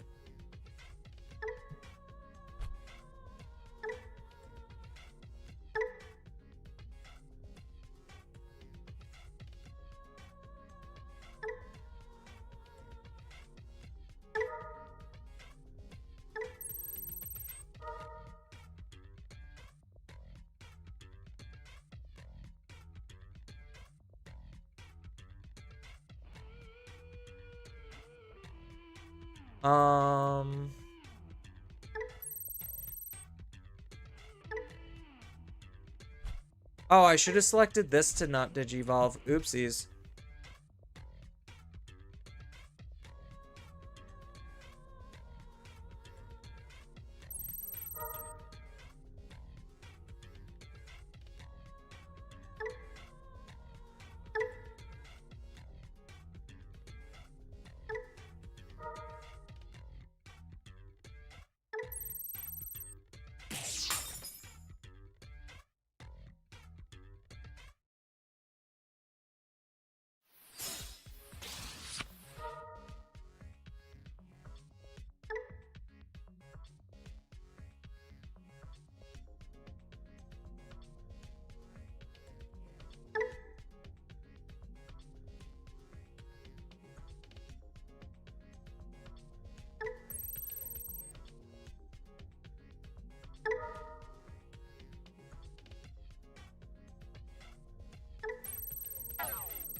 Alright, cool. We did it correctly this time.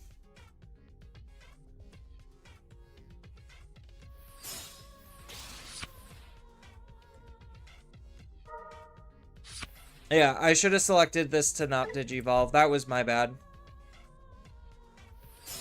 Because now he gets to go off and he gets to do his thing.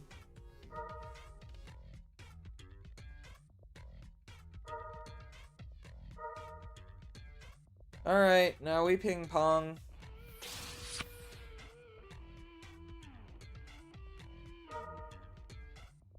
Actually, we're just gonna not waste our time here. Our Digimon was immune, but we were not going to be able to deal anything to his field. Like, period. I needed to stop the, whatchamacallit. I mean, I guess he could have technically just, like, hard played. Me choosing to stun the wrong thing was, inconsequential, because he was just going to do the thing anyway.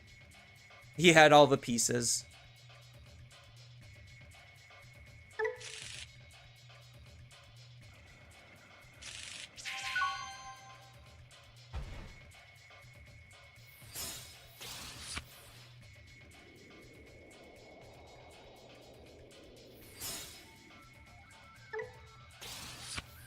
Okay, God Grade is a pretty decent card draw.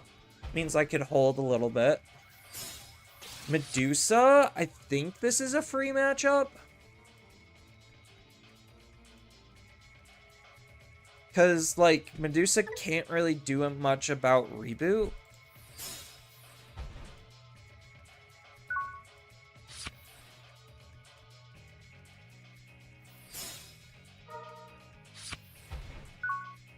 Just God Grade cycling for the time being, sure. How is Glowing Dawn match with Reboot? Glowing Dawn's matchup with Reboot is pretty... so, Glowing Dawn into Reboot, Glowing Dawn should be the victor of that.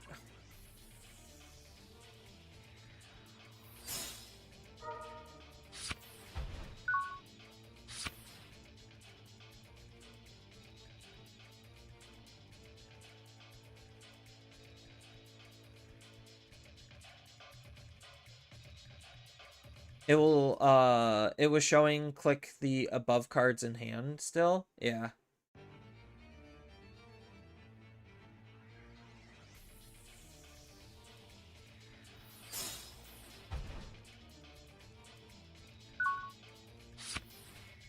That's kind of what we were waiting for.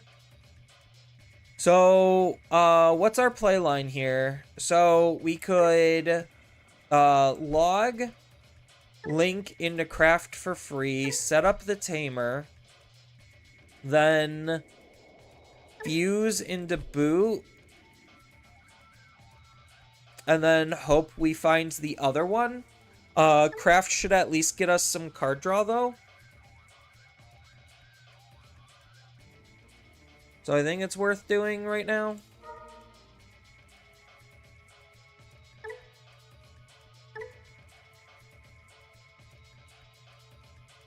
Yes.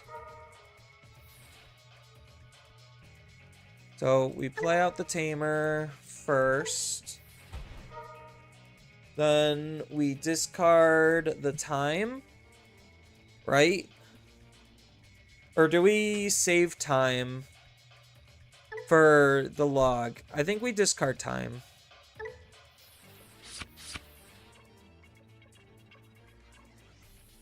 Then we app fuse.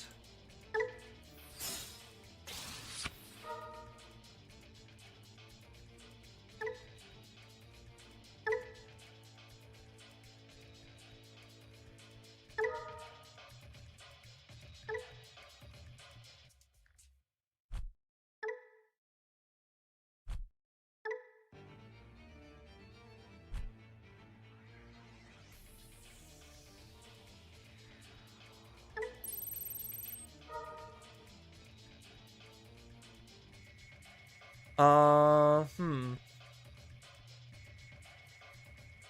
think we discard the off.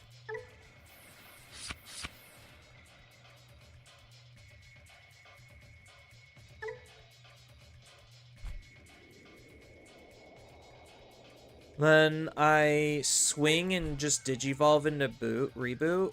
Yeah, that's probably the play.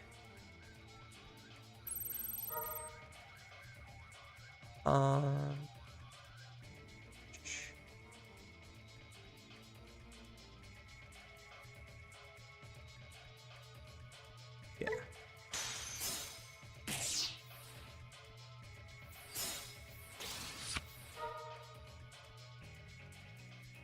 Of course, now we draw into it.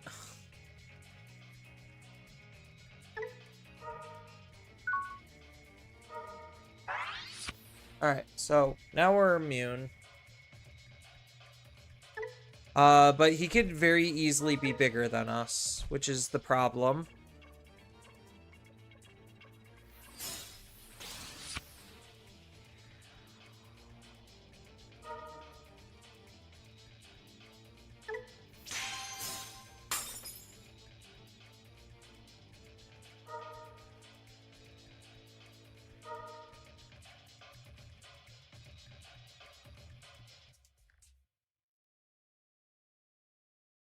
I guess this is okay?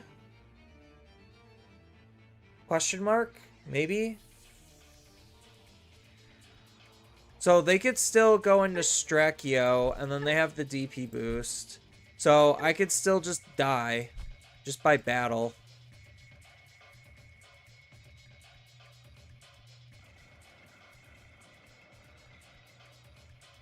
If they have the Strachio. So they have to have the Medusa and the Strachio. Which they probably do. Yeah, even that Medusa, just the raid piercing.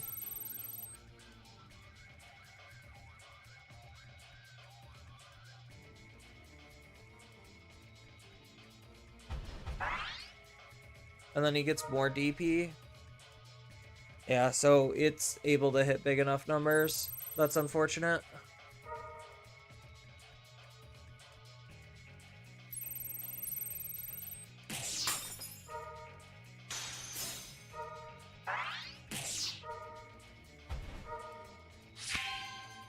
That's actually really good.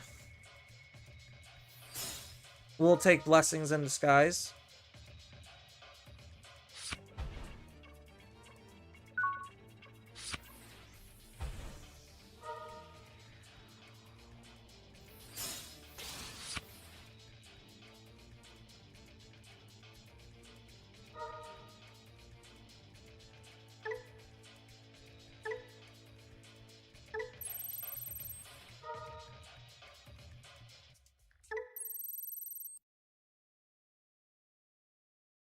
Um...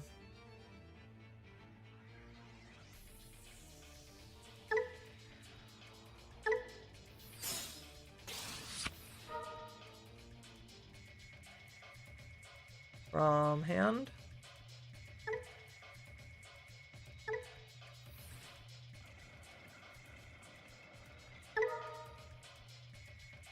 So this is going to be as good as gone.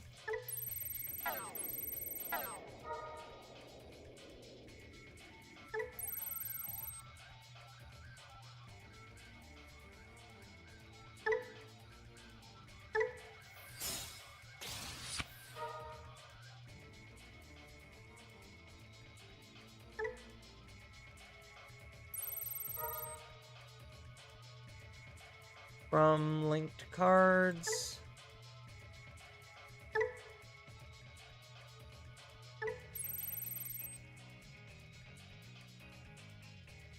Bottom deck. Goodbye.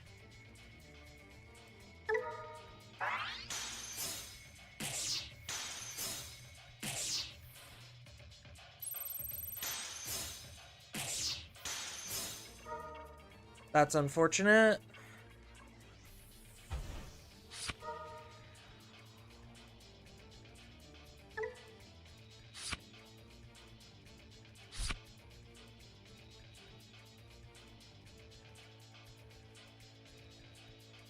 Oh, that's incredibly unfortunate.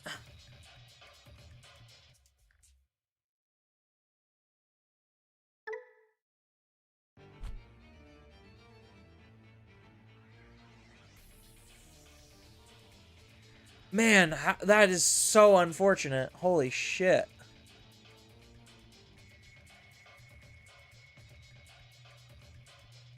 I'm just like, I actually don't have a good way of removing it anymore.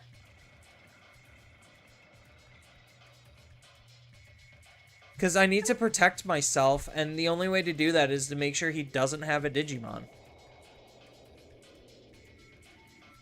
I mean, I guess I could, like, on-mon, off-mon, stun it. That is a viable option.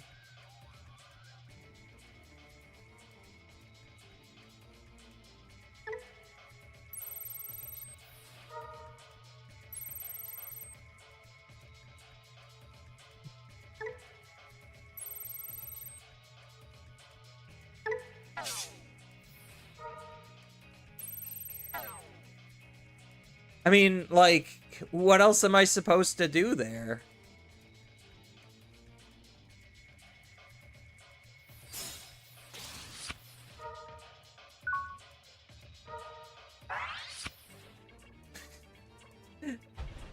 It sucks to see Medusa.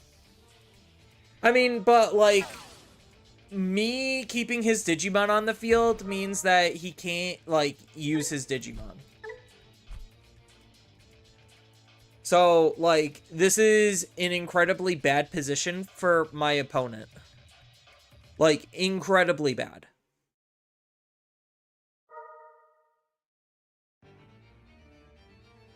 Because it effectively is nerfing or neutering their field.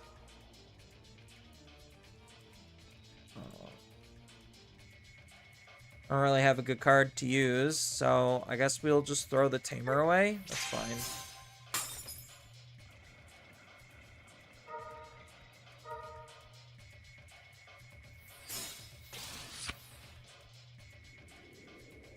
Yeah, I don't think Medusa could come back from this position.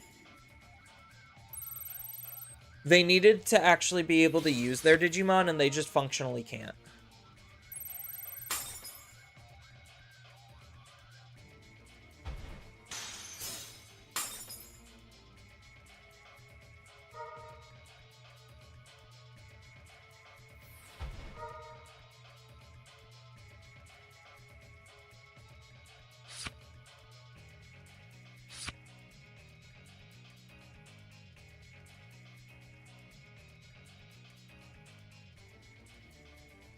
If they have the Lamia, they might be able to make something happen.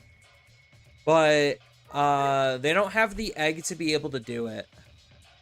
So I don't know if they will really be able to do it. So this is another we'll get rid of the Gachimon, that's fine.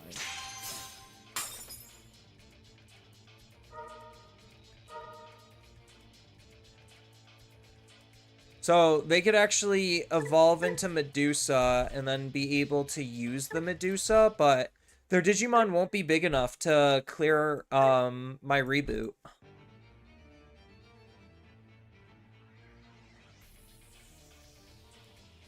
And even if they Strachio, I just suspend their Digimon.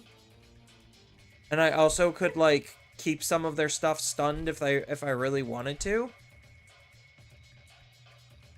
That, and because I have the time in my trash, right?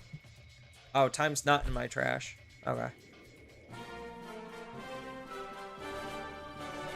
Yeah, so now I just move this out and then I attack.